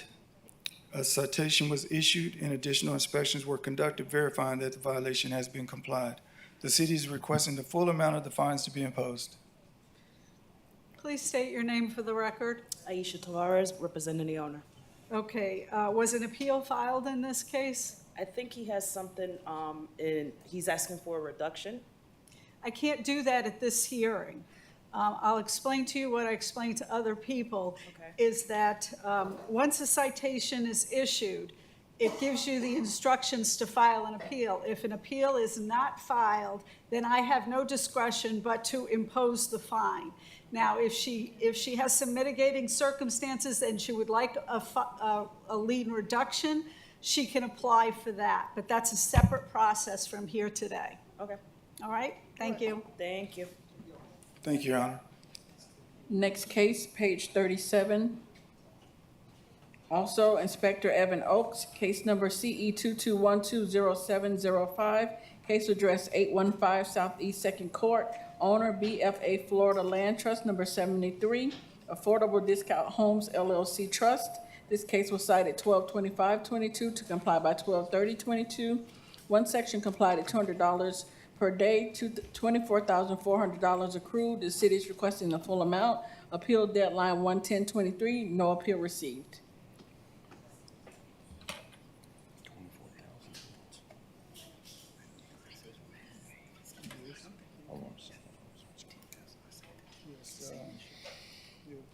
Our code manager, Katrina Jordan, she ordered Senior Inspector Garcia to immediate fine of $15,000. Not by citation. Yes. No, I know, but I don't get this right. I think it should be continued. You might want to talk to Good morning, Your Honor. Code Compliance Officer Evan Oaks, City of Fort Lauderdale Community Enhancement, presenting case CE 221-20705, property address 815 Southeast 2nd Court.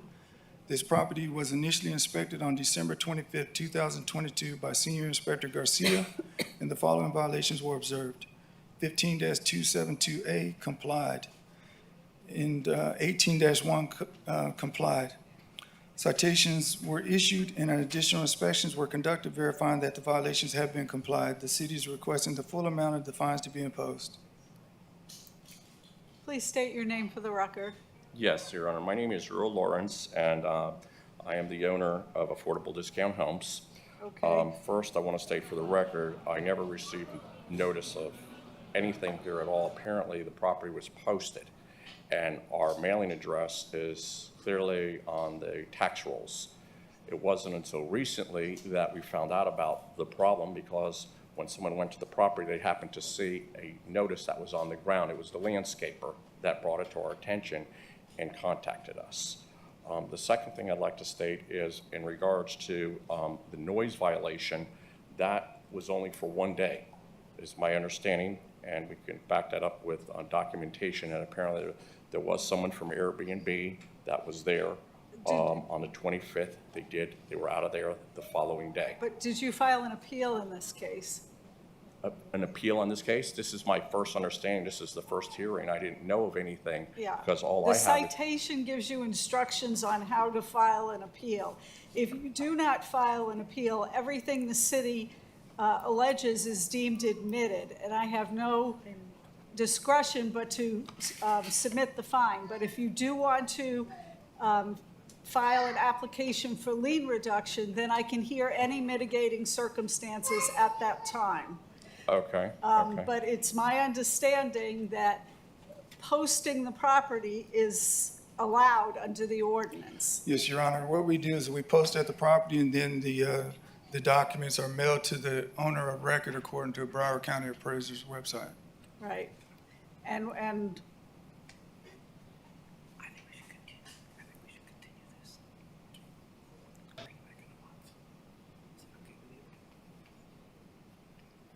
Could you give me a minute, Your Honor? sure. I know that.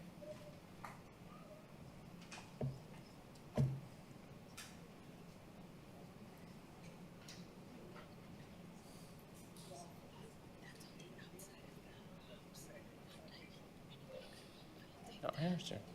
It's on the wall. You know, it's not...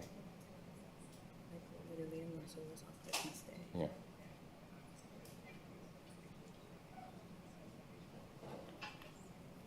What's the name of the restaurant right in back? El Camino Restaurant. Okay.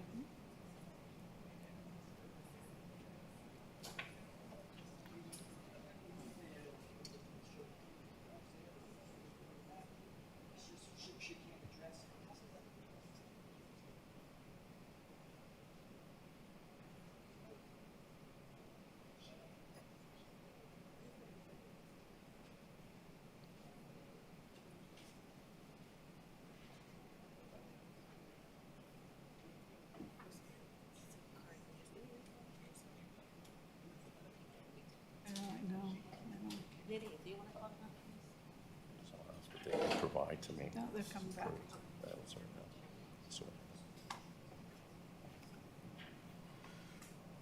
Your Honor, the city is requesting the full amount of the fines to be imposed. Okay. All right. As I said, I have no alternative but to impose the fines, but I would encourage you to file a lien reduction application, and then I can hear any mitigating circumstances at that hearing. Okay, Your Honor, can I ask you a question? Because I requested before I came in here to see where, can you document where that this was in fact mailed to the 1027 South 21st Avenue address? You can speak to the inspector after the hearing and request any document that you want. Would that have been sent certified mail? Yes. Okay. And the second thing is, you can see when you said that once these notices were posted, that would have been the time to appeal. Is that correct? The citations, once you Right. get the citations. Okay, but if I could just finish. This is on a main wall, posted like Christmas Day, in back of a very busy restaurant. It's not an unreasonable thing to see that someone could have easily just walked by and ripped this off the wall. And it wasn't until at a later point in time that it was discovered by a landscaper. It was at no time ever like this.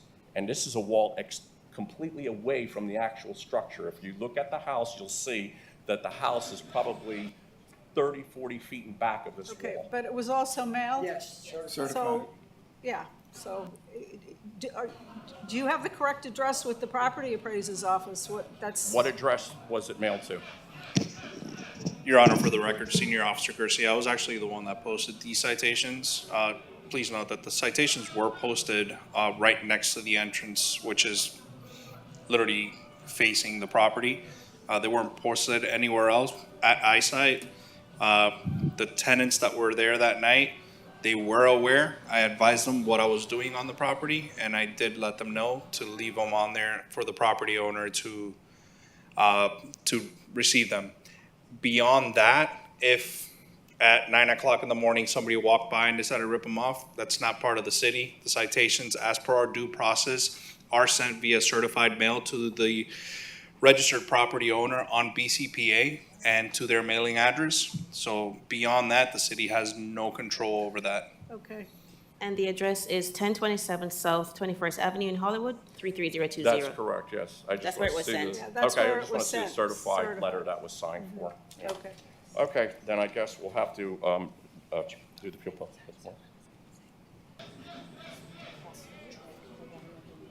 We noticed that Right, we received yeah. a violation. To add to this, the tenants that were in there, they were the ones that committed the violation, and we were never given notice of any of this. We But found out from a neighbor. so, Yeah, unfortunately, you're the property owner, so you're responsible. okay. Next time, if something like this happens, make sure you read the citation carefully, because you have to file an appeal in order for. I them to recognize do that, Your this. Honor, but we don't go there on a regular basis, so we Okay, have no well, way of knowing that's this. not our Okay. problem. Who do we Thank you. speak to see the certified letter? How can he request a copy of the certified letter? Just to look at it now. Yeah. Okay, Next case is on page 32. Inspector Marco Aguilera, case number CE 22120044, case address 2233 Southwest 34th Avenue. Owner Ricardo A. Mercado. This case was cited 12/1/22 to comply by 1/30/23. One section not complied at $150 per day, $9,100 accrued. The city is requesting the full amount. Fines continue to accrue. Appeal deadline was 12/16/22. Citation appeal received. And we're also, Gus, we're needing an interpreter for this case. Yes, please. Marco Aguilera, City of Fort Lauderdale Code Compliance Officer, presenting CE 22120044, 2233 Southwest 34 Ave. The subject Marco. property was proactively. Marco. Sorry. Do you swear and affirm to translate truthfully from Spanish to English, English to Spanish? Yes, I do. Thank you. Go ahead, Marco. Subject property is proactively cited on 12/1/22, and the following violation was observed: 47-21.15.a. One tree was removed without first obtaining a tree removal permit from the city of Fort Lauderdale. A citation was posted to the property with an immediate fine in the amount of $250 and 60 days to obtain and complete an after-the-fact tree removal permit. A reinspection was conducted on 2/2/23, and an after-the-fact tree removal permit, tree permit 23010018, was obtained. However, the permit had not been completed and the civil penalty had not been paid. As of 3/22/23, the permit still has not been completed and the civil penalty has still not been paid. At this time, the city is requesting to impose the fines in the full amount and for fines to continue to accrue. Sí. My name is Lourdes Odomar. The house is for my son. Okay. Tengo una carta de poder para. She has a power of attorney, she said. Okay, all right. Did she understand everything that the inspector Sí, told sí. her? Pero tengo que refutar eso porque no es correcto lo que She basically wants to dispute what the officer's actually saying. porque yo ya pagué la remoción del árbol. She already paid it looks like she has a permit or that she paid according to what she's saying. She, it actually, there is a Remove permit the- number, LND-TREE 23010018 for the address of 2233 Southwest 31st Avenue. It looks like she has a permit. This was issue date 2/1/2023. ¿Yo puedo explicar el problema? Claro, claro. Sí. Le explico a usted para que usted Sí, sí, vea. claro. Yo contraté una persona para que me corte el árbol y me pode. She actually hired somebody to basically cut the tree Ayer me dijo que no necesitaba permiso para hacer ninguno del trabajo, entonces yo hice el trabajo. She basically, the gentleman or the person that pruned the tree said you didn't need a permit. Y entonces hizo el trabajo, vino el inspector y me dijo que no se podía. And basically, I got caught and the inspector came over and gave me the fine. Y yo no soy en condición de pagar las multas, pero pagué I don't have any conditions to actually pay the fine, but I did pay the permit. Y yo vivo ahí en esa casa de 18 años y nunca he tenido ningún problema. I've lived there for 18 years and I've never had any problems with anyone. Y quisiera ver si me pueden hacer dismiss la penalidad, ¿no? She wants to see if Your Honor can actually dismiss the fine. Okay. Okay, I don't know that she understands the penalty she was supposed to pay, or does Right. it sound like ¿Usted it? sabe cuál es el proceso de la penalidad? Sí, yo fui a la ciudad y me explicaron Okay. que haga esto, que pida acá en la corte para que me puedan hacer disminuir la penalidad. Sí, pero maybe I can explain to her a little bit in Spanish, Okay. if you allow me to. Eso que me dijeron allá en la... Sí, pero la información fue errónea. Una vez que alguien corta el árbol de su propiedad, la penalidad es de $250 automático. No hay forma de apelación ni nada de eso. ¿No? Y después, como le decía el oficial, tiene 60 días para sacar el permiso. Ya lo saqué. Una vez que saque el permiso, ya puede pagar la multa, pero la multa queda porque es irreversible. Okay. Y no se puede volver a hacer, o sea, no se puede... Ya, entonces tengo que pagar la multa. Tiene que pagar la Okay. multa de $250. Y lo pago allá en la ciudad. Where does she pay the fine? Well, she has to comply the violation first. She still has not completed the permit. There have been no landscape inspections on the property, there's no landscape inspections scheduled. Entonces, usted tiene el permiso, pero usted tiene que llamar a los inspectores de la ciudad para que vayan a hacer la inspección del árbol todavía. Okay. Y eso es lo que están alegando en este momento, que usted puede tener el permiso, pero no ha habido un proceso en el cual... Pero el señor no me explicó eso a mí. She says that nobody explained that to her. Si no, yo no hacía esto. Perdió todo el día acá, imagínese. She's been here all day for this and she didn't know about it. Okay. So now I have to pay first. Does she have to pay first? No, she has to complete the permit first. Tiene que primero hacerlo del permiso, primero llamar a la ciudad, que lleguen los inspectores. How long do you think it will take for her to complete the ¿Cuánto usted permit? cree que The vaya permit's a already hacer? issued, she just has to get an inspection done, so maybe a week. ¿Cuánto tiempo usted No, necesita? será un mes, ¿no? Para que vaya a la inspección, que demore la inspección. No sé cuánto tiempo me dará para eso. She doesn't know how long will be the time frame of landscaping inspection. I don't either. They could be super busy, they could be not, I don't know. Okay, this is what I'm gonna do. I'm gonna give her 28 days to complete the permit process, and then she's gonna have to come back and address the fines. Le van a dar 28 días. Desafortunadamente las multas van a continuar hasta que usted tenga ese proceso o lo de landscaping hecho. Una vez que tenga eso, paga la multa y después regresa dentro de 28 días para después litigar lo que son las multas. No, ya lo adicionales. pago, señor. Estoy perdiendo trabajo. No, es horrible. Estoy todo el día acá. ¿Cuánto sería la multa que tengo que pagar? Los 250. 250 más. Más. What's the additional fines? It's 150 per day. Y 150 por día. No, pero yo hice antes de los 60 días, Pero, yo es que hice. pero lo que pasa es que no ha hecho el proceso. Hay un Pero el señor no me explicó, yo hablé con él. Y me lo explicó, Basically, she's me saying, lo I'm explicó trying en to explain to her español. that the process of the 250 plus the 150 and the fine, but she says that nobody explained that to her, that it was going to be a 150 per day. Yo fui antes de los 60 días a hacer todo ese proceso. She said that she's basically went within the 60 days to apply and obtain the permit. Before, yeah. Fui a hacer todo eso. No me dijeron que tenía que hacer. But she didn't know that nobody explained to her that she had to call to get the inspections. Okay, well, I beg to differ because I was there on the day I took my pre-hearing inspection pictures. I speak fluent Spanish and I explained it to her that she needs to call the landscape division and schedule her inspections. Eso ya es con el inspector y usted. I'm saying that basically the inspector and her, Sí, whatever for them. conversation they had, because he does speak English, Él nunca I'm me sorry, di- Spanish and explained to her. Él nunca me Okay, dijo she's que going to tenía have que- 28 days Va a to tener complete the 28 días permit para process completar el and proceso call for an y inspection. después Pero yo no llamar puedo- para una inspección Ya, y pero después yo no- venir acá para las multas después. Pero papá haciendo 50 diario, que se queden con la casa sin I'll explain to you. Okay, Is thank that, you. is that call for the inspection or have the inspection? Have the inspection completed Inspection within that call. time. I can pay Yes. $150 per day. I can do it like Well, that. you're going to have to address that next time you come back. I'm not going to give you any leniency on the fines until I see that the property's in compliance. I did everything before 60 days. I did everything. Okay. Or maybe I understand. Okay, he's going to explain to you what you have to do. I'm going to suspend the fines during 28 days to give you a chance to complete it. Okay. And then you will come back and you can talk to me about the fines, okay? Okay, thank All you. right, thank you. Si no, hablo con el inspector. Sí, hablé con el señor Marcos y Marcos. Next case, page 35. Inspector Evan Oakes, case number CE 23010145, case address 417 Northwest 14th Terrace, owner Mac Derry.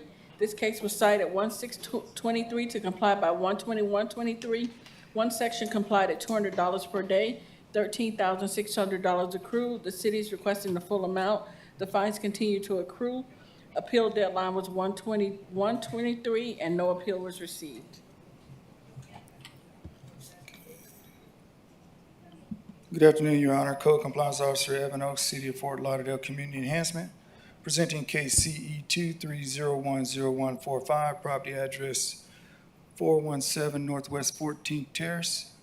The property was initially inspected on January 6, 2023, and the following violations were observed. 15-272A, this property is being utilized as a vacation rental without the required certificate of compliance from the city. A citation was issued and additional inspections were conducted. A pre-hearing inspection was conducted on Saturday, March 25th, 2023, and the following violation remains. 15-272A. The city is requesting the full amount of the fines to be imposed, with fines still accruing.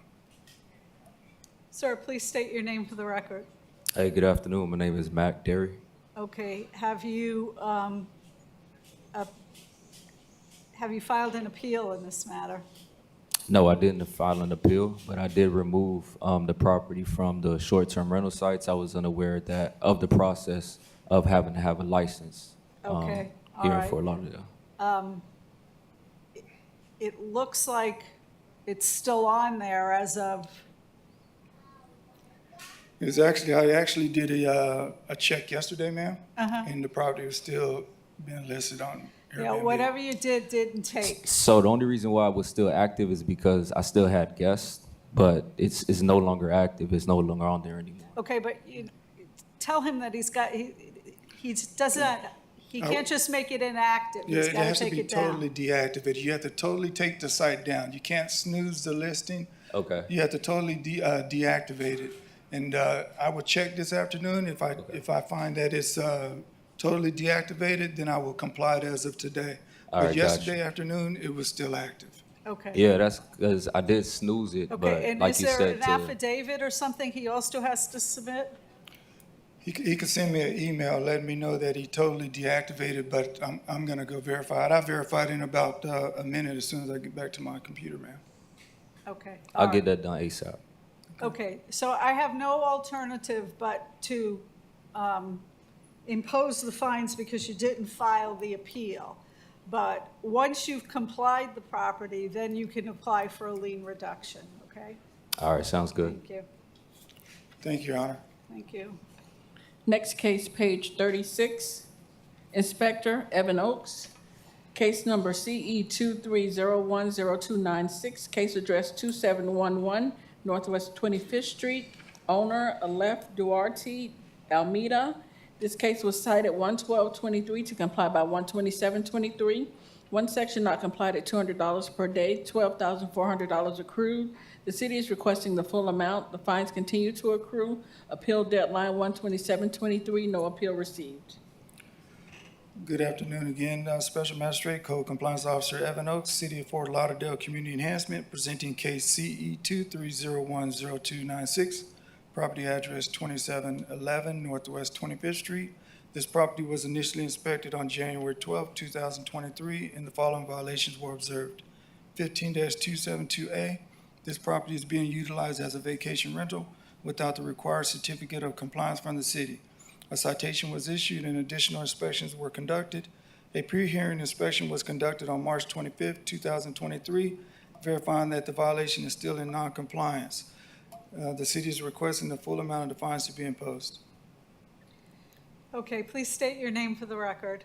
Good afternoon, Your Honor. My name is Aleph Almeida. Okay, and do you understand that this site needs to be taken down in order to comply this case, or you have to get a certificate of compliance? I understand, Your Honor. I received the notice on January 12th. Did you file an appeal? So I wasn't aware until today, which I have seen that multiple people have not filed an appeal. To be honest, I just didn't really understand the I'm process. going to tell you what I told everyone else. I have to impose the fine. Law doesn't give me any discretion. However, once you've complied the property, then you can apply for a lien reduction, I and I can completely hear any understand. mitigating circumstances. We are working. I have a general contractor helping us out, Okay, and but we have already reached to Inspector Oaks. Yeah, but the fines are going to continue to run unless you take this site down. Okay. So, you can't rent it during this time, or the fines are going to continue to accumulate. All right, All understand. right? Okay, thank you. Thank you. Thank you, Your Honor. Next case, page 18. Inspector Patrice Jolly, case number CE 2207-0116. Case address 1465 Northwest 6th Street. Owner Larry G. James. Posted at property 3323, posted at City Hall 31623.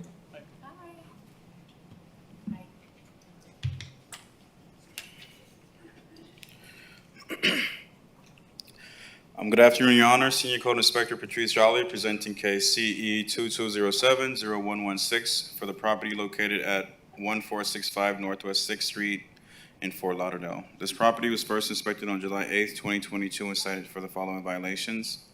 9-306 complied, 47-20.20.H complied, and also 1812A. There's overgrown trash and rubbish and debris on this property and/or its swale. This is a recurrent violation of previous case number CE 1903-1857. Copy of the inspection report was mailed to the property owner per Broward County Appraiser's records. Contact was made with the representative who was here today, and the property was inspected multiple times until compliance was met on February 1st, 2023. Currently, the property is in compliance. The city is just seeking a fine of fact for violation 18-12A. Please state your name for the record. Hi, Elise Lemstrom. Okay, Ms. Lamstrom. Do you understand what the city's asking me for? You would not get fined, but they want me to make a finding of fact that the violation did in fact exist and that it was complied. What that means is that if it happens again, you can be fined right away. Right, so that's why I'm here and that's my concern. I know that there was another gentleman that spoke on this issue on Sistrunk that is definitely an issue, and the code enforcement officer has been fantastic and communicative. I think that he would agree that as soon as we have any issue or get a call from the neighbors or whatnot, we comply within a day. I personally drive by the property, even though I live in Juno Beach, I personally drive by once a week, minimum. We do have a property management company that is maintaining the property. We have a landscaper, but it is right next door to Sea City. It's right across the street from that other restaurant. And we are aware of someone that is interested in purchasing our building that has made a couple of things very difficult. We did try to put cameras on the building and they were smashed within 48 hours. So you can see the fencing. We've actually put up three coats of that screen to make sure that we're fencing as far as we can. I went and asked, we can't fence any further on the property. So we're absolutely interested in keeping this property up. We are doing our very best. My concern is truly not having any kind of warning and the same kind of conversation of like, I usually drive by on Tuesdays But if somebody drives by on a Monday or on a Thursday, Yeah, you know, it's- we're it's- really it doing our is- best. There's really nothing I can do about that. I mean, so many people come in front of me, and it's not that I'm unsympathetic, because I understand you can't be at commercial property 24/7. However, as the property owner, you are responsible, and if someone finds a violation, if the inspector finds a violation, they're compelled to write it up.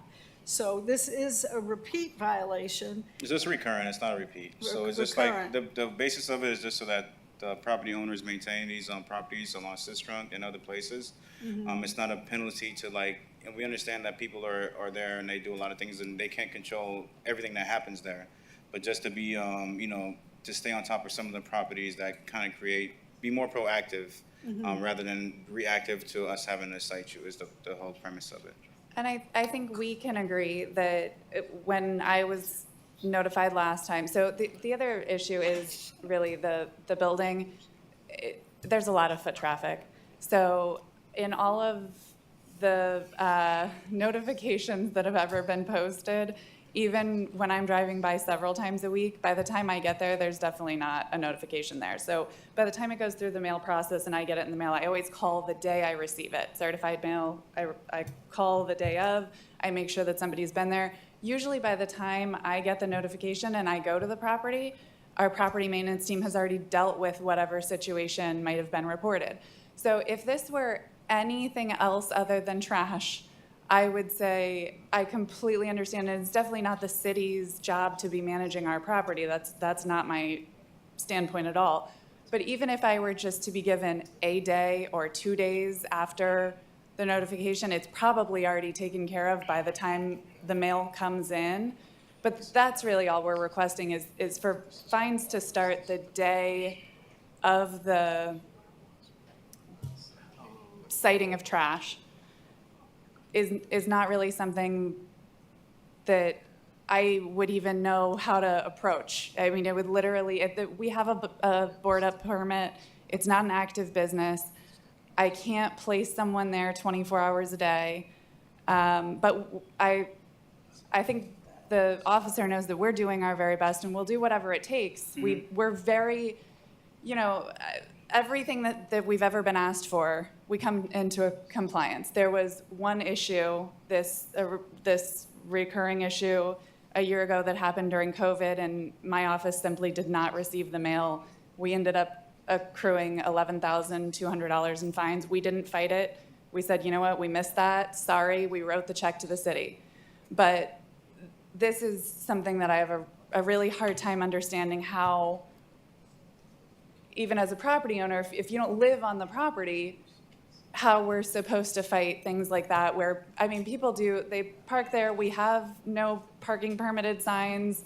I have a towaway company that drives by every evening, but people still park there to eat and throw their trash into we even had the asphalt company had to come back out because while there was wet asphalt and there were cones, somebody drove up and dumped a bunch of trash on our wet asphalt. So we're absolutely interested in keeping this property as nice as we can. It's on the market for sale now, so we have even a further interest in marketing the property and keeping it just, I mean, as nice as we can. But I would request that if there is any future concern, call, email, send up carrier pigeons. I will be at the property within an hour. It will be resolved same day. But I do worry if it's sent certified mail, it takes 10 days to get to us. By that time, we've already run up, you know, over $1,000 in fines or whatever it might be. So, good afternoon, Special Magistrate Lauderdale, the Code Compliance Supervisor. Well, I appreciate the efforts that have been done towards compliance. As I've mentioned previously with some other properties, having a reaction to our enforcement efforts isn't really what code enforcement or code compliance or community enhancement, as we call it in the city of Fort Lauderdale, is. We want voluntary compliance. We don't want to have to go out to your property and call you. That's what you have your management company for, or whoever you have maintaining the property. So whatever you can do to monitor it more, frequently. Unfortunately, yes, this property exists in an area where it's more prone to having violations, but that's just the nature of where that property was purchased. If it was And purchased I somewhere agree with else, it would you. be differently. And that's the unfortunate part, is actually because of what's going on in Sistrunk, this family that is now the third generation of owning this building and was a big part of building Sistrunk, I'm sure you know, and was Muhammad Ali's Champ Burgers next door. They're being forced to sell the building because of a lot of the things that are going on. So we're doing our best to get through that process, and I certainly don't mean to think that this should be responsive. It's just simply that we are driving by more and more. I am out there physically picking up trash at 7 o'clock in the morning. We have the property management company, we have the landscape company, but twice a week is like, I don't know how much more we can do. I can't hire 24-hour security, you know? No, I can tell you that most So- people on Citrus, a lot of these individuals, like the gentleman also that was here earlier with the vacant lot, Mr. Bradley Cohen, who just happens to be an attorney as well, representing himself, he hires someone daily. So daily is typically a reasonable thing or a reasonable schedule that you may want to look at for And this type of to be honest with you, I would be happy to do that. We did that with the property next door, and I'm still having issues because we have somebody that comes by at 6 a.m. But if somebody cleans it up at 6 a.m. every morning, and then everybody goes to breakfast at Sea City next door at 10 a.m., by noon, I have another issue. So again, my only concern is we clean it at 6 a.m. every morning, which I would be happy to do, to be honest. That's not an issue. I will put in a request for that, and I'm sure that they will agree to that. But then if our lovely inspector drives by at 2 p.m. and there's trash on it, by the time I get that in the mail, it's 10 days. We are reasonable individuals, and if you can show us, a lot of people, what they do is whoever they have cleaning their properties, so have them take before and after photos, and if you have those, I mean, we're not out to get you. We understand things are gonna happen. And I'm fine with that, and that's honestly why we tried to put cameras on the building, was for the same reason. We do find that the communication has been reasonable, but I would ask that we don't go down this path of fining the same day that something is I'm honestly, I will hire somebody to come out there every day, but to ask them to take a photo of the property every day when they're there seems like we're getting a little intense. No, if I just may. say a reasonable amount of litter from blowing around is not gonna get you a violation. It's gonna have to be something substantial. So it's not a matter of wanting you to go pick up every grain of rice or anything that falls there. As long as it doesn't accumulate to become an issue and create blight is the whole premise of the. Okay, and we're perfectly, again, we're fine with that. I think the one thing that I could bring up that I feel like we have communicated on is the last time that someone called it in, and we are aware of who called. It was the day before the landscaper was there, and by the time code enforcement came out, my landscaper was physically on site. But our neighbors do know our landscaping schedule. If they call when they, you know, we really are doing our best to work with the city. So we would just ask that we are notified and that we can continue to work as well together as possible. That's really it. Okay. Anything else? No, the properties, like she said, has been kept up and there has been no violations since that previous time. So just continue to do what you're doing. Thank you. and Okay, you'll be okay. so do you want the finding of fact, or do you want to, okay. Yes, All ma'am. right.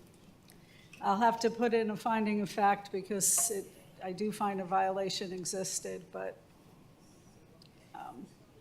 we understand you're trying your very best, and, you know, hopefully it won't be a problem. At this again. point, there's nothing we can do to work better with the city or communicate Well, differently. you can talk to them some more, but I'm being asked for one thing, for a finding of fact, and that's what my So job moving forward, is. we will be fined as of the day of the issue. Why don't you speak to the inspector, and he'll explain the process from here. Again, we're trying to sell Okay. this building, we're We have doing to our go. very best, and it Yes, seems We have one like there's just a roadblock. Okay.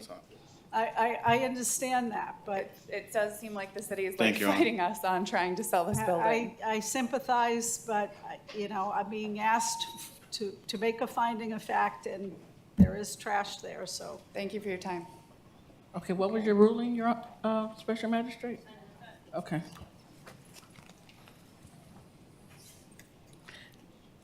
Last case, page 55. Inspector Wilson Quintero Jr., case number CE 22050274, case address 203 Northwest 12th Avenue, owner Leonard LaVille. This case was first heard 10/11/22 to comply by 11/15/22. One suspension from 1/26/23 to 2/16/23. One section complied at $25 per day for a total of $1,075. One section not complied at $25 for a total of $2,850. $3,925 accrued. City is requesting the full amount and the fines continue to accrue. Good afternoon, Inspector Wilson Quintero Jr. presenting on behalf of the city, case and address as read. I did do a pre-hearing inspection on the property on 3/23/23, and the violation remains. I did speak to the property owner right before we walked up here and explained why it's still running fines, like what sections of the property still needed to be done, because he has been doing improvements in other areas, but I guess he wasn't aware of the specific places that needed it. Okay. But due to the length of the case and the amount of time that it's been going on since May of last year, the city is requesting full imposition and fines to continue to accrue. Okay, please state your name for the record. Leonard Lavelle for the record. Good morning, Your Honors. Okay, and why is this property not in compliance yet? Well, Your Honor, this is a property that, that's relatively new. When I acquired the property, there were maybe over, I want to say, 15 or so violations. All of the violations have been cleared. The only violation that has not been cleared, and I guess before I want to say what has not been cleared, I've taken care of things that has cost over thousands of dollars, such as pressure washing the floor, the home. I can see that most everything has been complied. Right. However, we still have a problem with the landscaping that's been 114 days out of compliance. Right. So the only part that's left is grass. I've placed fertilizer on the property so that grass can grow. I've actually even hired a landscaper for the grass specifically.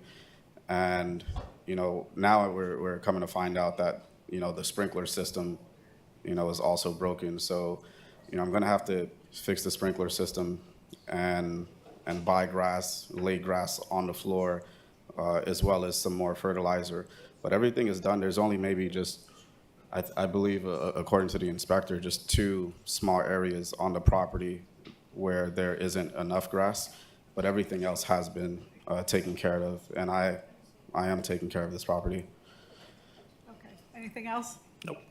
All right, I'll give you 28 days to complete that because of this, having to put the sprinkler system in.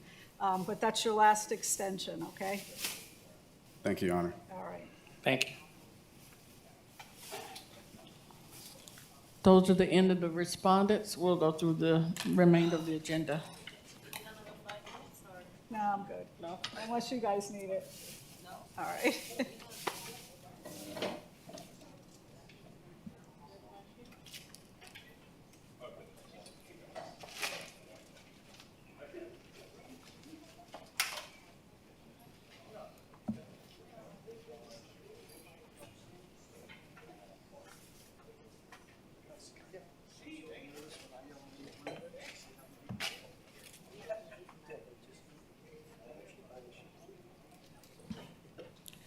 First case, page 3, Inspector Manuel Garcia, owner Camp K9 Fort Lauderdale, Inc., case number CE 221206668, case address 808 West Broward Boulevard, posted at City Hall 3/16/23, and this is a stipulated agreement.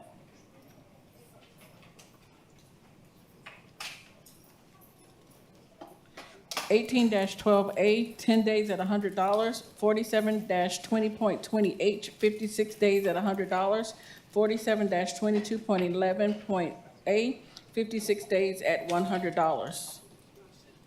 Okay, so ordered.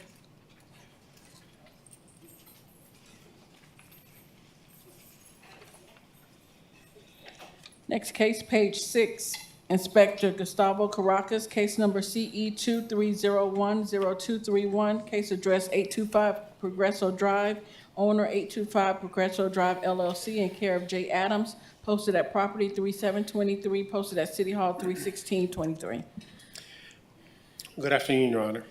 City of Fort Lauderdale Code Compliance Inspector presenting case CE 23010231 for the property located at 825 Progresso Drive.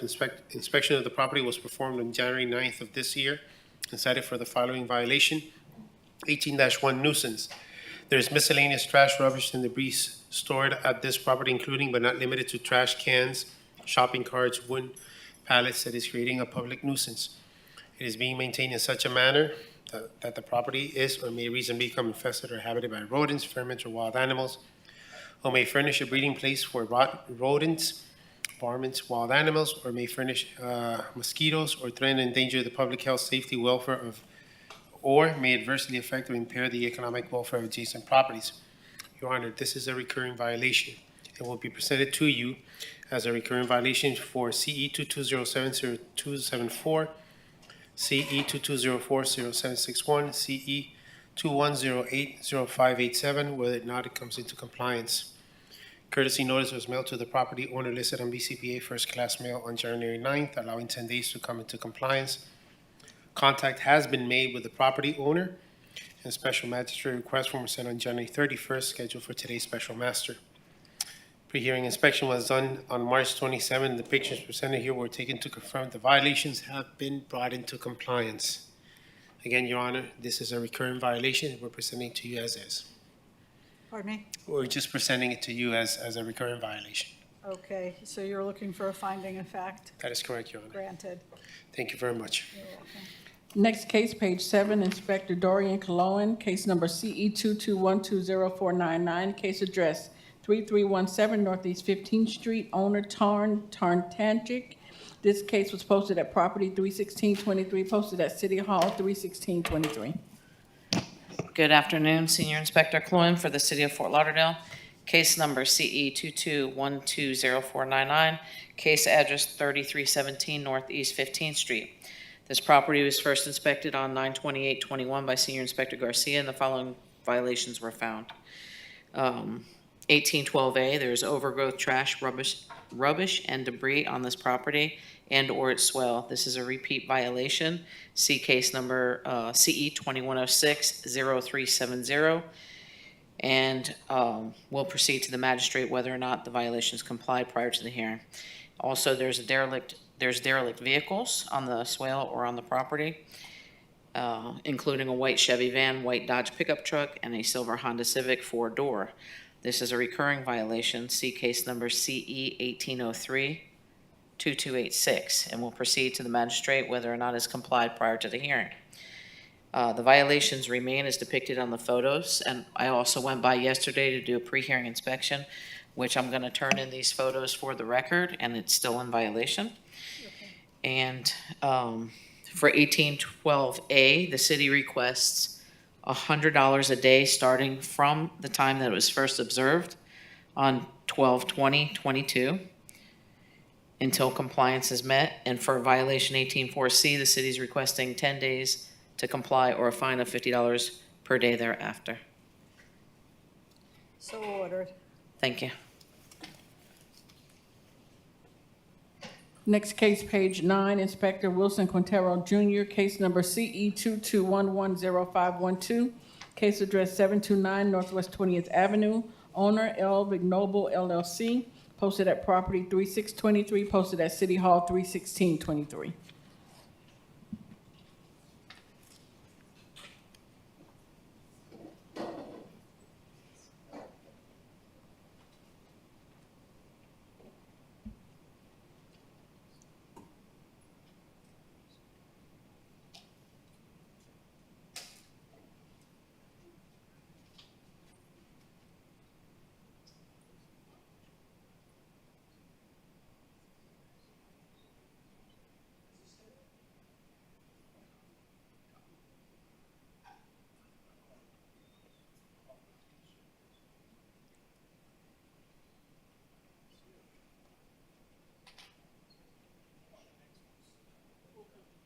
We'll come back to Wilson's case. Okay. Next case, page 13. Inspector Bernstein Sandberg, case number CE 22120153, case address 840 Northwest 3rd Street, numbers 1 through 4. Owners Leroy L. Tonnage, posted at property 3823, posted at City Hall 31623. Inspector Bernstein, City of Fort Lauderdale Community Enhancement, case number and property address as read. This property was inspected on December 6, 2023. The following violations were observed. 9-306 complied, 9-313 complied, 9-304B, the driveway is not being maintained as required. The driveway is not well graded and or dust free. The driveway has holes, discolored wheel stop, and deterioration. 9-305B, the landscape at this property is not being maintained and a neat and well kept appearance. There are areas of dead and missing ground cover, including the swell. A pre-hearing inspection revealed the violation stated is not in compliance. I would like to enter the photos as evidence that show violation as depicted. The city is requesting 56 days to comply or a fine of $50 per day per violation. So ordered.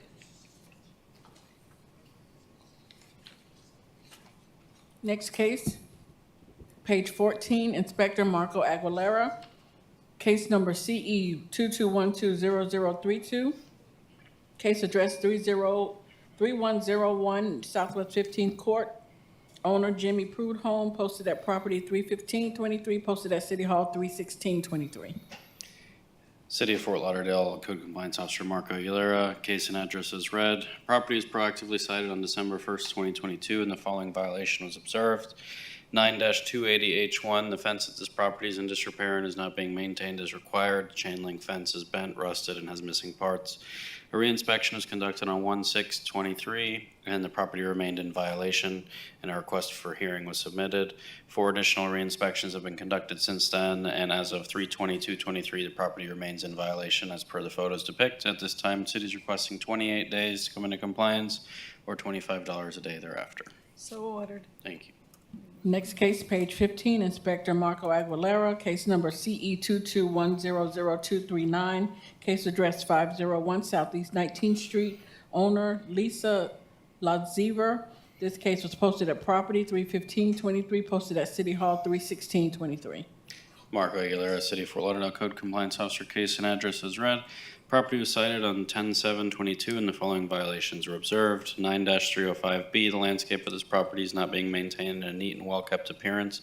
The front yard and swale of this property is missing living ground cover. Front yard and swale and driveway are comprised of mulch.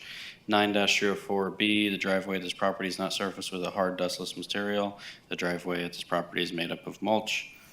As of 3/22/23, the violations remain as per the photos depict. It should be noted work has begun on the driveway installation but has not been completed. At this time, city is requesting 56 days to come into compliance or $25 per day per violation thereafter. So ordered. Thank you. Next case, page 15, Inspector Boverick Xantis, case number 22110488, case address 1524 Northwest 15th Street. Owner Eddie Ortiz and Christine Vizzulo Ortiz, posted at property 3923, posted at City Hall 31623.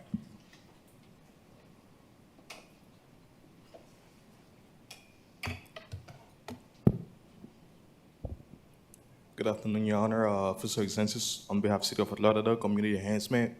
Case number CE 22110488, property address 1524 Northwest 15th Street. This property was first inspected in November 30th, 2022. And the following violation was observed. Violation 9-280G. There are electrical wires and accessories that are not maintained in a good working safe condition. I have not been able to make contact with the property owner. Notice of hearing was posted on property on March the 3rd, 2023, and a pre-hearing inspection was conducted on March the 23rd, 2023. Revealed as depicted in the photos, the city is requesting 10 days to correct the violation or a fine of $100 each day thereafter. So ordered. Next case, page 17, Inspector Bovary Xantis, case number CE 22110107, case address 1600 Northwest 12th Avenue, owner FKH C1LP in care of First Key Homes LLC, posted at property 3823, posted at City Hall 31623. Again, Your Honor, Officer Xantis on behalf of City of Fort Lauderdale Community Enhancement, case number CE 22110107, property address 1600 Northwest 12th Ave. Property was first inspected on November 5th, 2022, and the following violation was observed. Violation 9-305A, there is growth of landscape material along with an accumulation of leaves encroaching upon the public right-of-way. The tree in the front of the property has branches that are going into the sidewalk and the road. Notice of hearing was posted on the property on March 8, 2023. The pre-hearing inspection was conducted on March 29, 2023, revealed as depicted in the photos. City is requesting 10 days to comply or a fine of $50 each day thereafter. So ordered. Thank you, Your Honor. You're welcome. We're going back to page 9, Inspector Wilson Quintero Jr., case number CE 22110512, case address 729 Northwest 20th Avenue, owner L. Vignoble LLC, posted at property 3623, posted at City Hall 31623. Good afternoon. I apologize for that, Your Honor. Inspector That's Wilson okay. Quintero Jr. on behalf of the city. Case and address as read. This property was first cited by Inspector Moore on 11/26/22 for the following violations. 9-280H, there is an accessory structure violation at this property while standing under the carport's roof. It was observed to be deteriorated. The wooden planks that make up the roof of this structure have sustained weather damage and appeared to be worn. Also, the soffits and fascia of the carport were observed to be deteriorated as well. 9-280F, the plumbing at this property is in disrepair and not being maintained in a proper working order. The kitchen faucet and bathroom each have leaks that can be seen when water is turned on. A full stream of water shoots out of the faucet to the right. The tub in the bathroom is raised from the floor due to a leak that has caused the floor under the tub to fall in. Also, the tub is cracked. This is a recurring violation of previous case number 19031422. 9-280B, there are building parts which are deteriorated and not maintained to include windows and doors, both inside and outside. 9-280H1, the fence at this property is in disrepair and is not being maintained as required. The fence is broken in several areas around the property to include the mesh of the fence and the fence poles not being connected. This is a recurring violation of previous case numbers CE 220-20841 and CE 19031422. 18-12A, there's overgrowth, trash, rubbish, and debris on this property and/or its swale. 9-305B, the landscape at this property is not being maintained in a neat and well-kept appearance. There are areas of dead and missing ground cover. This is a recurring violation of previous case number CE 220841. Inspector Moore posted and mailed out an inspection report to the owner listed on Broward County Property Appraiser Records on 11/26/22. I did meet the property representative at the property on 3/16/23. We went over the violations. There was a tenant in there that's evicted. The property's vacant right now. The violation still exists. He says he's gonna bring everything into compliance. I went on the 28th of this month, and they're still the same. It's empty, but he hasn't done anything as of yet. So the city's requesting $28 days to come into compliance, or a fine of $50 a day for each violation. Yes, I read it in. All right, so ordered. Thank you. Next case, page 21, also Inspector Wilson Quintero Jr., case number CE 23010295, case address 824 Northwest 15th Avenue, owner YN Investments LLC, posted at property 3623, posted at City Hall 31623. Inspector Wilson Quintero Jr. on behalf of the city, case number and address as read. This property was first inspected on January 11, 2023, and the following violations were observed. 18-12A, there is overgrowth, trash, rubbish, and debris on this property and/or its swale. This is a repeat violation of case number CE 2002-0270 and a recurring violation of case numbers CE 2010-594 or 0594, CE 2012-0807, CE 2106-0457, and CE 2209-0689. This case will be brought to a hearing whether it complies or not, this violation. 9-304B, there is a recreational vehicle being parked or stored on the grass lawn area. The gravel driveway is also not being maintained. The surface has growth of weeds and is not level or well graded. This is a repeat violation of case number CE 2002-0270, and this violation will be brought to the hearing whether it complies or not. 9-306, the exterior fascia and soffits are not being maintained. There are areas which have stains along the drip line of the roof. This is a repeat violation of previous case number CE 2002-0270 and a recurring violation of previous case number CE 2209-0689. This violation will also be brought to the hearing whether it complies or not. 9-305B, the landscape at this property and its swale area are not being maintained and are needing well-kept appearance. There are areas of dead and missing ground cover. This is a repeat violation of previous case number CE 2002-0270 and a recurring violation of case number CE 2209-0689. This violation will also be brought whether it complies or not. An inspection report was mailed out to the owner listed on BCPA records on January 12, 2023. Pre-hearing inspection conducted on 3/28/23, and the violations remain. Due to the repeat nature of the violations, the city is requesting fines to begin as of January 12, 2023, when the property was originally cited, at a daily accrual rate of $250 a day for each violation. So ordered. Thank you. Next case, page 26, Inspector Patrice Jolly, case number CE 22100101, case address 131 Southwest 31st Avenue, owner Janice Canella, posted at property 3323, posted at City Hall 31623. Good afternoon, Special Magistrate, Senior Code Inspector Patrice Jolly for the City of Fort Lauderdale, presenting case CE 22100101 for the property located at 131 Southwest 31st Avenue. This property was first inspected on October 6, 2022, and cited for the following violations. 18-12.8, there is overgrowth, trash, rubbish, and debris on this property and/or its swale. 47-39.A.B.6b, there is open-air storage consisting of but not limited to sheets of plywood, boats, parts, car parts, tools, and other items not permitted at this RS-6.7 residential zone home per ULDR regulations. Copies of the inspection report were both posted at the property and mailed to the registered owner per Broward County Property Appraiser's records. Follow-up inspections were conducted and the property was eventually scheduled for a special magistrate hearing.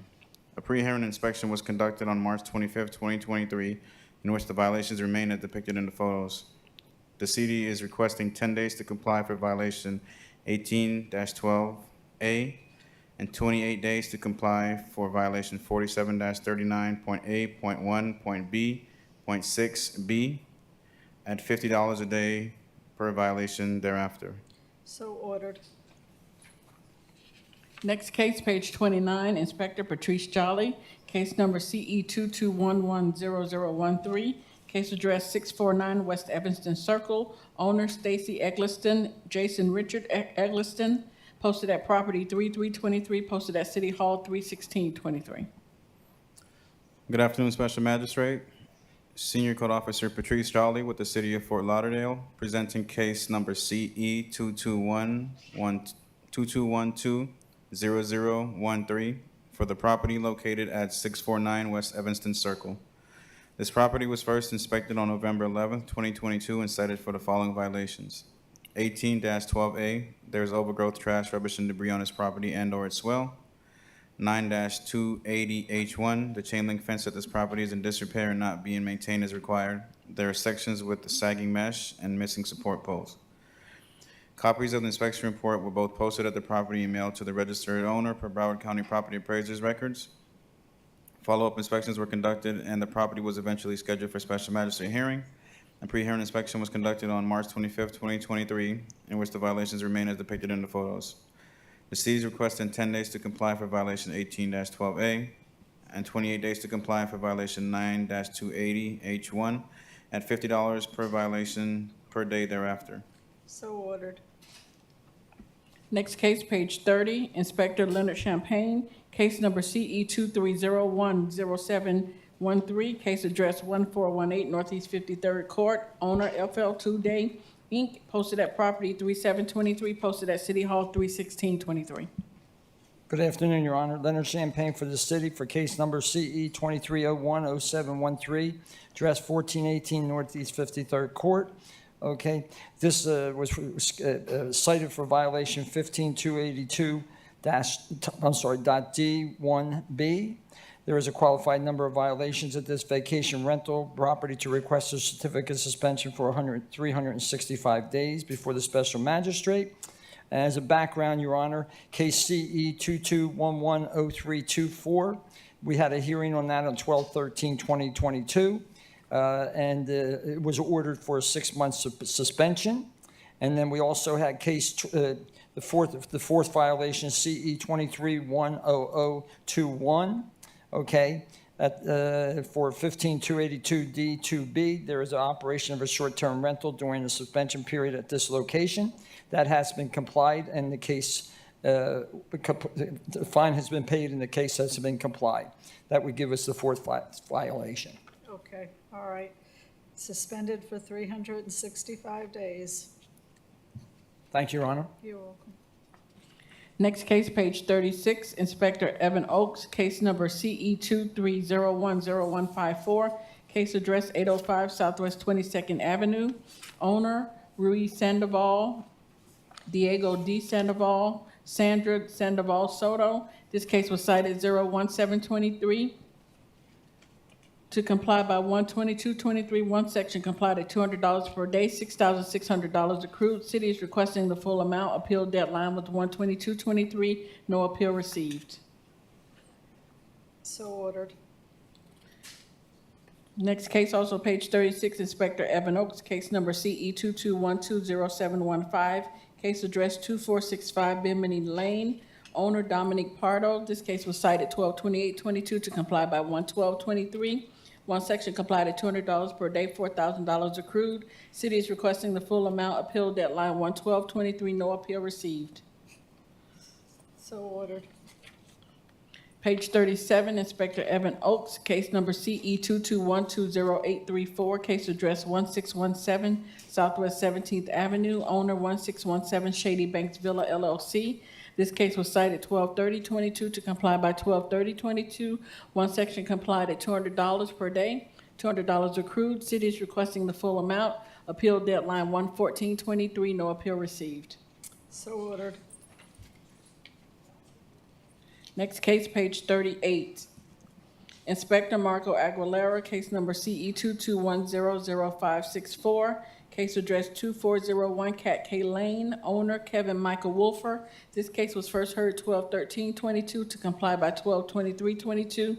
One section not complied at $50 per day for a total of $4,850. One section not complied at $100 per day for a total of $9,700. $14,550 accrued. City is requesting the full amount, and the fines continue to accrue. So ordered.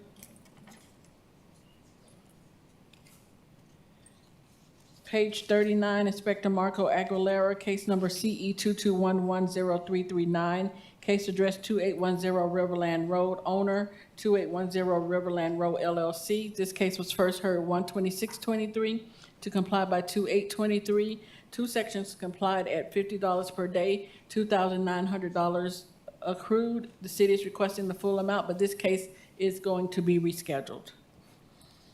Rescheduled? Yes, Okay. 2810.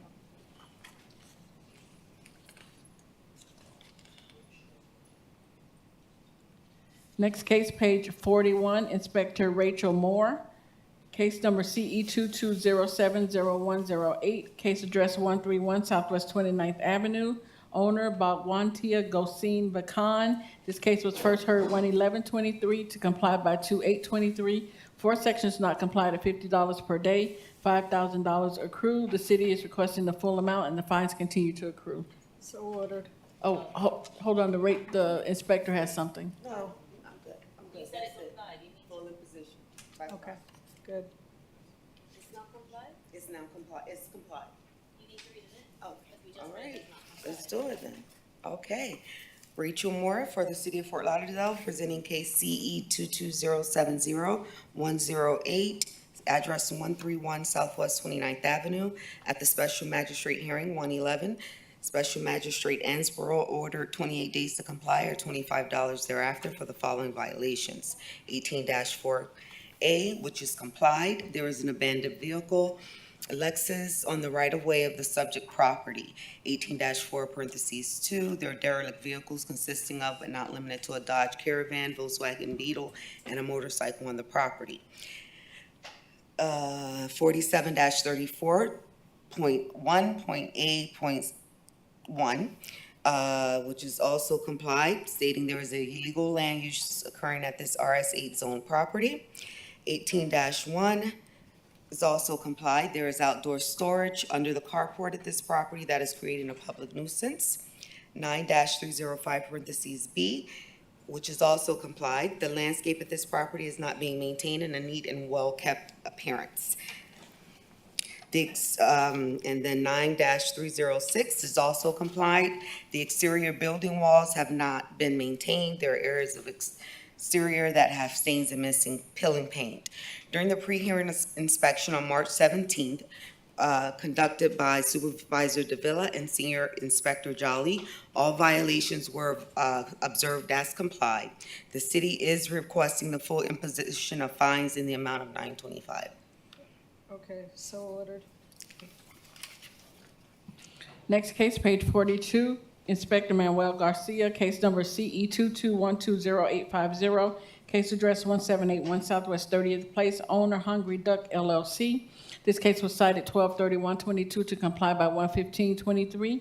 1 section not complied at $200 per day, $14,800 accrued. City is requesting the full amount. The fines continue to accrue. Appeal deadline was 1/15/23 and no appeal received. So ordered. Next case, page 42, Inspector, Inspector Bobby Joppershard, case number CE 23010149, case address 4131 Northeast 26th Avenue, owner Gregory Campbell. This case was cited 1/6/23 to comply by 1/9/23. 1 section complied at $250 per day, $4,750 accrued. City is requesting the full amount. Appeal deadline 1/21/23, no appeal received. Okay, so ordered. Next case, page 43, Inspector Bobby Joppershard, case number CE 22060290, case address 2864 Northeast 26th Place, owner Ronnie L. Martin, case first heard 1/26/23 to comply by 2/23/23. 1 section not complied at $50 per day, $1,750 accrued. The city is requesting the full amount and the fines continue to accrue. So ordered.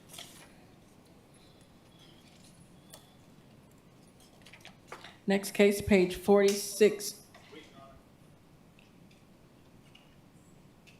Inspector Joppershard from City of Fort Lauderdale with that previous case. The violation has complied as of yesterday, 3/29/2022. Okay. Yes, 2864. As of yesterday, 03/29.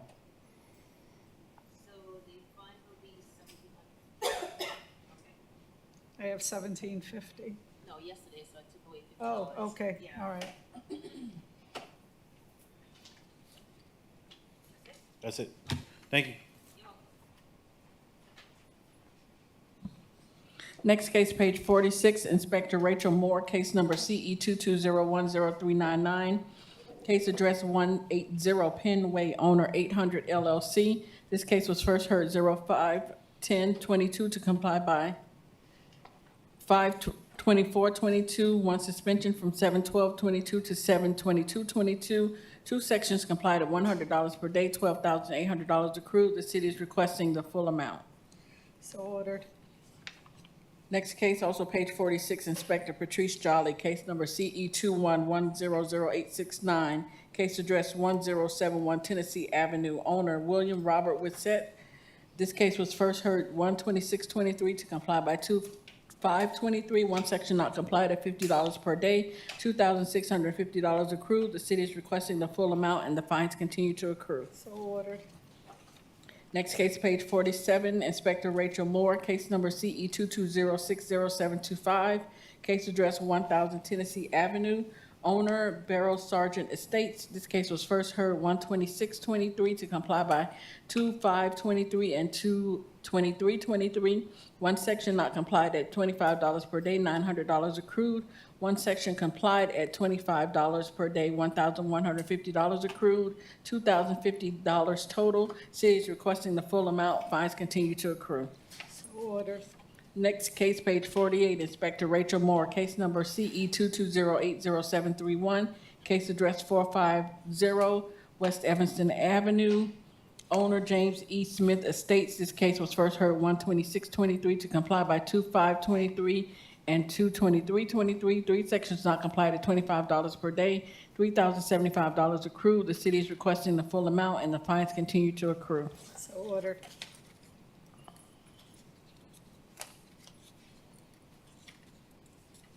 Next case, page 52, Inspector Bovary Exantis, case number CE 210702252, case address 1782 Lauderdale Manor Drive, owner Willie James Felton. This case was first heard 10/27/22 to comply by 11/24/22. One suspension from 12/13/22 to 1/26/23. One section not complied at $25 per day, $2,050 total. Four sections complied at $25 per day, $2,100 accrued, $4,150 total accrued. City is requesting the full amount and the fines continue to accrue. So ordered. Page 54, Inspector Bernstein Sandberg, case number CE 220900731, case address 2533 Northwest 21st Avenue, owner Kia M. Cook. This is an order to vacate the final order of 1/26/23 and close the case. So ordered. Page 56, Inspector Patrice Jolly, case number CE 230100083, case address 221 Southwest 31st Avenue, owner 221 Southwest 31st Avenue LLC, case cited 1/4/23 to comply by 1/4/23. One section complied at $200 per day, $1,200 accrued. City is requesting the full amount. Appeal deadline 1/19/23 and no appeal received. Okay, so ordered. Page 57, Inspector Patrice Jolly, case number CE 220800160, case address 2158 Northwest 6th Court, owner Church of New Life Christian Fellowship, Inc., first heard 1/11/23 to comply by 2/14/23. Three sections not complied at $25 per day, $3,300 accrued. City is requesting the full amount and the fines continue to accrue. So ordered. Page 58, Inspector Rafael Santos, case number CE 220600366, case address 208 Southwest 14th Court, numbers 1 through 4, owner CET Asset Management LLC. And this is to vacate the violation 9-280H1. So ordered.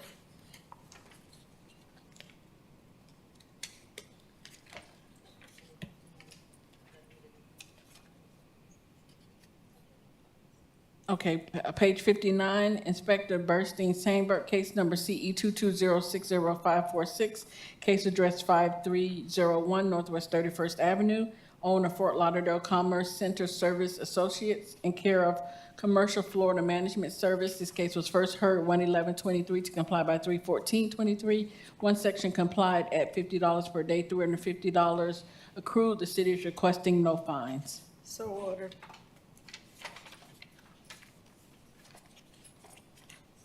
I think that's it. The city is requesting to enter pages 63 and 64 into today's hearing as an exhibit. It is the city's list of complied, closed, withdrawn, and rescheduled cases. So ordered. This concludes the special magistrate hearing for Thursday, March 30th, 2023.